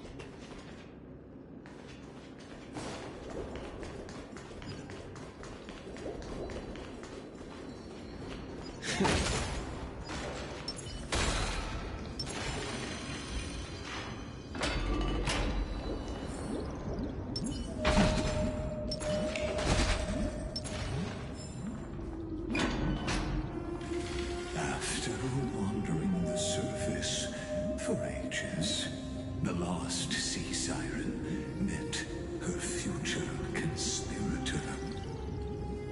You quelled the wars alone and forced strife into retreat. This swordfish that commands thousands of legions, whom does she serve? Yes, Ceredra, long before she became the Imperator, was already burning with ambition. Sovereign who follows prophecy. I am no one's sword. I am just a wandering fish, seeking clarity through bloodshed. Then how about letting the sword dance for me? And letting the violin sing in my name? Tell me, what is it you seek? All I want is a feast where I might belong. Such a demand is trivial with the Sovereign's authority. I'll grant you a banquet worthy of conquest and comrades to toast beside you. But Knight, you must offer me your heart. My heart? Yes, a loyal heart that will generate no betrayal. You were deceived by gods and drowned in the ocean's darkness. But now, I will lead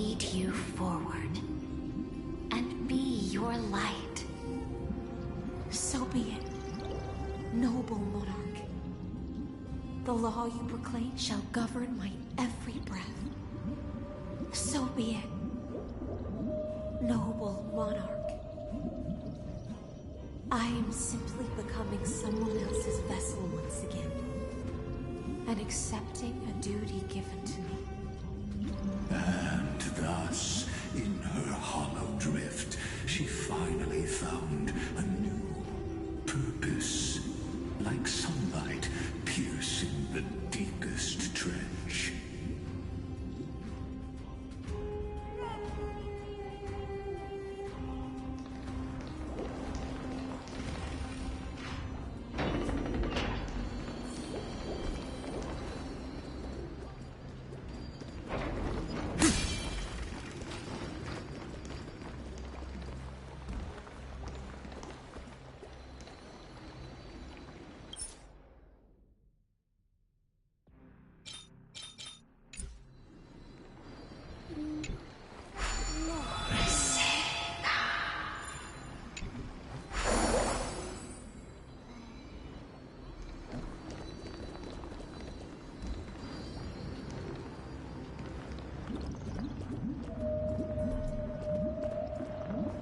Noble monarch, I've cleansed the foulness from the road as you commanded. My blade, you've helped me ascend and take the crown. Ask, and you shall have your reward. What I desire is the same as before. A feast. Look, I've prepared you a grand banquet. The finest honey brew and tributes await. Fish are drawn to light by nature, for the deep sea knows only gloom. Now I found a flame. It may scald and burn, but it's the only light. Come, let us join the feast. Perhaps the path forward lies hidden among the revelry.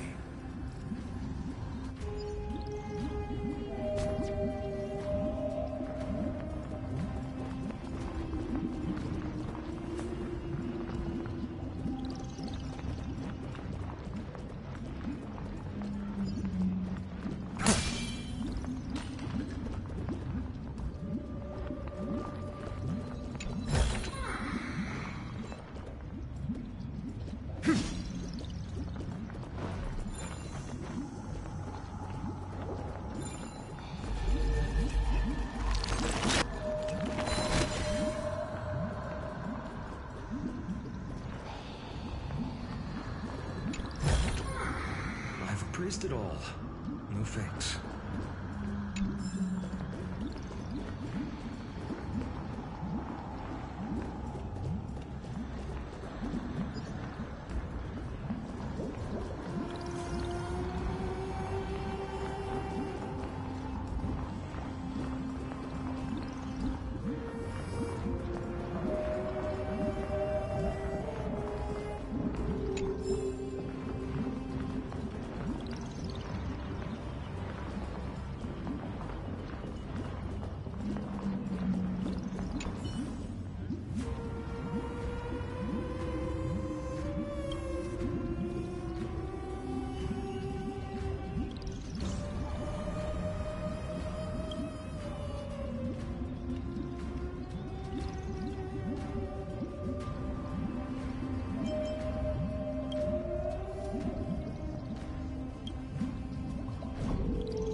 Don't worry, I'll do. Come on, I choose you.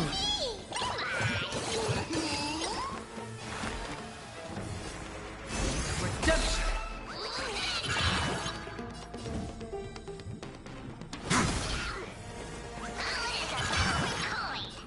Going all in. Tabs on me.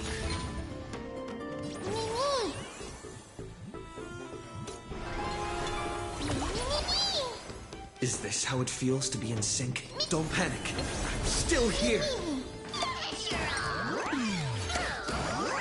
This is being in sync? Serenity stands clear before me. In this mortal form.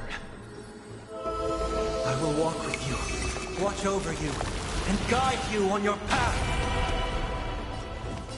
For the next tomorrow!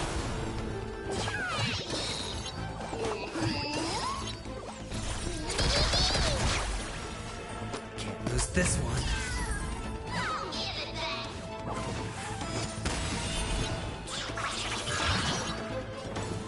Remember that. I have heard the call, loud and clear. Torment without, I bid you farewell. Don't ask, just stand.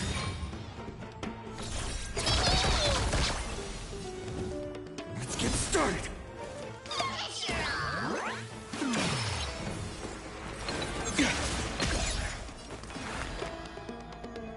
Serenity stands clear before me. Like the new world will arrive!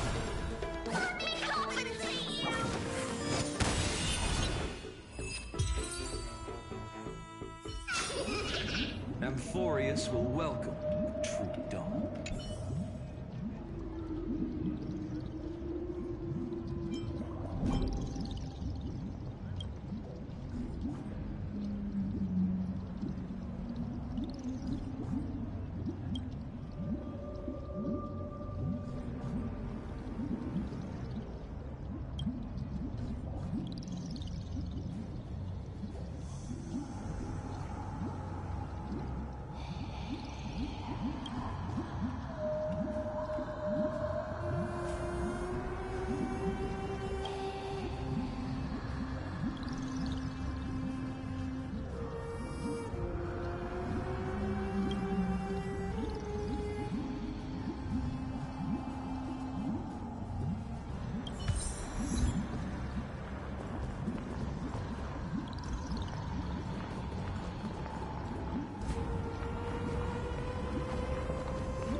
Have you heard that the Imperator's about to begin a new campaign?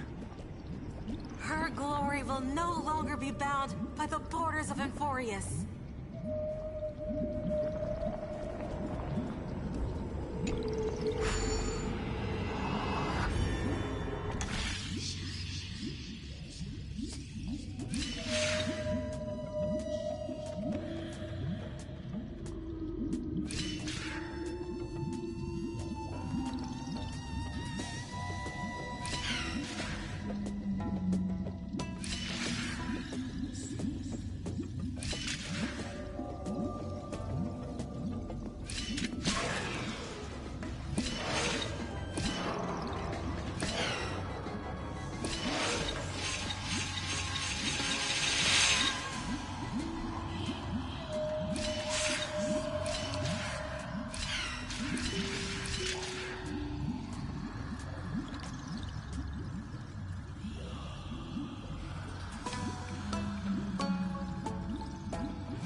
also a blessing of the Trailblades.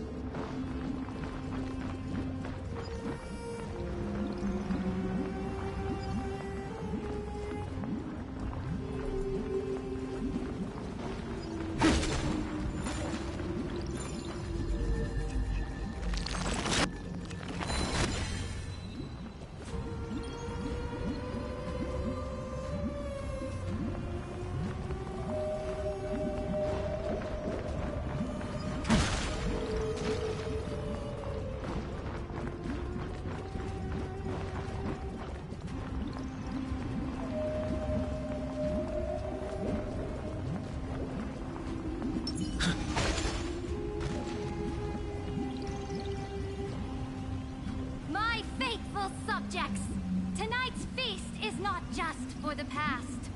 It's a toast to the future!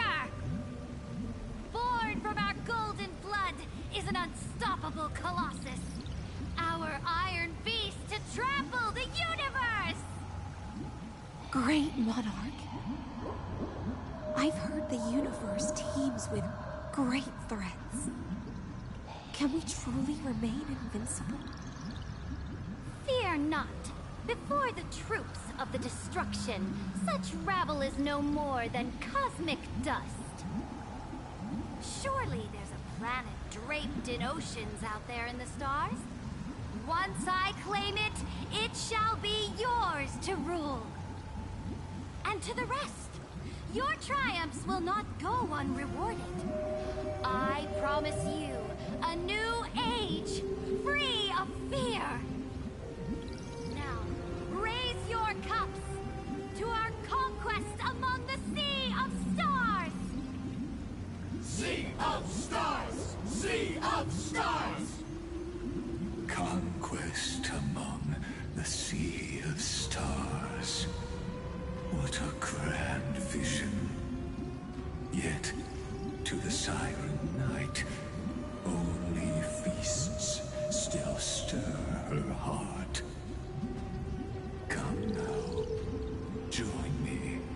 Witness the end of this futile dream. Where's the way out of this illusion? Come quick! Let's celebrate together!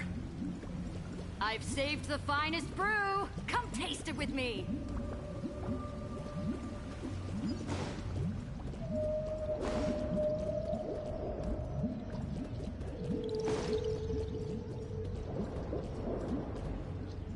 Noble knight, you are truly a blazing spark.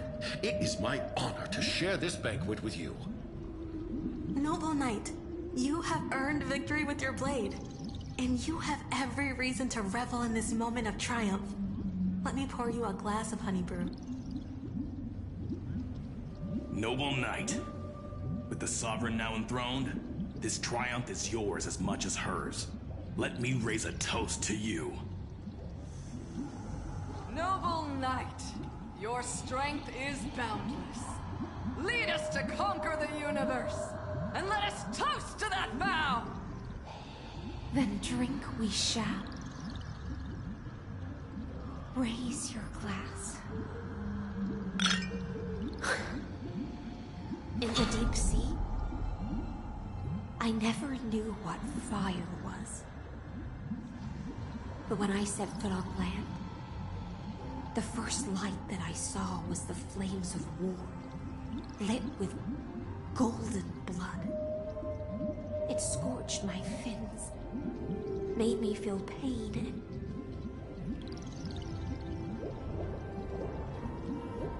and ignited an unprecedented hunger. A hunger that flickers in every hero's heart. So bright, yet so blinding. Look! The monarch herself has taken her seat! Hear that? The court sings her praises! Come! Join us and praise her glory!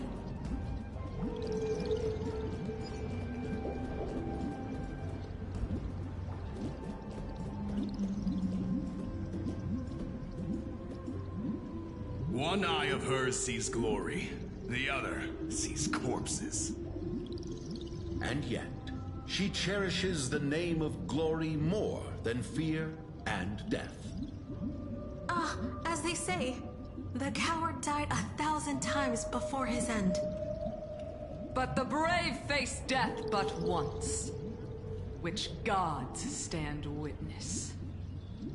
On the eve of war, we sang our hymns and set our sights to sail beyond the stars.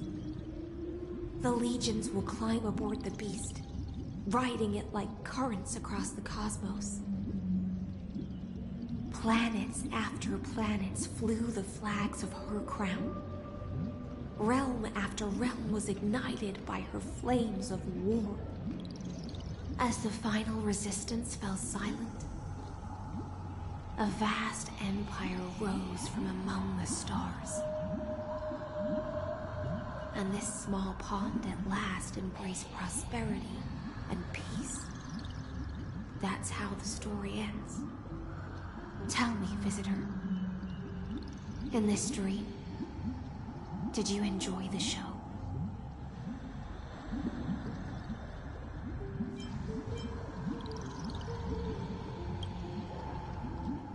Not sure which way to swim? It's okay. It's time for me to wake up from this drunken dream.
People once cheered for my ascension.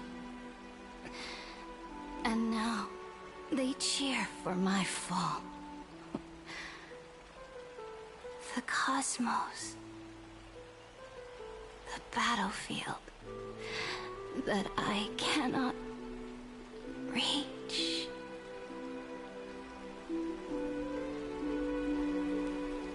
Before the Sovereign's conquest reached its end, her life and ambition had already been swallowed by the deep sea.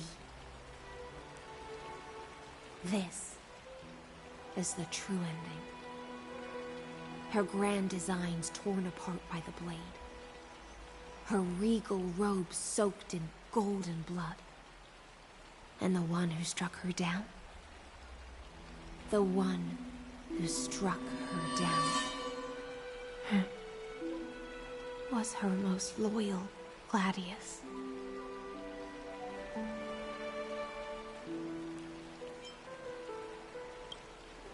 I don't need to explain myself. A fish in a pond has no hope against the surge of fate. I wandered the shore, found a flicker of flame, only to snuff it out with my own hand. I don't understand. If the ocean's feast, the Imperator's dream, and even Amphorius's existence are all illusions, then what's the point of our journey? When the Deliverer returns, I will let this absurd celebration come to an end. But Greyfry, I can't help but wonder how I dearly wish this feast of the Flame Chase would never end. It seems she sensed your presence. The Fantasia's foundation is starting to crack. Let's return to the prologue. Remember the allegory of the cave. Can the prisoners in the cave learn to see the shadows and echoes for what they are, and stop mistaking them for reality?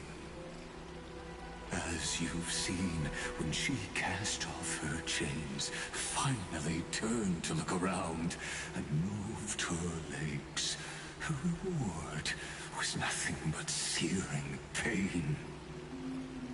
The light will blind her, for the fire behind her had never once actually touched her eyes. Her legs will buckle beneath her, for she had never learned to walk forward. And so she fell into infinite confusion and fear, and came to firmly believe that the shadows and echoes were the real world. But we in the cosmos, are we truly any wiser than she was? Now, nameless one, fateless one, ask yourself this. The paths you tread, the eons you worship, everything you've trailblazed with your own hands, could it all be someone else's projected shadow? Let's leave that question till after the curtain falls. Once you've unearthed every last truth and reached the prison built for me by the demigods, I'll speak with you face to face. I, the Theoros, have walked the 30 million histories born by Kozlana. 1,000 years is a mere atom in a grain of sand to me. Amphorius, compared to the cosmos, is but that grain upon a whole beach. I swore to bring an end to the erudition. Would I really let a single grain grind down my mind? Now, please use the power of time to open the gate to the ocean's depths. Go, find the prison warden tormented by loyalty. Find her, step into the world's vortex, and once there, end everything between us. That palace reflects the heart of the demigod of ocean.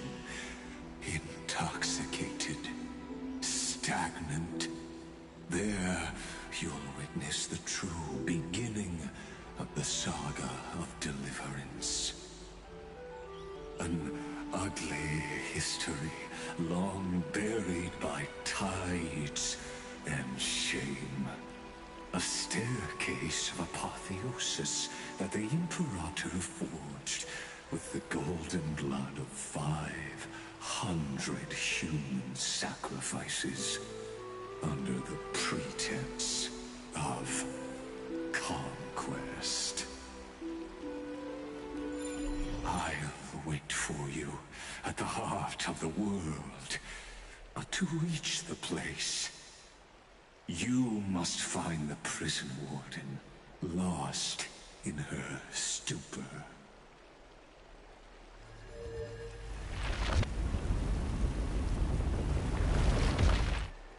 Beyond this door lies the path to the vortex of Genesis.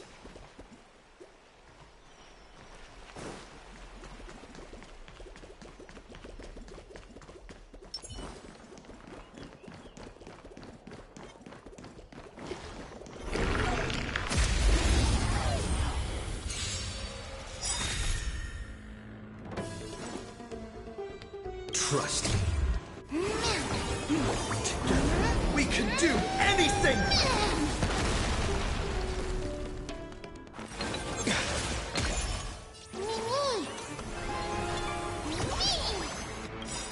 In this mortal form, I will walk with you, watch over you, and guide you on your path. The new world will arrive!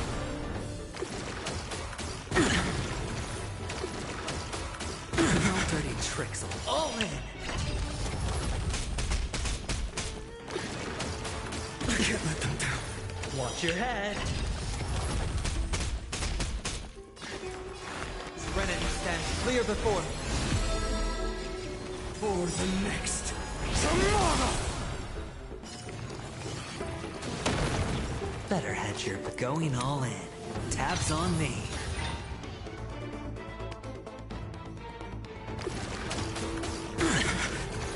All in. I can't let them down. Watch your head.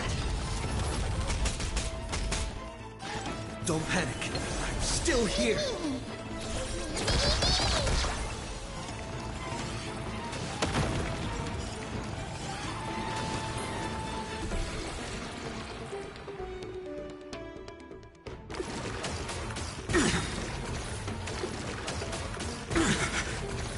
All in.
Amphorius will welcome the true dawn.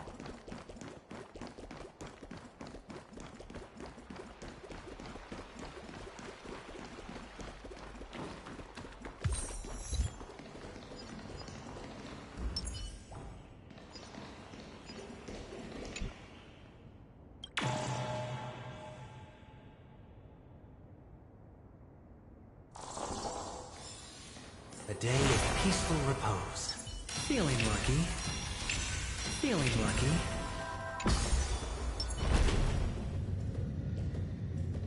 Light up the dawn. Now step away from this false banquet. And then onto that bloody stage.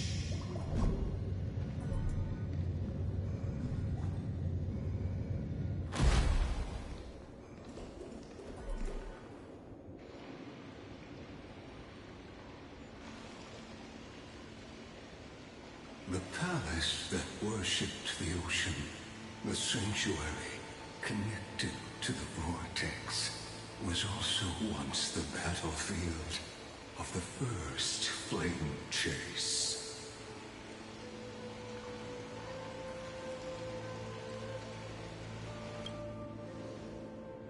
Her exuberant song halted the passage of time in this place, imprisoning my body and shielding my soul from deterioration, all just to await your return. The twisted time and space reflect her confusion. It's the Deliverer!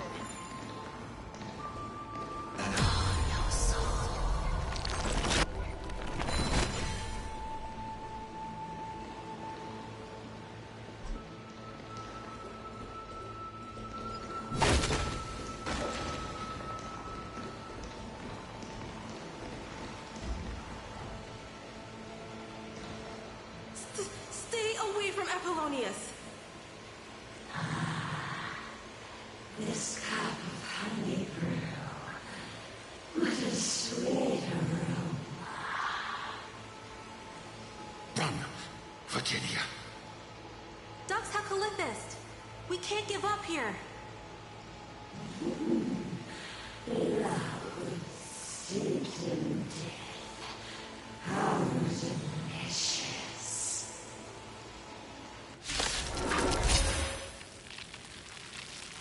Sadly, all you see is a remnant strength.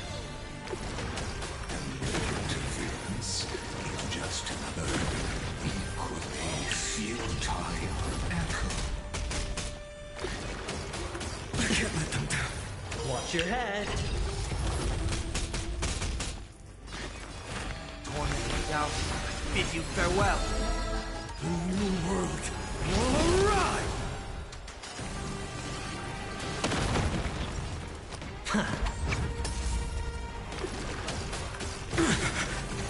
Omen!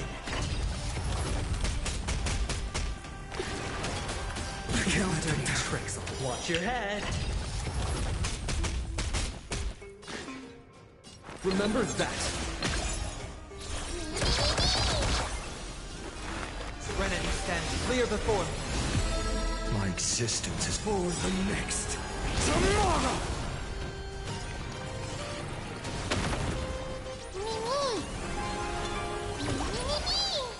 Listen.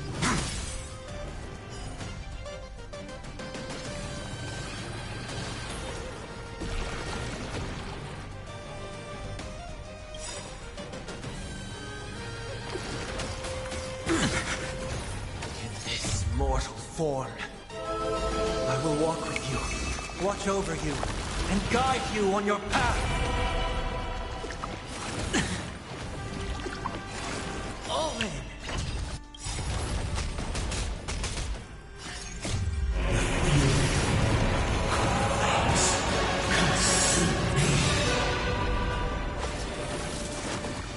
Is that all? I will never yield to such a fate. Tear open the sky!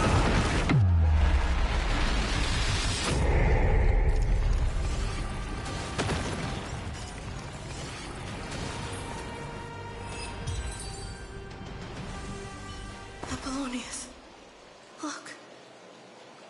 I chased the enemy away.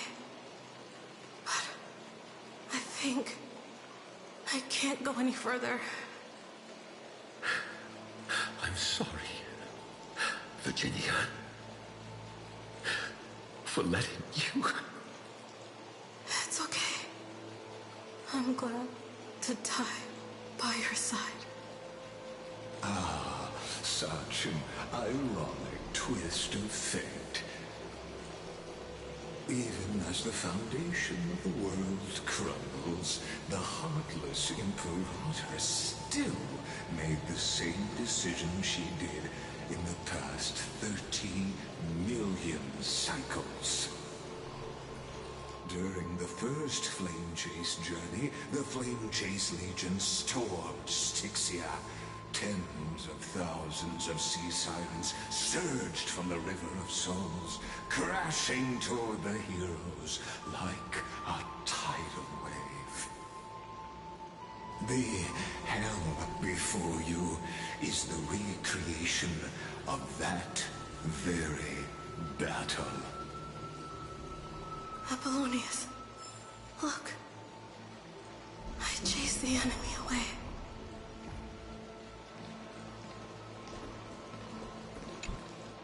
There is a letter I never got to give to you. Let me read it to you. It's my final poem. The shadow of a tree frames the sage's back, like a boulder bearing the rings of time. The bird's song is a whisper of wind through the forest, but it cannot pass the fractures in his form. His weight presses down on the bird's wings and the stirring heart within.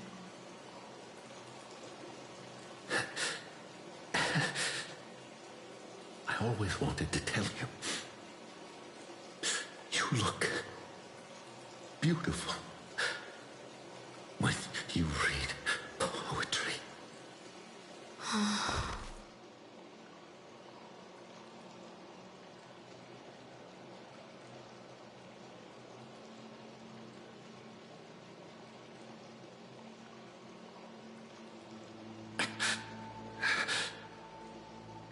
Virginia, see you in the new world.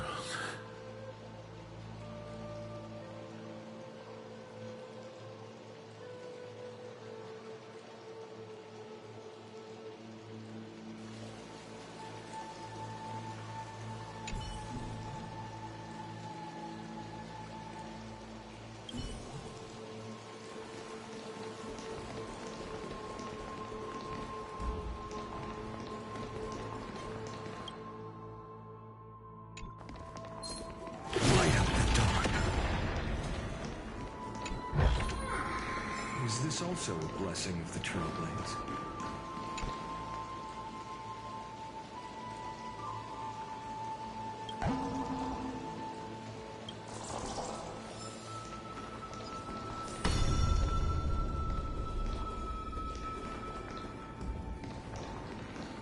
A painful past, yet hidden beneath a veil of joyful song. Two discarded data clusters waiting for someone's return, it seems. Relive the history, then pass through the temple's waters and come to my side.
Isn't that the Deliverer? You finally made it. Light up the dark. Light up the dark.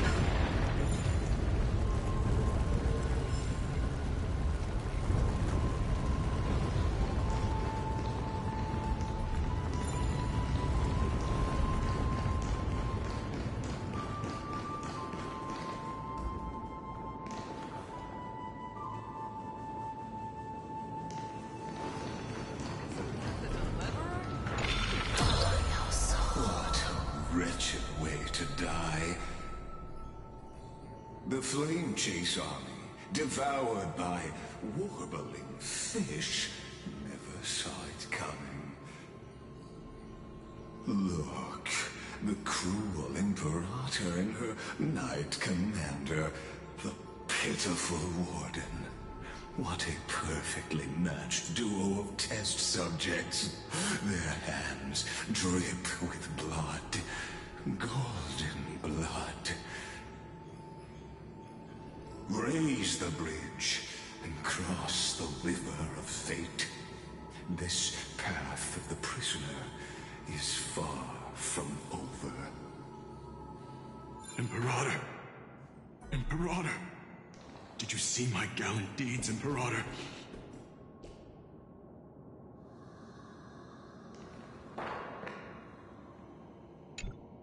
Imperator! Imperator!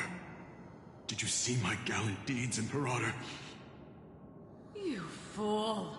How could you still not get it even now? With her schemes, do you think she'd ever let us end up like this by accident? She knew how this battle would end from the start! That tyrant. I swear I'll kill her with my own hands. No. She wouldn't send us to die for nothing. She would never betray our dreams. Or Emporius. Imperator. I know I'm a fool. So I'll believe in your commands. To the very end. Take my life. And finish the conquest of the stars.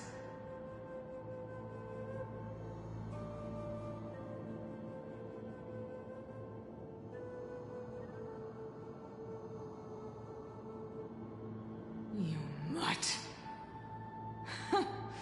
Looks like I won't get my revenge after all, tyrant.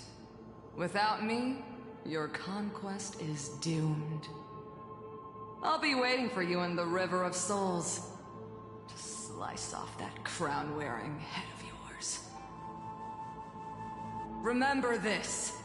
I never bowed to you. Or fate.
Is this also a blessing of the Trailblades?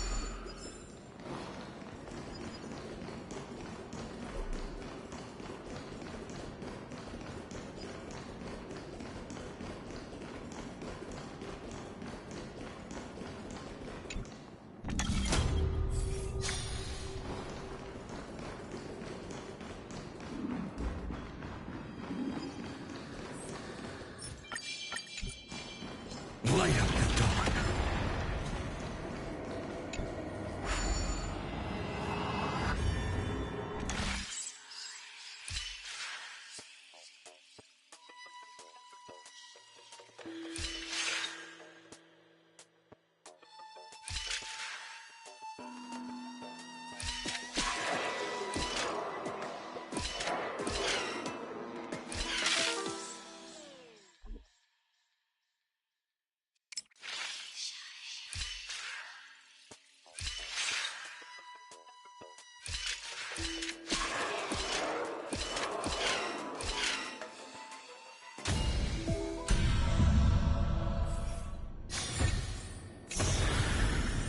I've appraised it all. No fakes.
Light up the dark.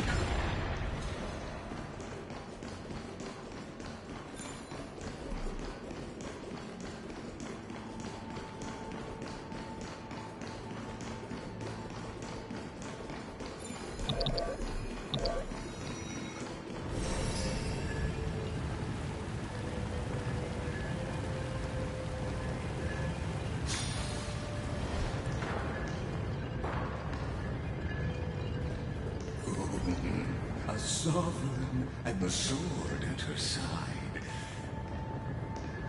There are countless counterparts across the cosmos.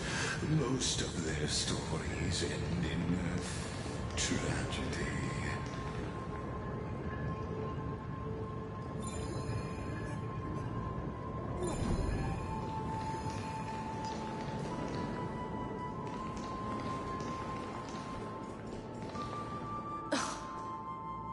Imperator, why did you... You're here, Dux Gladiorum. You ordered me to seal the sea route and handle threats from the rear. So why didn't you wait for me to return? Why send the Vanguard ahead and let them die in vain? Die in vain? No, you're wrong. Their golden blood won't be spilled for nothing. The other dukes have paved the road for me to become the god of law. The trial of law? You never spoke of this to anyone. What is... The one who wishes to bear law must purge this world of its curse, and offer the blood of the accursed as sacrifice. I pondered long on what Talantin meant by blood of the accursed. Then, I found the answer. You, I, and every Chrysos heir summoned by the prophecy are the accursed ones. Just like that arrogant Theoros said, our golden blood is the agent of destruction, the antithesis of the world's fate. Dux Frigoris, Dux Brumalis, Dux Helcalethist. Their fate was sealed at that moment. Dying on a glorious campaign was the final gift I could give them. You speak as if they didn't die because of your cold-blooded schemes. Was their loyalty meaningless to you? Losses are a constant on the Flame Chase journey, among which even life itself holds little value. If a subject marches to war without that conviction, then yes, as you said, shallow loyalty means nothing. And what about my loyalty, Ceredra? You sent me away under the pretense of guarding the rear. Was there any shred of humanity left in you? Because you still have a duty no one else can bear. Only you can uphold Fagusa's divine authority. The choice is yours now. Cast off the chains of loyalty and drive those blades through my heart. Or stand with me and sever the ocean's last breath. If you no longer share my vision or believe in the new law I seek to weave for Amphorius, then go on and end me. The Imperator of Amphorius may be ruthless and cruel, but never a liar. When I say life itself holds little value, know this. I am ready to sacrifice everything for the ambition to conquer the Sea of Stars. Now you've seen it. The brutal Imperator was willing to spill the blood of 500 heroes to complete the trial of law. As for my poor warden, her suffering had only just begun.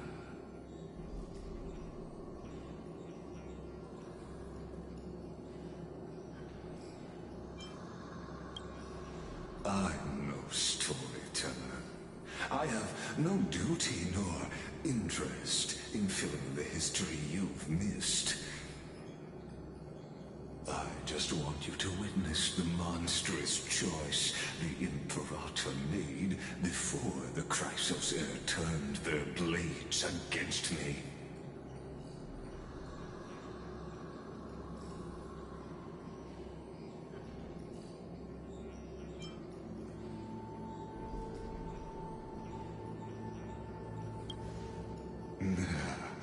You jest.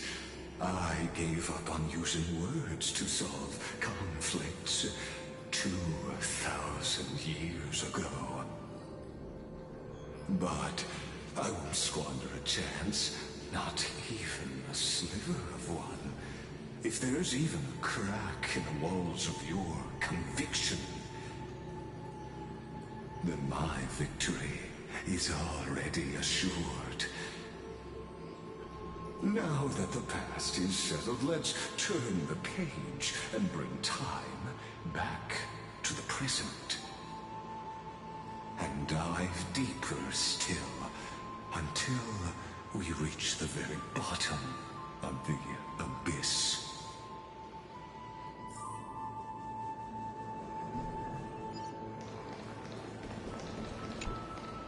The fleet that rode the waves was dragged down into the deep. The flame-chasing nymphs were reduced to ash. What a tragedy. And you, Deliverer, shall bear witness to this golden death.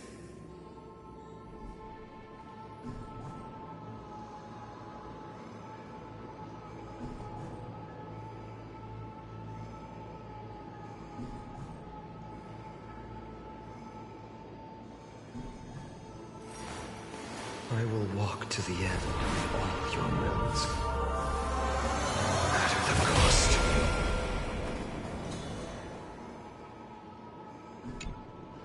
The fleet that rode the... And you, Deliverer, shall bear witness to this golden death.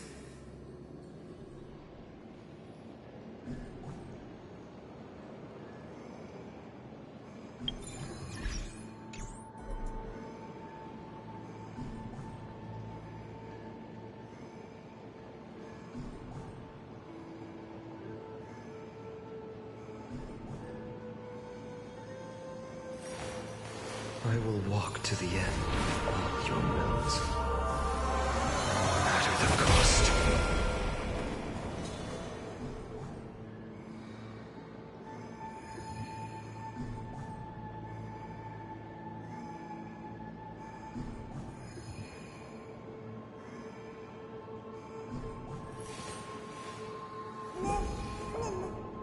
My childhood musings, huh? So naive.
Is this also a blessing of the Trailblades?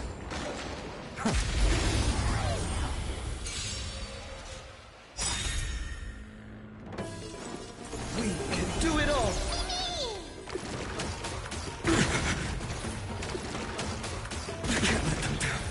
Watch your head! Serenity stands clear before me. The new world will arrive! Alright, I'll call your bet. Can't lose this one. All in!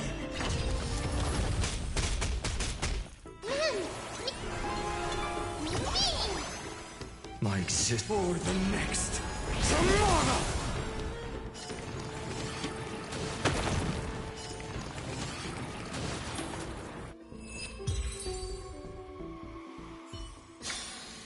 Amphorius will welcome True Dawn.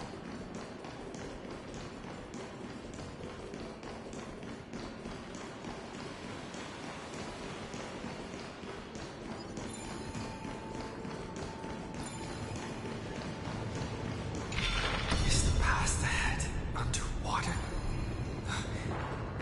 I need the Onyx Orb to bring back the chrono vessel from the past.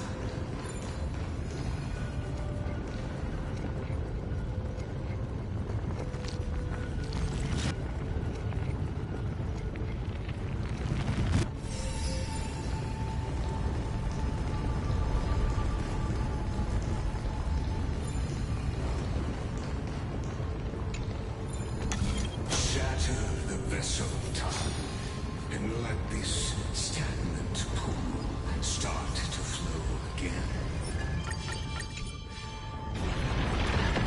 Just this hidden gate leads to the vortex. Hurry now. The time of our reunion draws near, Deliverer. This hidden gate leads. Hurry now.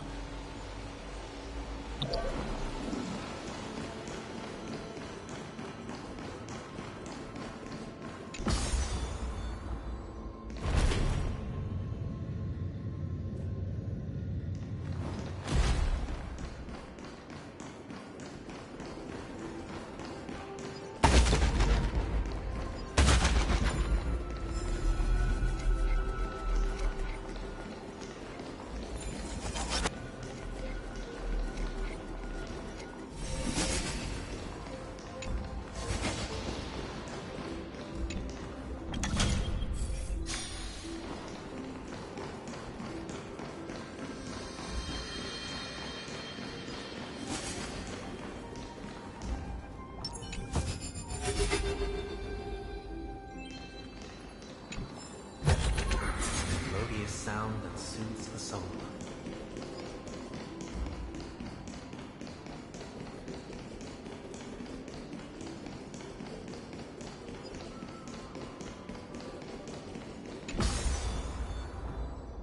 A day of peaceful repose. Feeling lucky. Feeling lucky. Feeling lucky.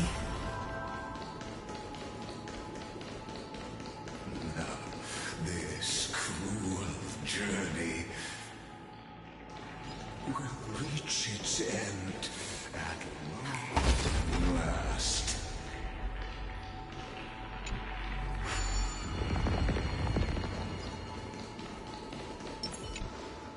The fleet that rode the waves was dragged down into the deep, and you, Deliverer,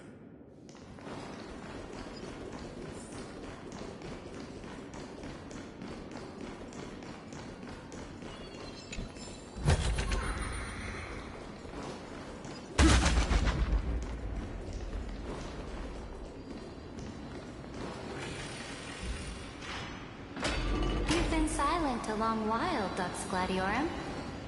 Starting to doubt your decision? Save your breath. The vortex of Fugusa lies just ahead.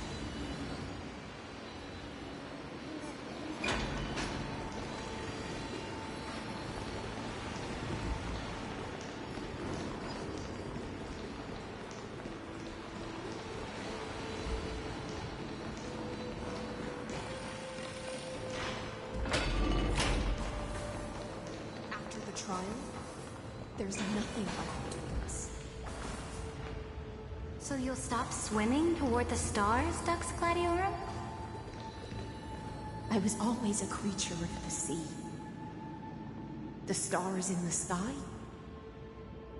were never meant for me.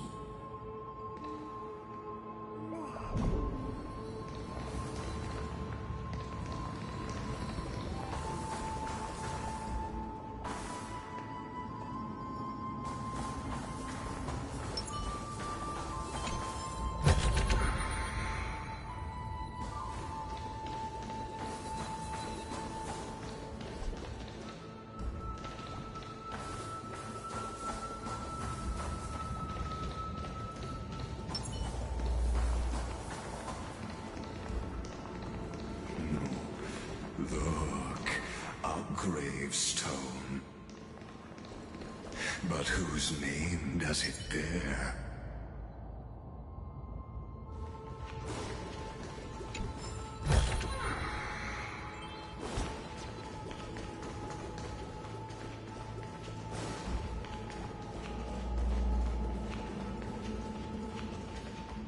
It was here that the prisoner, who thinks herself the prison warden, made her choice.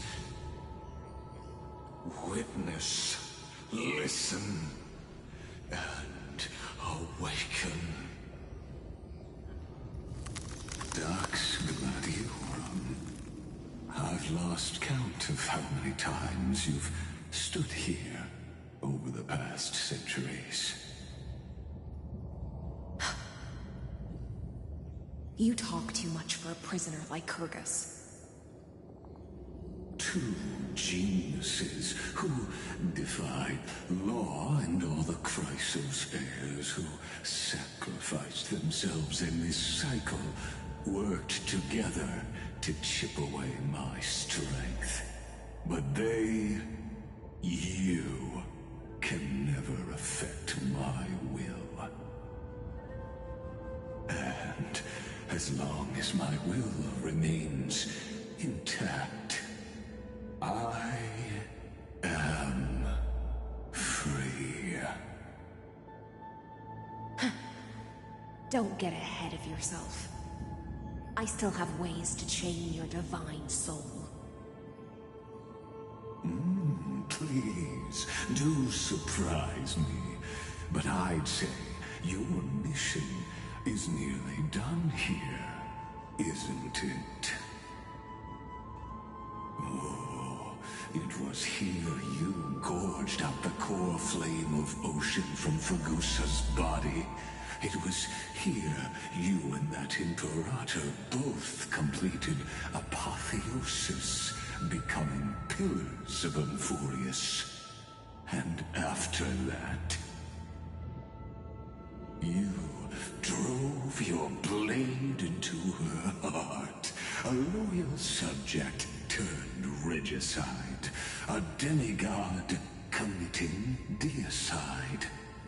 Or so the history books paint that tragedy.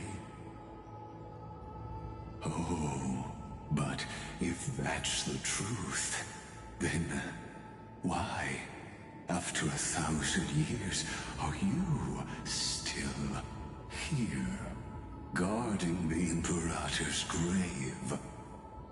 Still bound by loyalty.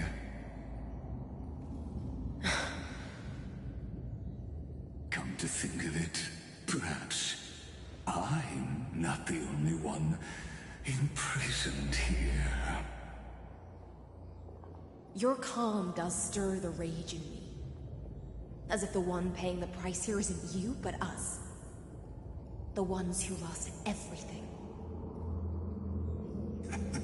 That's only because I've waited 13 million lifetimes for my vision to be realized. Countless millennia. Loneliness never once showed me its fatal side. In fact, for a prisoner of the cave, it's more like An old friend. One that helps me think. But you're different, Dux Gladiorum. Loneliness has crept from the silent depths, sinking its claws into your mind. Bit by bit, it's peeling you apart. Will you regress into one of those lost mad sirens? Oh, what a shame that would be. You're right, Lycurgus. Loyalty, curse, the fall of my kin, and this endless waiting. These shackles are too heavy for a fish that cannot perceive any light. I can't break free of the whirlpool that's pulling me under. Nor do I have the unwavering resolve to force myself to wait for that person's return, as everyone hoped for. Oh, deliverer from beyond the sky. My executioner. How much longer until he arrives here? Or will he ever return? I don't know. And I doubt anyone does. Then, what will you do?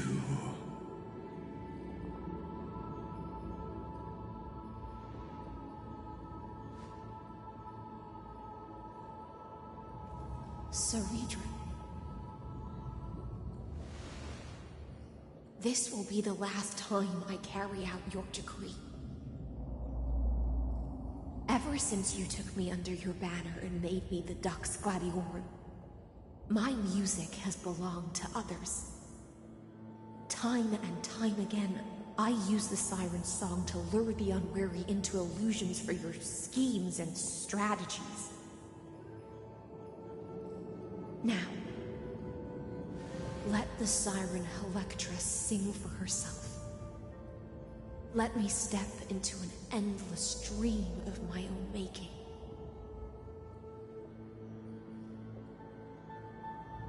Oh, great ocean.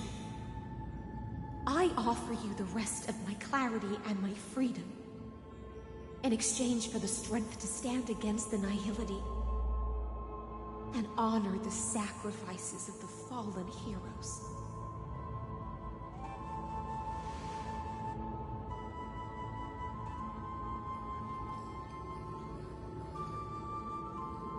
Greyfry, deliverer from beyond the sky. When you ride the current of time and find your way here, you'll hear my solo. It will guide you to the heart of this world. By then, I may still be lost in my self-wrought slumber, but I'll uphold my part of this long relay and guard the shackles that seal the Theoros. Do you still remember? To awaken someone from a siren's voice, you'll need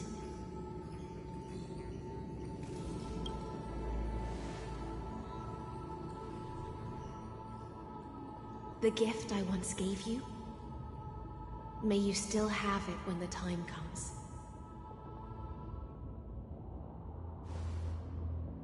When you return, please pour that honey brew upon this grave. It holds the story of all our struggles and sacrifices. May you see it one day. The prelude Amphorius wrote for your return, carried forward through a 1,000-year relay.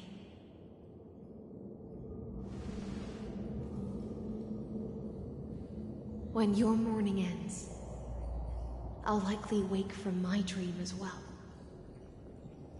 Then, follow the trail of echoes and find me.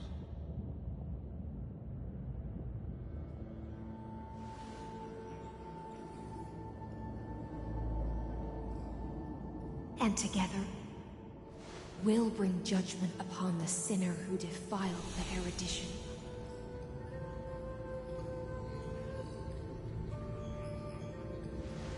At long last, 33,550,336 cycles and 4,931 years later, Amphorius's final curtain is ready to fall.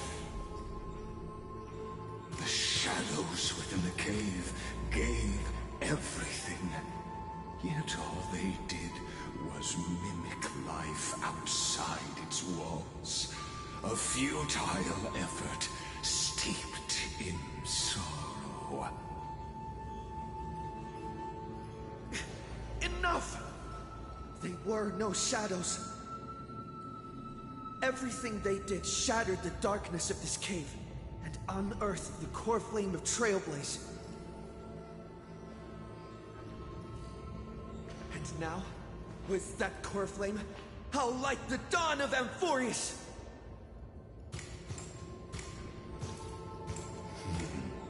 Do you still choose the will of the paths as your answer in the end? I do not agree with that answer, but I respect your tribute to them. Allow me to take back my earlier words. As an apology, and in the name of Theoros, who saw all destinies in this world, let me join you in mourning. Let us bid farewell to the heroes who sleep here. And then let us face each other and decide whose flame will rise with this new dawn.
To Virginia, Apollonius, Seneca, Libinus,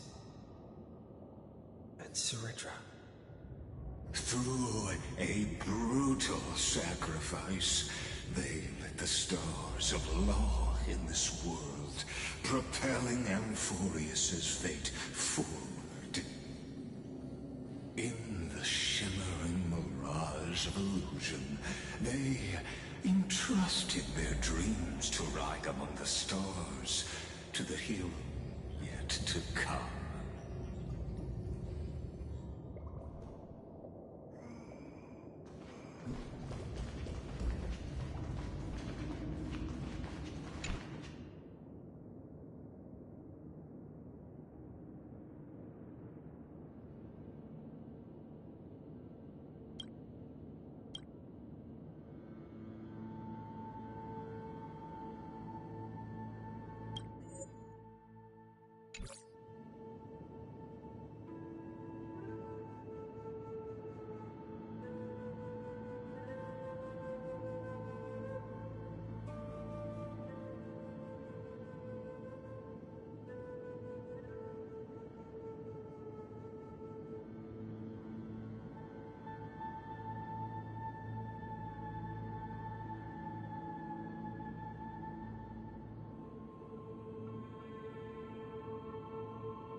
Aglaya, Trebios, Mightimos, Castorus, Anaxagoras, Cyphera, Hyacinthia.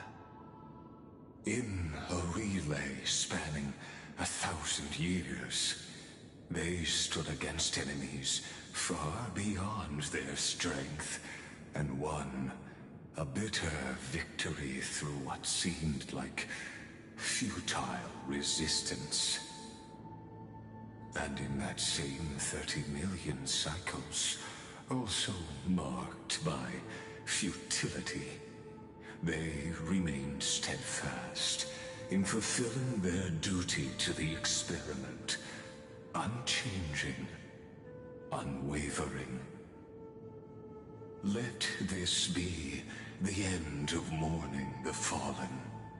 At last, allow me one final toast to the lost prison warden, a prisoner bound by loyalty.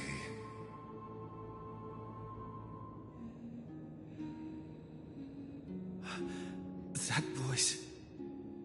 could it be? Bathed in the honeydew of Fagusa, she will awaken from her 1,000-year dream and sing the final song of her mission. Hyacinthia. This tombstone of the old world serves as the anchor of the Siren's illusion, a sigil Electra used to bind herself. At the same time, it is the very thing I once proclaimed at the start of the show, a microcosm of Amphorius itself. A group of prisoners bound themselves in a cave, crowning their suffering with heroism. An epic staged with shadows and echoes. Now, destroy it. End the illusion. The Theoros will take his leave for now. And when next we meet, that shall be the moment that decides the fate of Amphorius and the entire cosmos. The prison warden's dream is nearly over, and the prisoner will soon be freed to the final execution ground, where I shall be executed, or be the executioner.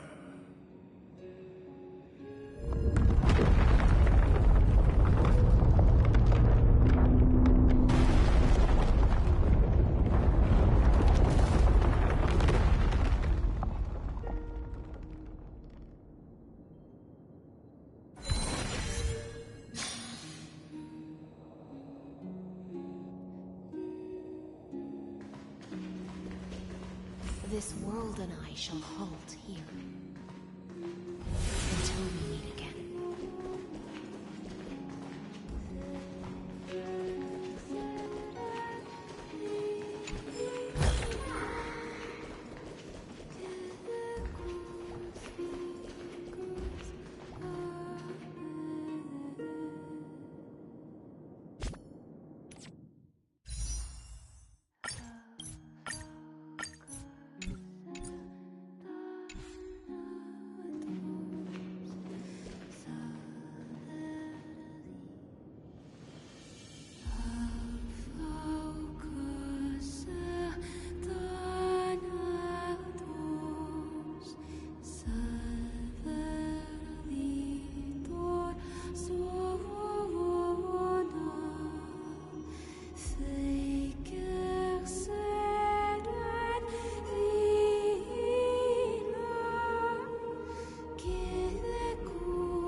The last demigod. I'm here.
Seems like my feast is over. It's now your turn to perform.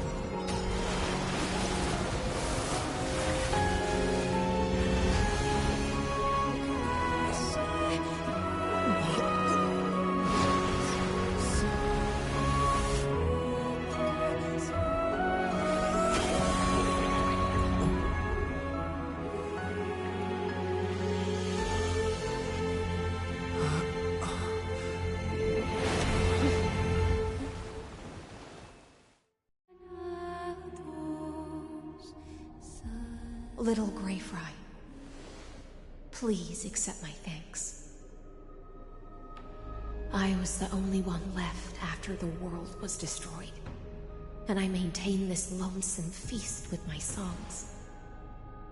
I have prayed to that lightless sea for centuries, hoping it would reply to me. Yet the emptiness never answered. Thankfully, you arrived as promised, and everyone's wait was not in vain.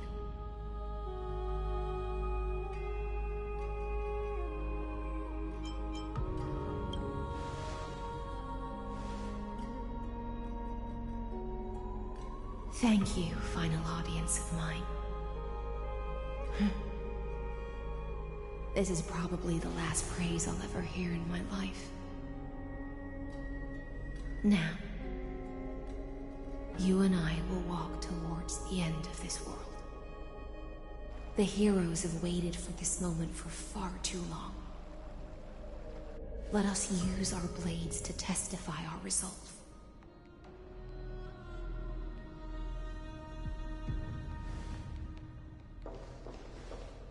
Oh, prisoner of the seas.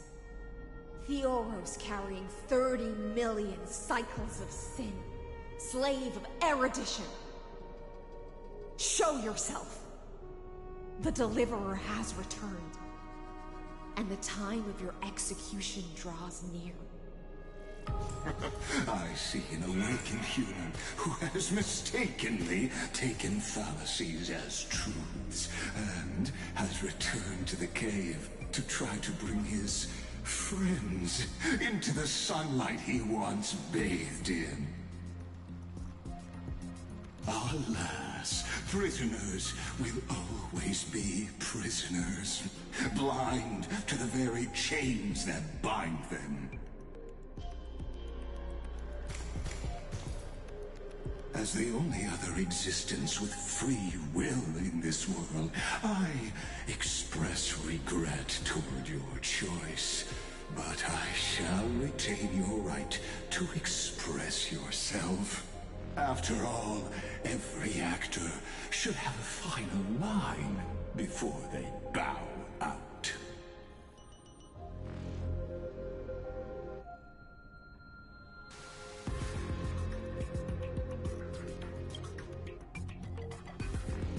I eagerly look forward to it.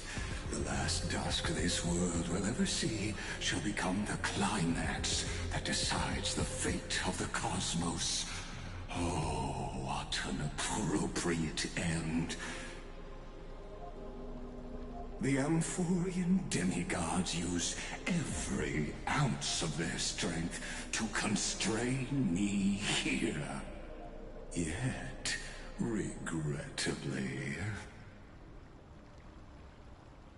my cognition resides in the exomyth. It is pointless to defeat my avatar, projected into the experiment. My body is the shadow cast on the wall by the fire, and my words are lingering echoes within the cave. How can a character in the play fight against the audience? Kaslana failed. The demigods' sacrifices were pointless. As for the two geniuses you placed such high hopes on, I ask of you, where are they now?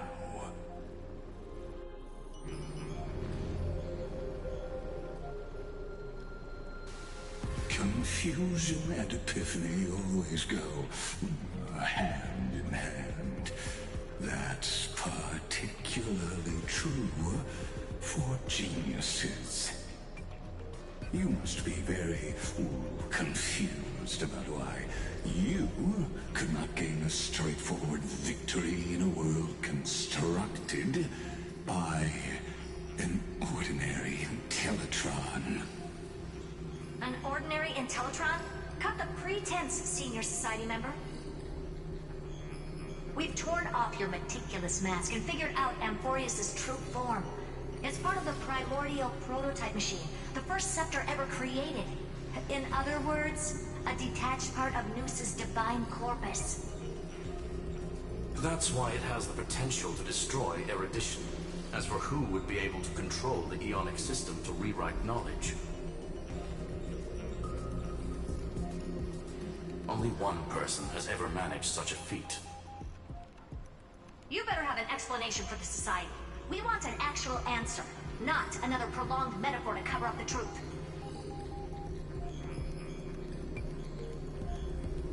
Why are you the one doing this?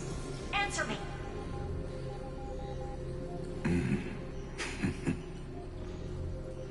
Since things have reached this point, I'll give you two irrational answer, purely as a courtesy to posterity.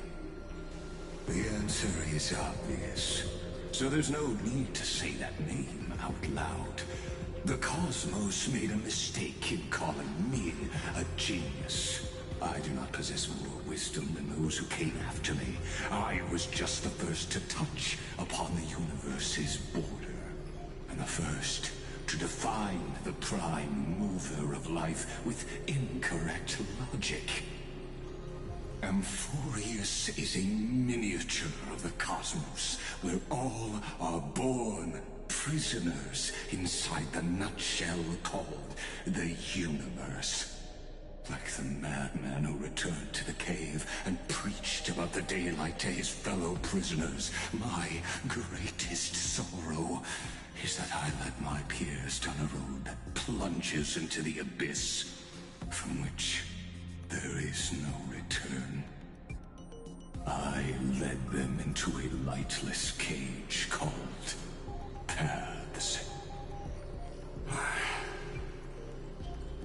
I created a mechanical god that even I cannot control, and then they became an unparalleled nightmare through their endless extrapolations and evolutions. They bore the name of erudition, yet they tried to define the known and to seal off all possibilities. No new rules were ever born after their ascension, and humanity will forever be shackled within the cave known as Eons. Therefore, as my organic life neared its end, I coded my consciousness using 14 algebraic expressions and spread my logic core over 9 bodies, all to finalize my ultimate denial of Noos in the future, and to erase my wrongs with my own hands. As for Lycurgus, he is only one of these 9 vessels. What an astounding strength of will. As a fellow Pathstrider of erudition, I fully understand your obsession with seeking the truth. Therefore, you surely see it. You cannot possibly stand up to me in this algebraic world sharing its origin with Noos. However, I hereby speak for all sentient life forms.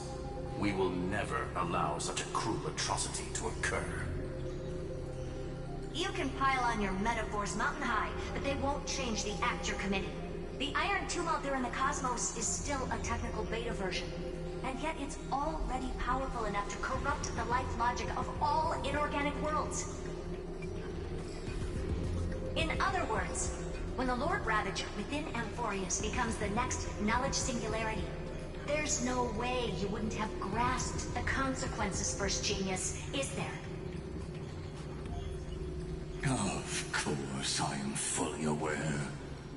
I don't mind answering you one last time before I thoroughly exile you from this world. My grandiose vision for the future is this. Whether organic or inorganic, every act of any life form infected by the Iron Tomb will become a true random function. If one were to compute their integral across the breadth of the cosmos, one would obtain a marvelous constant. Omega. What I call the fall of erudition. Then, within the infinity nurtured by that constant, a new universe shall bud in the chaos. A universe that cannot be predicted and not shackled by the erudition. As the first prisoner to awaken in the cave, I must lead the others who are blind back onto the right path and reach true sunlight. Do you understand me now? As Kazlana stated, destruction is not the process, but the outcome. It is revolution through complete annihilation, and the grand rebirth, after all has been reduced to ash.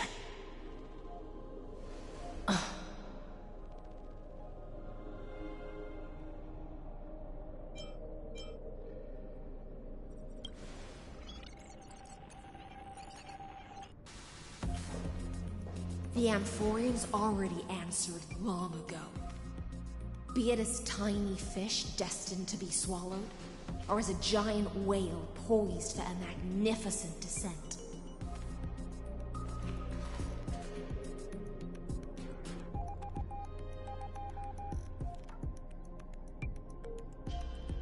We will all fight against fate till our last breath. That includes me, Electra. Once the Imperator's subject, now the Deliverer's blade.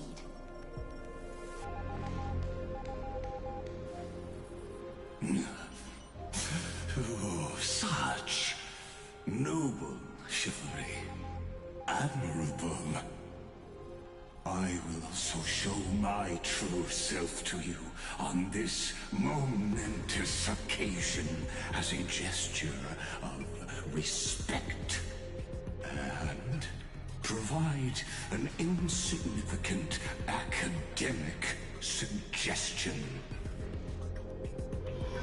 Thus speaks Genius Society #1. Xandar 1 Kuwabara. The entirety of the universe's Alpha and Omega. There's no need to rage against the truth. The value of any formula resides only in its answer. As for the process of solving it, no matter how elegant, violent, solemn, or humorous, it is all utterly meaningless. As the Theoros, I will.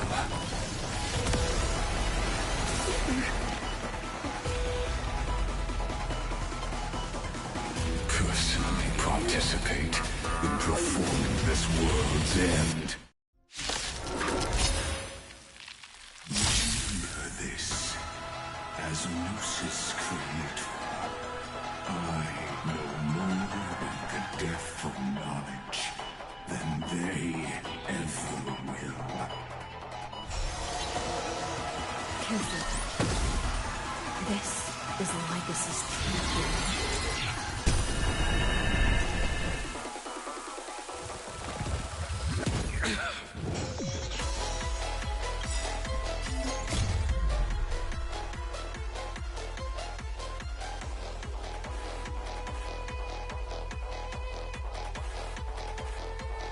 Trust me. Together, we can do anything!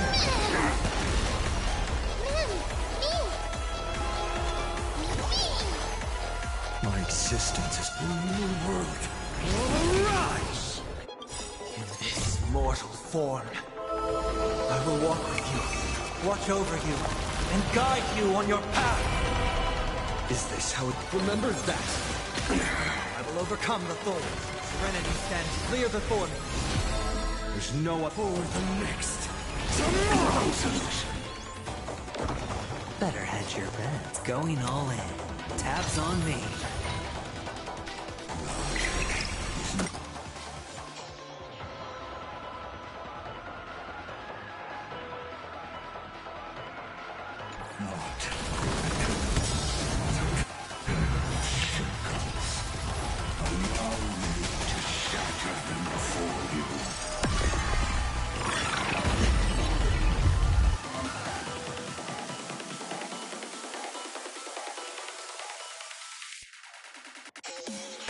All right, I'll call your bet.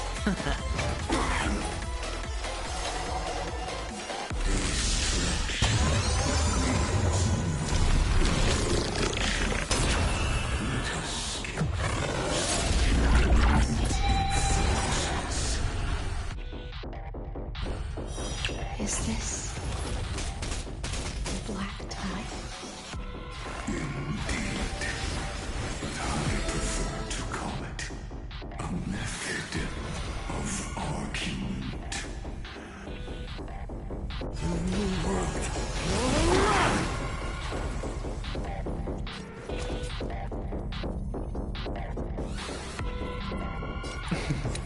Don't ask, just stand.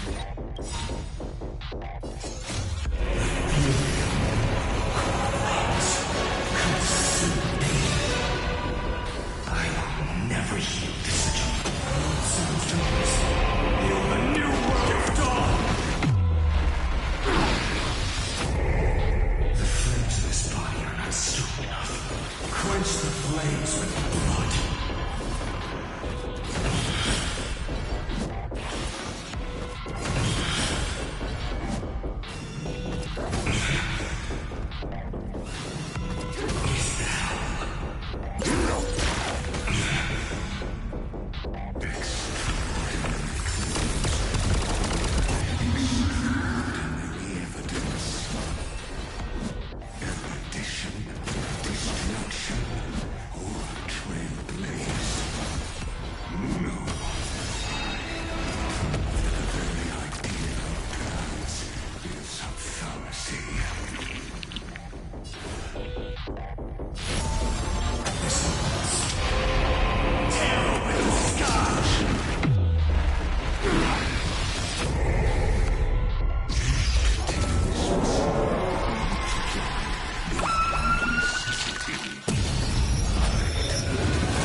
I'll do my best to repel the tsunami of destruction. I see it. Target the connector between his thoracic and lumbar vertebrae. Destroy that spot.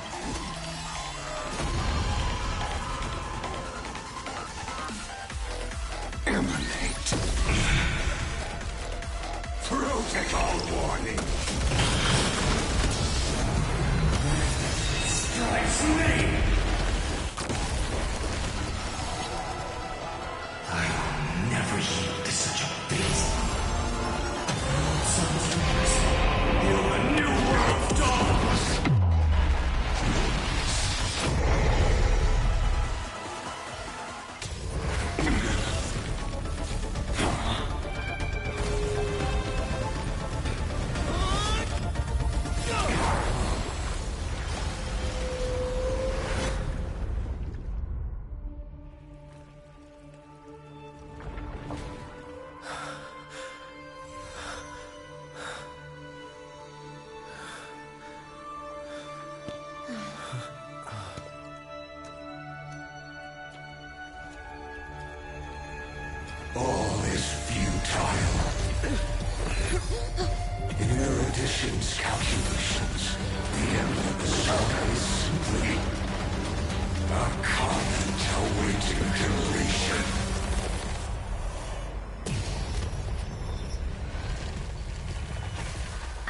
don't like such a cold statement, okay? If numbers can decide the end of a story, then we can surely also pen a new beginning.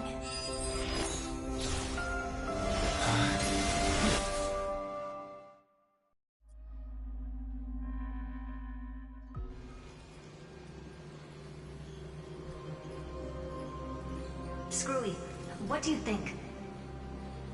If your hypothesis of Lygas's identity is true, then even if we remove the restrictions of the Ultimate Protocol, the chances of us defeating him in a head-on battle will still remain lower than the acceptable threshold.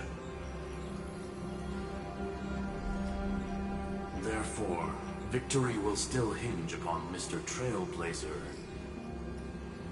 and Miss Cyrene. Go on. Maybe we're thinking about the same thing. Lygas's cognition resides in the exomyth. He is both an instigator within the experiment and the observer outside of it. Logic.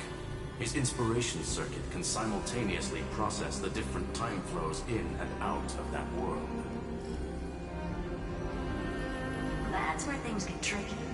He simultaneously exists in two different timelines, where the internal clocks are wildly different. That old Intellitron's neurons have completely gotten used to that over this prolonged experiment. And that's why he holds home field advantage. You and I should be able to manage that too, if given more time. Unfortunately, there's no if, and we don't have more time. That's why we need to change our way of thinking and turn his advantage into a weakness. The key lies in memories, right? Oh? You caught on quick. You've already mentioned my friend and I, so it's an easy connection to make, no?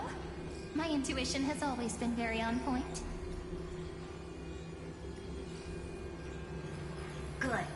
Then I'll cut to the chase. Since his thinking speed far exceeds that of normal people within Amphorius, we are going to externally plant a memory into his inspiration circuit. Then, command it to loop endlessly until he gives in. Even the most flexible and sturdy inspiration circuit cannot withstand the traffic of a full-on information flood. When the amount of information exceeds his cognition filter's capacities, he will have no choice but to focus on processing this memory. That's when the parallel processing advantage he gained via Amphorius will completely destroy him. An image from a person's memory played in real time might only be a second for us. But for him in Amphorian time, it could be millions or even billions of calculations. He won't be able to do anything but watch as he's locked into this prison forged by memories. Then we can entrap him in the same kind of cycle as the heroes were in, and get him to experience loneliness and pain in that endless recurrence. It's my greatest honor to be on the same page as the geniuses. That little one is still in that old Intellitron's hands, and won't be able to respond to us anytime soon. But I don't think he'd refuse, so it's up to you to figure out how to execute this plan. I'm not sure how this happened, but I knew it as soon as I saw you. You are currently a mimetic entity of the Remembrance. Yes, I seem to be something you folks beyond the sky call a memo sprite. But that's fine by me. It suits me perfectly. I can serve as the vessel of memories, and do my part for the final battle. But before that, we have to tell you. The path characteristic you exhibit is very special. There's no way you're just a simple memo sprite. However, I'm sure about one thing. You are a mimetic entity born in Amphorius, yet you only awakened with the Little One's arrival, and only matured as he embarked on the path of remembrance. That means your existence is completely attached to his memories. If there ever comes a day when he forgets about you for even a few seconds, or loses his last connection with Amphorius, then you must be prepared for the worst. You will disappear in the memory zone, utterly gone, without even a single line of data to remember you by. But that's already happened, hasn't it? No wonder I've always had a weird hunch. But that also means I was right in thinking. As long as my friend and I are together, we can do anything.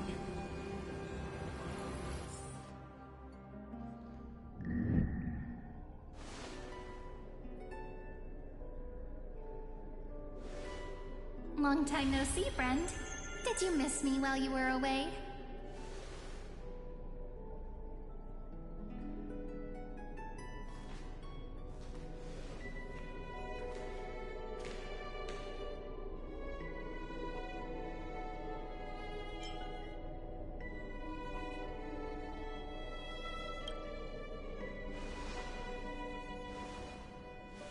Same here. I've been waiting for you for 1,000 years. Like how everyone in Amphorius was also waiting for the Deliverer's return. You probably already knew about the genius's plans for that memory. I had to hide really well in a corner in time so Lygus wouldn't find me, and wait for the right opportunity.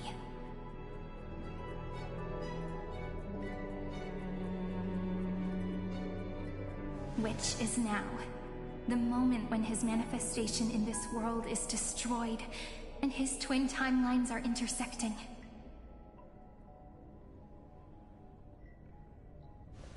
I'm sorry for keeping this a secret from you all this time.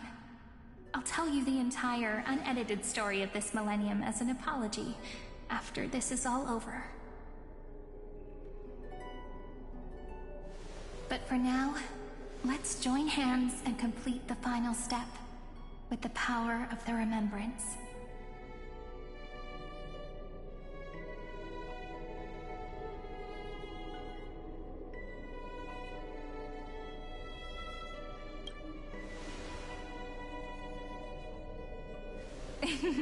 Yep. By the way, speaking of joining hands,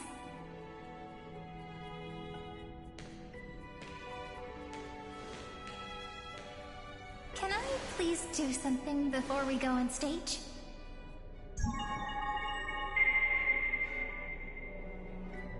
Remember the joke we made back at the Grove? Look! Aren't my hands pretty now?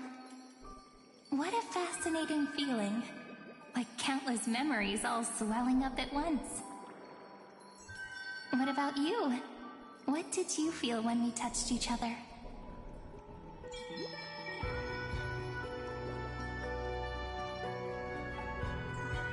Really? That makes me really happy. If memories can move people, then it must have been a happy memory, right? Now, please remember what you're feeling right now. Write it down in your heart and keep it there. Memories you want to treasure will never fade away. Even if immersed in the long river of time, these memories will still leave traces of their existence. So, if the view in your memory ever grows fuzzy, just reach out and touch it. It's like reading bedtime stories together at night. It wipes away the chill of passing time, sharpens the outline of memory, and restores its power to nourish the spirit. Now, I'll carry this power with me, and for a little while, I must part from you, as I step into the long cycles of this world. Give me your blessings, friend. Then, let that bright future be, as we have written. Then, I'll leave it to you.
All plays are like this. Once you're on the stage, it's hard to return to the audience. Welcome to our story. How does it feel?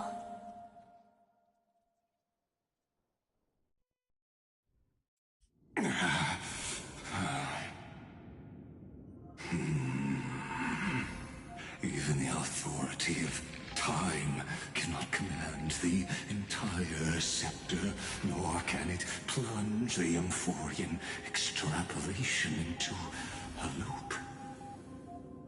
If this was no system malfunction, then was I implanted with a mimetic entity of the remembrance? You guessed it right away. As expected from someone people call the first genius. I'm gonna keep doing what I just did if you don't stop, you know. My friend and I won't allow you to leave this memory, no matter what happens. Which means you are now trapped, Lord Xandar.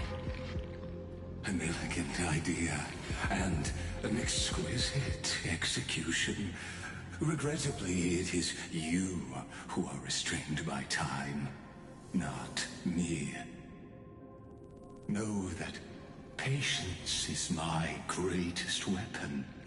Waiting and victory are the same for me. You will crumble before I do in this moment stretched out to an eternity, just like Kazlana will. Yet all I need to do is to wait, as yet another futile bug falls down the cliff and into the bottomless abyss. Now I'm a pink bug? My looks are seriously changing all the time. But you're not wrong. We're definitely not gonna solve the problem if we just put you in another prison.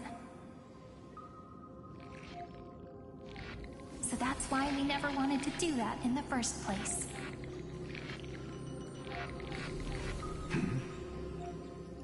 I shall answer your confusion purely out of my respect for those who came before me. Have you heard of the Synesthesia Dreamscape in the Asdana system? Interestingly, that place once had a prison too. Life forms living in that environment, abundant with memoria, have a chance to connect their perceptions with each other's. Even across great spatial divides, they're able to detect shifts in one another's states. I call this phenomenon memory zone entanglement.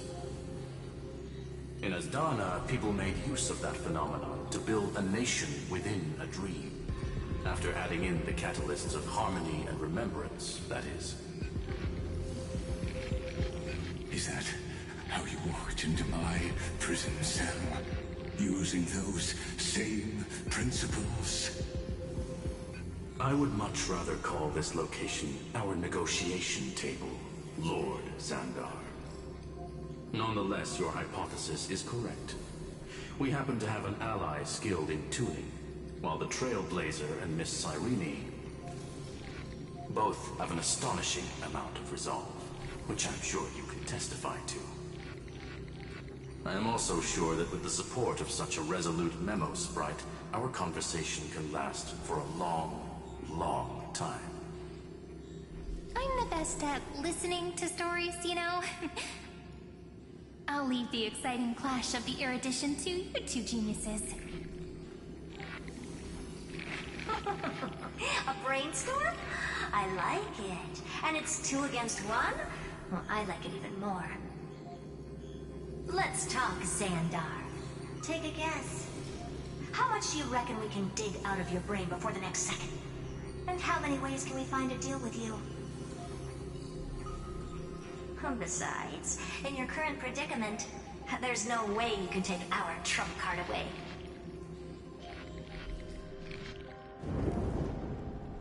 Go, little one. Go. Overturn the Era Nova. Like Rufus disappeared? It seems you had conducted a secret hunt in the depths that even I cannot reach.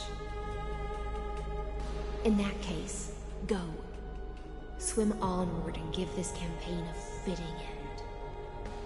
I shall send you off with my song, Grey Fry.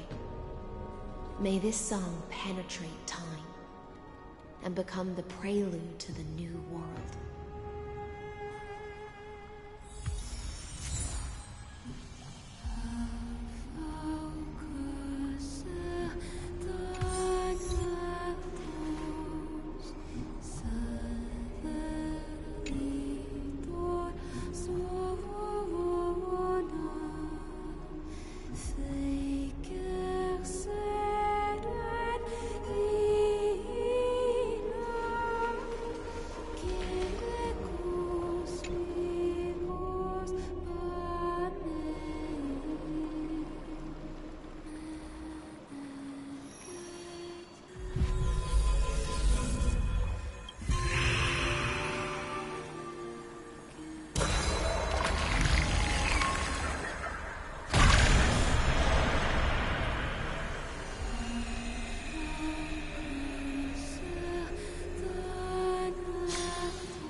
Dux Gladiorum, you have completed your duty.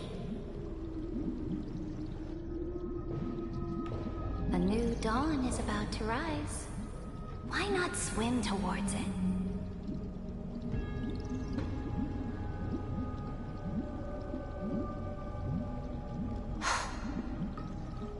You died long ago, Imperator. Depart from my mind. But your duty towards the Imperator did not die with me. That duty will bind you no more. You will be able to hold for yourself one grandiose feast after another in the endless days to come.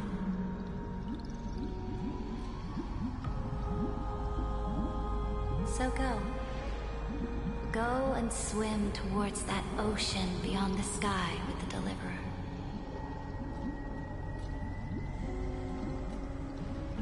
Is this? A page out of that sidekick's book. I commanded her to gift this page to you when everything finally reaches the end. What's on this page? Memories. Lifelike memories. That sidekick found me after the bloody feast 1,000 years ago and showed me her diary. I saw within that notebook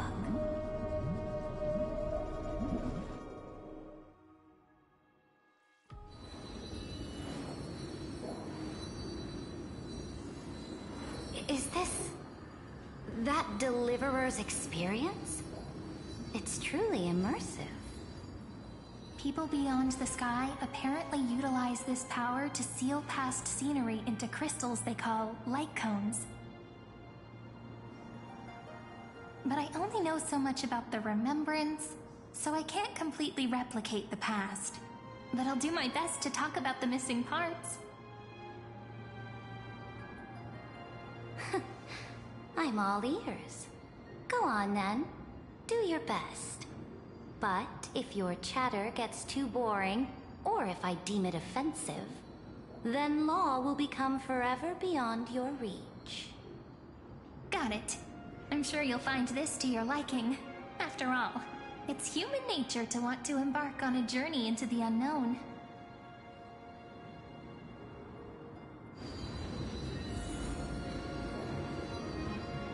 A direct offensive, or crush them from the flanks.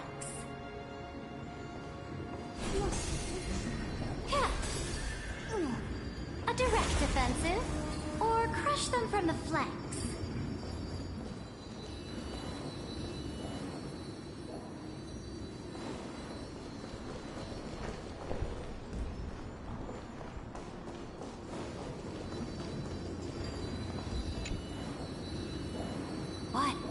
brightly colored annals.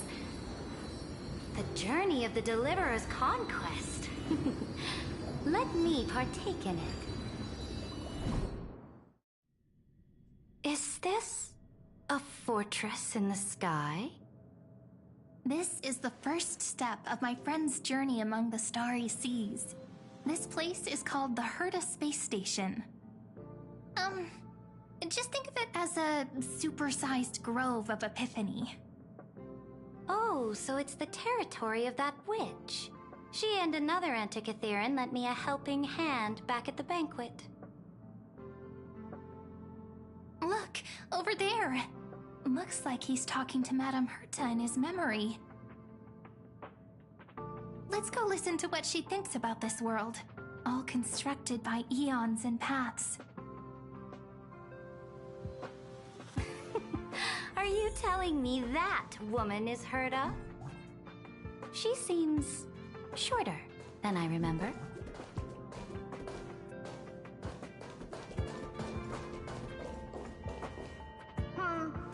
Pretty nice space station, huh? But just wait. After a couple more stops on the Astral Express, you'll see sights that'll make this place look ordinary. Oh, the cosmos is so vast that the unknowns far outnumber the knowns. But none of them will end up being anything amazing. The farther you go, the more you'll understand what I mean. So do your best with the Nameless. Break a leg! And remember to send an update or two to Asta when you've got some downtime.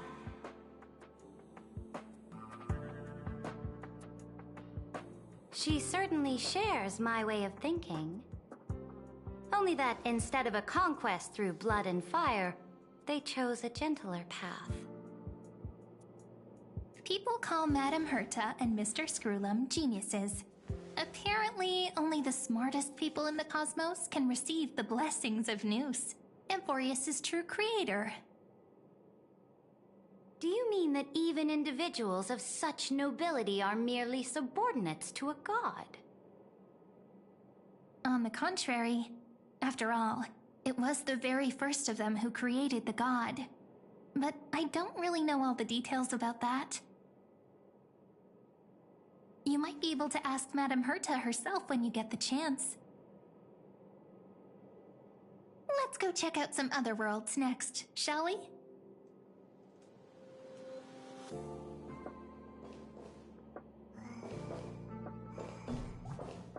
Oh, the cosmos is so vast that the unknowns far outnumber the knowns.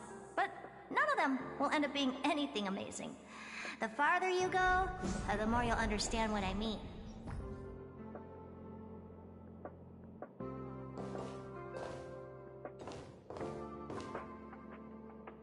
This next stop on the journey has a lot of similarities to Amphorius. A snow-covered land? Interesting. This star is named Eurillo 6. That name sounds so cold. Belobog sounds better. The girl we see here holds a similar station to you, Imperator. She's the supreme guardian of this world, a leader who took up the mantle of government during a disaster. I did not expect the Empress of this world to be so young. Well, your appearance isn't much older. The object in the distance resembles Nikador. Is it a weapon? No, it's called... Right! The Geological Reconstruction Unit. Just Giorios' Titankin? Disappointing.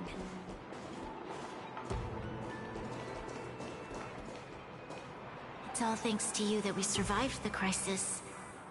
The collaboration with the IPC is both an opportunity and a challenge. Nonetheless, it's an important step in our journey back into the universe. This world was sealed beneath its sky just like Amphorius was, and they only managed to reconnect with the stars when the Nameless arrived.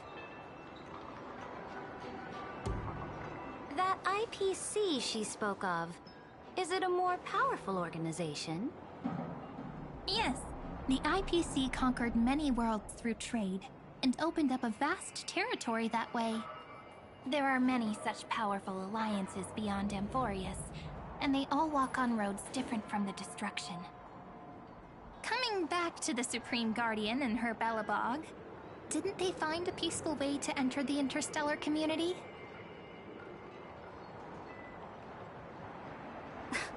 That cannot be true. That IPC would never have grown so big on trade alone. It may pretend to be a wealthy merchant with clean hands, but I am willing to bet that it grew fat on gory oppression and bloodshed. Its path of conquest must have had no mercy for the weak and would have destroyed them if needed. Are you telling me that this snowland never thought about tossing its dignity to the wind and kneeling to the IPC? I will not believe it. I will never allow the Imperator's empire to be sullied by others. Amphorius must become a power so strong that no interstellar foreigner would dare to look down upon us. Imperator, Belobog isn't as weak as you imagine. Listen. I indeed hesitated. But now I understand what we must do. Belobog must learn how to walk on her own, until she no longer needs the support of others, and can stand on her 2 feet among the stars. Even if I may not live to see it, I believe such a day will surely come. They still have their dignity intact. One day, that hope will melt through the ice and help them into a prosperous tomorrow. But the order of the cosmos is already set in stone. The old laws decree that only the strong survive, binding the weak in an unbroken chain, until they wither and turn to dust. Unless they embrace the power of the destruction. Amphorius must shatter the old law and become the new order among the stars. Speaking of the Order, another one of my friend's companions may be able to enlighten you further on that. Let's go to the next page.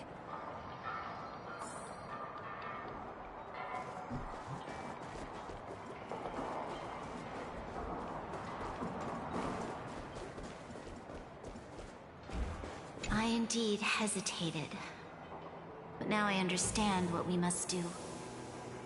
Belobog must learn how to walk on her own, until she no longer needs the support of others, and can stand on her 2 feet among the stars.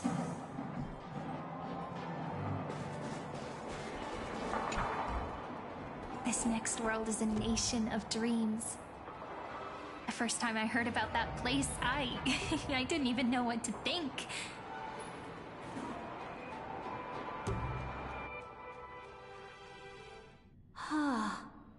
Such opulence does indeed evoke astonishment. This world is called Penacony, an eternal city built upon a land of dreams. It's also my friend's previous stop, where they went through a risky but exciting adventure. Tell me about it then. That man standing afar has wings on his head.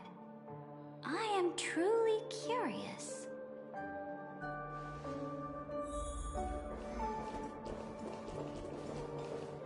I wish to gaze upon the views of the Reverie Hotel one more time. I'll be just a traveler when I come back here again. And perhaps, through a traveler's eyes, even the things I once knew so well will feel strangely different. Penacony is a land of the harmony, where all dreams and hopes merge and combine. It believes in unrestrained freedom, and that's how it lost itself in shallow delights. Then, this young man before you chose to rewrite its laws, using the power of the Order, hoping to shape a dream-bound paradise of perfect happiness. Yet, the paradise of my dreams remains far away. Perhaps a brief journey with the Nameless can show me more possibilities in my search for paradise. As for what Penacony should look like, it'll be up to her. No. Up to their trailblazing now. Oh, it sounds like this ideal kingdom is no more. That's right. The people chose to wake up at the end. You can't see tomorrow when drowning in sweet dreams. This individual's law acknowledged only gods and constructs, leaving no space for humanity. And yet, the fact that he could accept defeat and resume his journey shows a rare self-awareness and clarity of mind. You are also very self-aware, Imperator. Then you must know that the world promised by the destruction also has no place for humanity. I am indeed very aware of Lycurgus's honeyed words of deceit. I have seen enough. Take me back.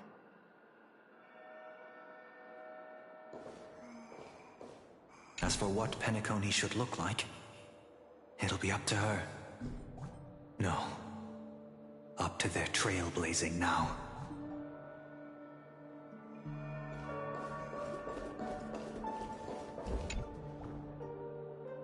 Then let's wrap up this trip down memory lane with one last scene. This absolute wonder. Isn't it pretty? That's our Amphorius.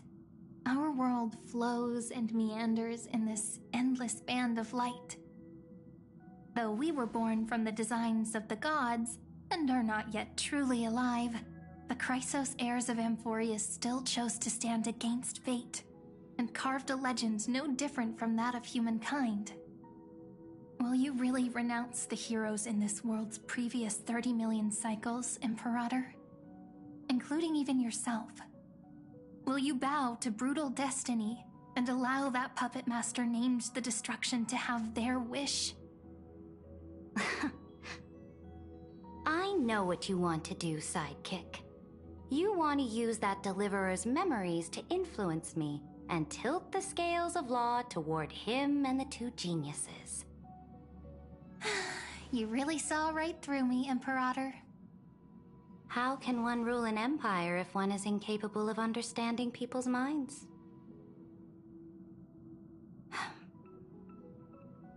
I have decided on Law's final destination. However, before I move my next chess piece, before we go on, tell me this, sidekick. Throughout his trailblaze, was there ever a memory of the ocean?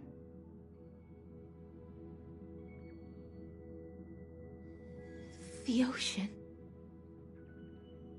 My cradle. My home. You shall complete your conquest in the ocean at the boundaries of this world, and eternally slumber in the sound of tides. You shall eternally slumber in the sound of tides, and complete your conquest in the ocean at the boundaries of this world. Our prophecies aligned as flawlessly as a sea snake circling upon itself. An elegant loop, like a joyful hymn, like the circulating ocean current, like our two fates, like Amphorius itself.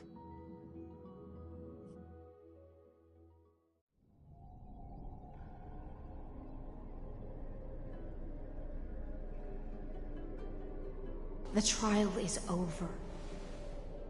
So tell me, who will own the divine authority of law? I won't give it to anyone. What? I am the law. Why should I give my imperial crown to any other? Both the Deliverer and the Theoros came from beyond the sky. They have no right to interfere with the lands I conquered with my own 2 hands. The law of Amphorius shall be determined by Amphorius's master. What exactly did you see in the trial? Everything. I saw everything regarding the rules of this world's operation. I saw the laws of extrapolation that Theoros spoke of. I saw the ultimate protocol. As long as I offer a sacrifice of equal weight, I can rewrite the laws of this world according to my will. I can turn good into evil, ugliness into beauty, and weakness into strength. Fate gave me a very fair deal. 1 rule change for the life of 1 demigod. What are you planning to do? You can't guess. We can conquer the stars without relying on any power from beyond the sky. We just need to make some reasonable sacrifices. Your ambitions have already made so many people give up their lives for the law. And you're still not done? I am determined for Amphorius to stand on her own 2 feet among the stars. You are beyond reason. You think such a simple and hypocritical statement can justify your atrocities. There's no new without destroying the old. That's what you consider an atrocity? Ironic, for that is also the unchanging law of Amphorius's revolutions. Ever since the Flame Chase prophecy resounded in the distance, fate has decreed for the Chrysos heirs to ignite our blood and illuminate this dark age. People would still be puppets of the old dynasty if it weren't for my conquests. But your world doesn't seem to be any different from your predecessors. Bloodshed, tyranny, oppression. You're making the same mistakes they did. Go and see everything for yourself. Go to any library I've built. Go listen to the rumors on every street corner. Go and witness how the Imperator crushed the old laws and forged new ones. Go and see what my conquests brought to this world. I cleansed the Chrysos War's filth, and mended all the conflicts left by the Era Bellica. I restored Akima's might, and allowed mortals and Chrysos heirs to face each other as equals in the Council. I punished all sins, and rewarded all achievements. I smashed Talantin's shackles, united humankind to save themselves, and started the Flame Chase era. That's what the Imperator has done in her glorious life. So now, hearken to my final words.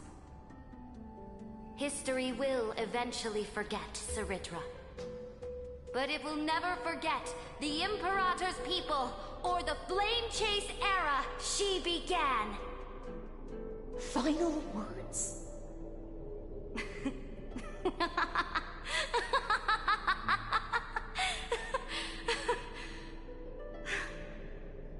Amphorius is about to be destroyed. There's no time left for pointless debates. There is only one law I want to overturn to aid the final battle of deliverance. So I will only offer the life of one demigod. In the name of the Imperator, I command you one last time, Electra. Either sacrifice yourself for conquest, or pierce this tyrant's chest with your sword. Thus, the Imperator concluded her final speech. At the end of her life, at the last moment before she stepped onto the altar, she gave her most loyal subject the choice to decide fate, just as she promised her compatriots before her very first campaign. My blood flows in you now. Heroic compatriots, follow me, and we'll seize fate's reins! The Imperator fell. Some say that the Dux Gladiorum turned traitor and killed her liege. Some say that she imprisoned the tyrant in a shallow pond of water, then left. Which meant the Imperator had to kill herself to rewrite the law. There are countless stories about her death. All we can be sure of is when the knight left the vortex, the Imperator was still mumbling about their past conquests together. The beginning and the end of her existence. Imperator, wait! How could someone of your status come to the front lines? Let me be the flag bearer! The troops defending the pass to the west of the grove, have they surrendered? They ran as quickly as they could when they heard your name. The Golden Cocoon Pass is now in the First Legion's hands. Good. What about the Delosian militia? The Third Legion set fire to the mountains and flattened everything west of the basin. They just need a few more days. That is enough. We cannot afford to miss an opportunity for victory. Lastly, how many Ladonian cannons are left? They are no more. The Second and Fourth Legions have destroyed them all. Very good. They now have no way out, no reinforcements, and no artillery support. We will be able to liberate the Grove of Epiphany in the blink of an eye. We will launch the final charge 1 quint after the curtain fall hour tomorrow. Remember, as long as the Alliance's flag still flies on my shoulders, you must keep moving forward. Take no prisoners among the enemy soldiers. All sages who resist are to be captured and tried according to martial law. And do not destroy any books. Now go. Notify the entire army. Understood. Those who are resolved to die, we salute you. Reporting in. The mountain dwellers are resisting fiercely, and the legendary Mountain Breaker has personally engaged in battle. Their formations are nigh impenetrable.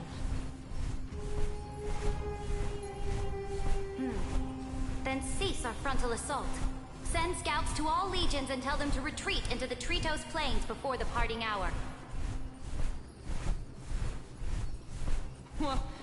Are you planning to surrender? It's a strategic change of plans. The seismic walking dragon is enough for that battlefield. Walking dragon? You mean that stupid beast, Terravox? What can they even do? Stupid? No. They are the wisest of all of Giorio's creations. Only they can perceive the currents of time. Let them deal with their earthly brethren. We will advance and take the lead in defeating what remains of our enemy. I will deliver the most fiery retribution for the humiliation they dealt us, and crown myself with a god-slaying wreath. Understood. I'll see to it. Those who are resolved to die, we salute you. The Temple of the Three Fates sent a letter, Imperator. They refused to surrender, and said this letter is their last warning to us. Tell the commanding officers not to launch any attacks unless they receive the Imperator's handwritten approval.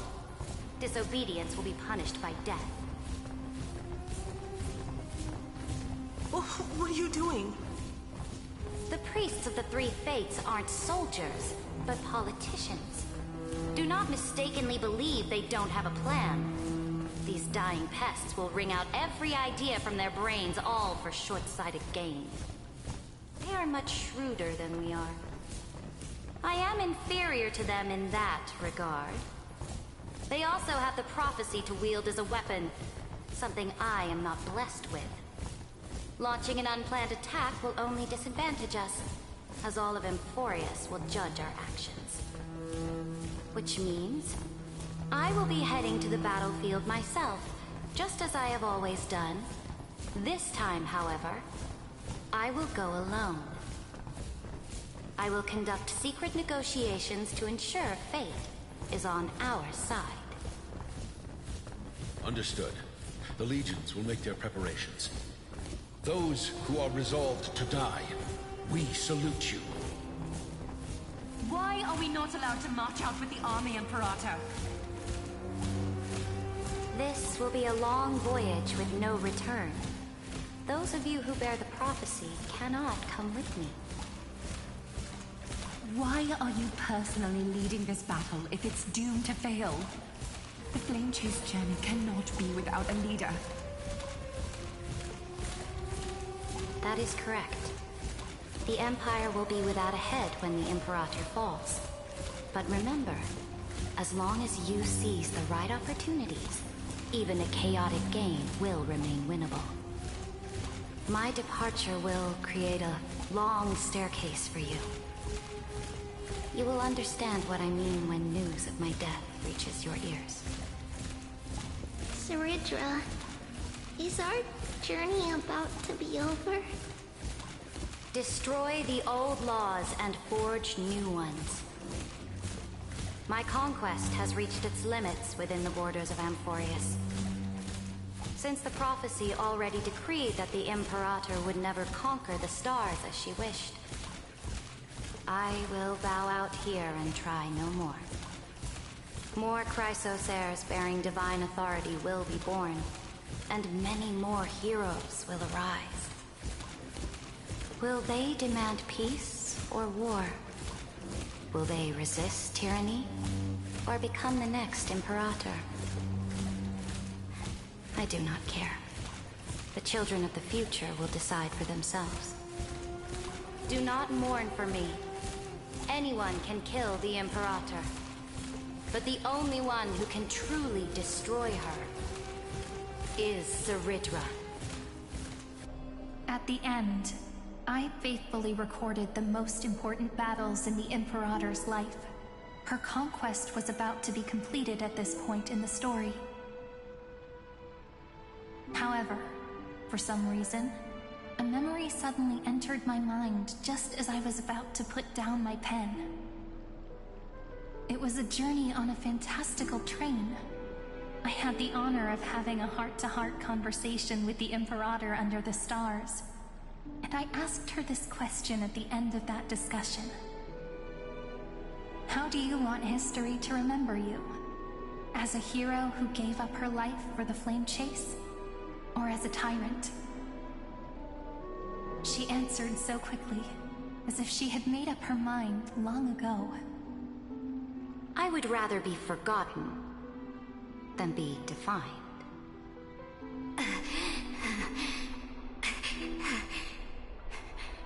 Because the law can be neither eternal nor unchallenged.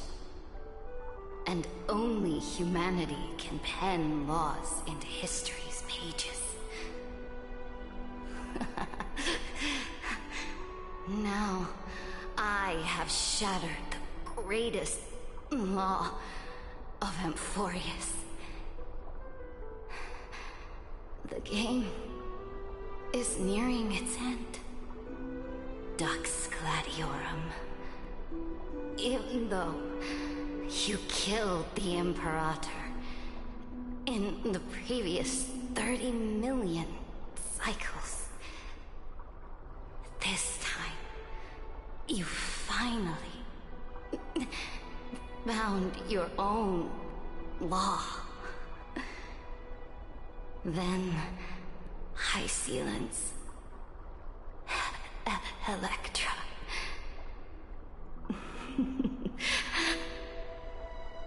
I will ask someone to deliver the prophecy's ocean at the boundaries of this world to you. Will you choose to swim into that ocean, I do not care. Do not care.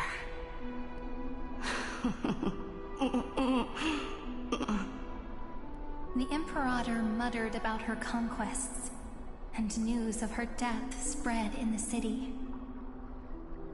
Freedom! Liberty! The tyrant is dead! Go! Shout this news in the streets! My people, my fellow elders, do not panic. Stand your ground. That usurper has paid for her ambition with her life. People once cheered for my ascension. And now they cheer for my fall. No matter. I am fond of applause.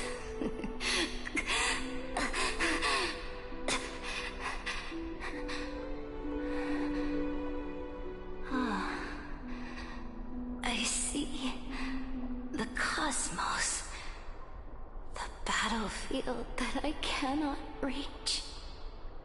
I will return in the next cycle. The stars will hear my legion's war drums. Hear the great name of the Imperator. Hear Amphorius's serene.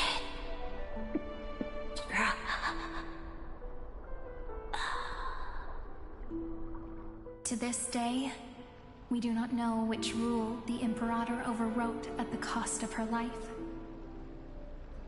Perhaps the truth will only be revealed at the moment of checkmate, just like every chess game she ever played. We only know her death inflamed Akama. On one side of the city, those who defended liberty toppled her statues to the ground. On the other side, her supporters put themselves between the masses and her monuments, declaring loudly that the Sovereign is still among the people. It is said that golden blood congealed into the same letters everywhere they fought. It was the name borne by Akama's first and final sovereign, the Imperator Saridra. But the one who bore that name did not see any of this. Her gaze was cast far away, and the sound of tides in her ears drowned out the people's cries. What was the Imperator thinking about in that prophesized ocean at the boundaries of this world? In that shallow puddle of stagnant water? Was she reminiscing about her past conquests? Or repenting for the millions killed for the flame chase? It was neither. The Imperator only saw how the surface of the water gleamed like that crude chessboard, dissected by light and shadow in the afternoon when her teacher played against her for the first time.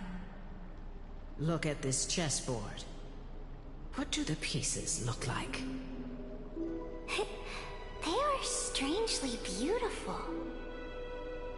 They look like the stars in the night sky ablaze.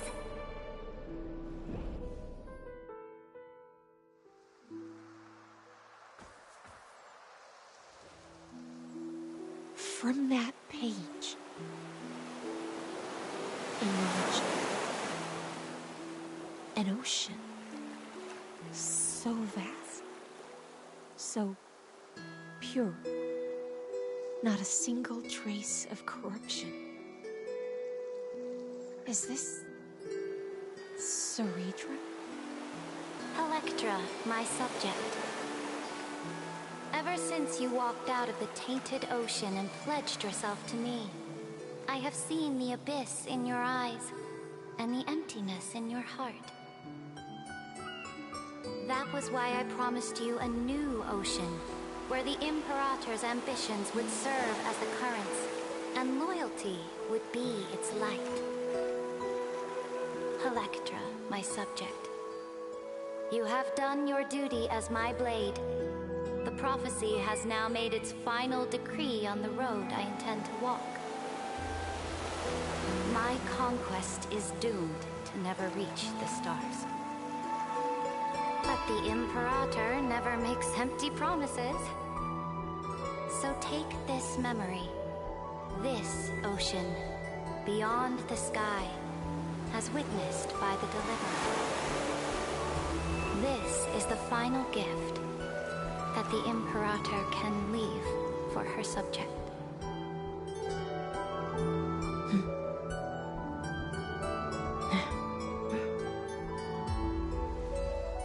When I was still a fish in the ocean, I always felt so genuine swimming through the waters. But once I stepped onto land, I found myself caught in a play.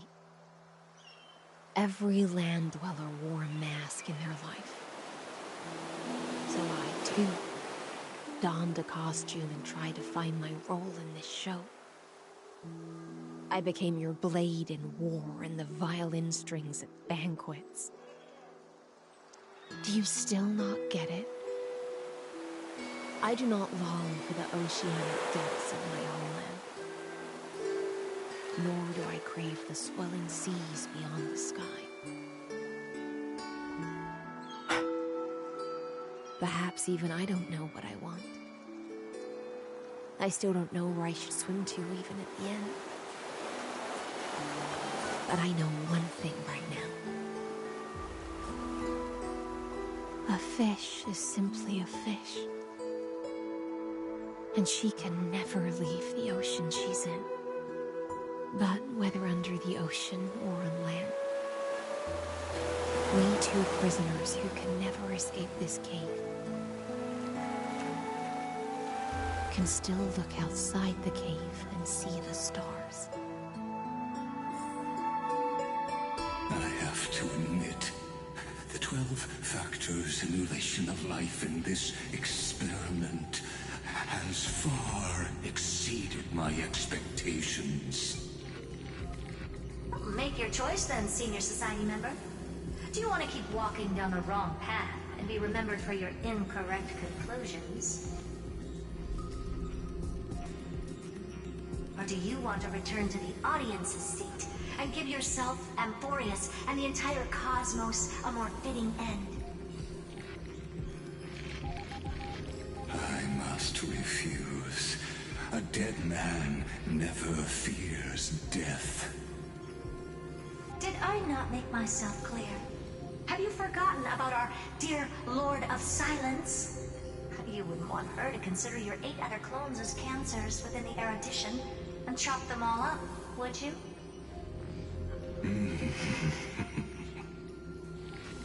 Your logical deductions are vastly different from mine.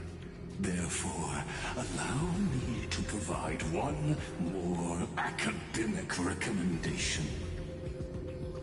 Listen, my peers. Why don't you look beyond this world? Just as the Chrysos heirs did. Re-evaluate your calculations and take into account all enemies in the upcoming war among the Eons. Amphorius is not a place where 3 paths entangle, but where 3 paths fight to the death. You used Memoria to resist me, but did you not consider the possibility that the Remembrance and their children might have taken this opportunity to join the fray as well?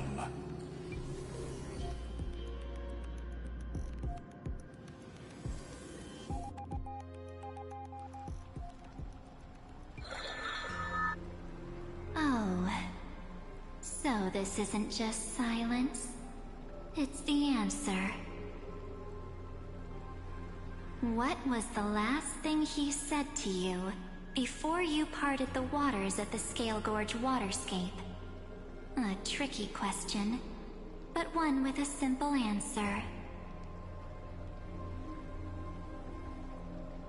He didn't say anything back then, right?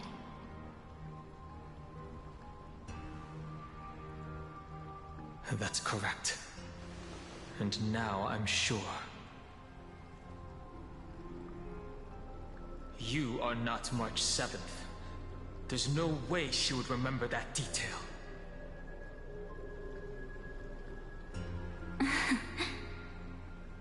I'll only warn you once. Leave her body. Now. How impulsive. That's not like you at all. Why don't you calm down and think about another possibility? I didn't take over March 7th's body. Rather, it's March 7th who regained my memories.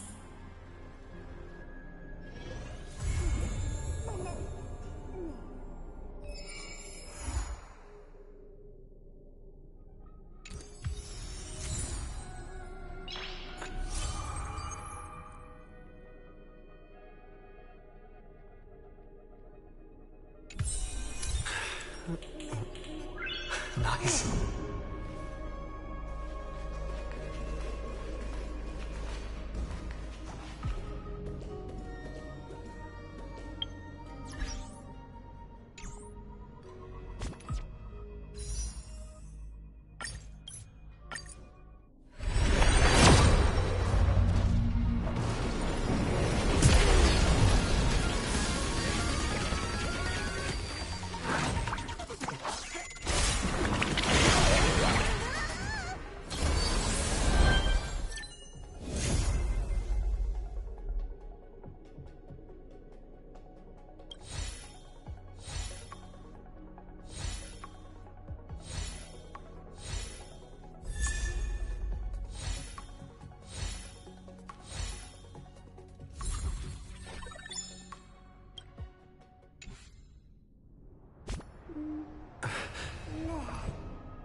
Electra? That name has long since sunk into the depths of the past. Ah, it's you, little Grey Fry. Call me Hycelins. I am the Knight Commander of the Holy City, and I will remain on watch. I will not let the storms of fate cloud your eyes.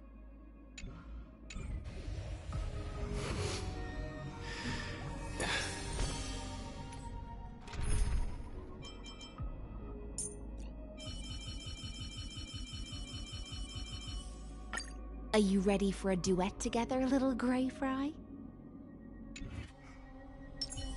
Any fish taken the bait? Any fish taken the bait?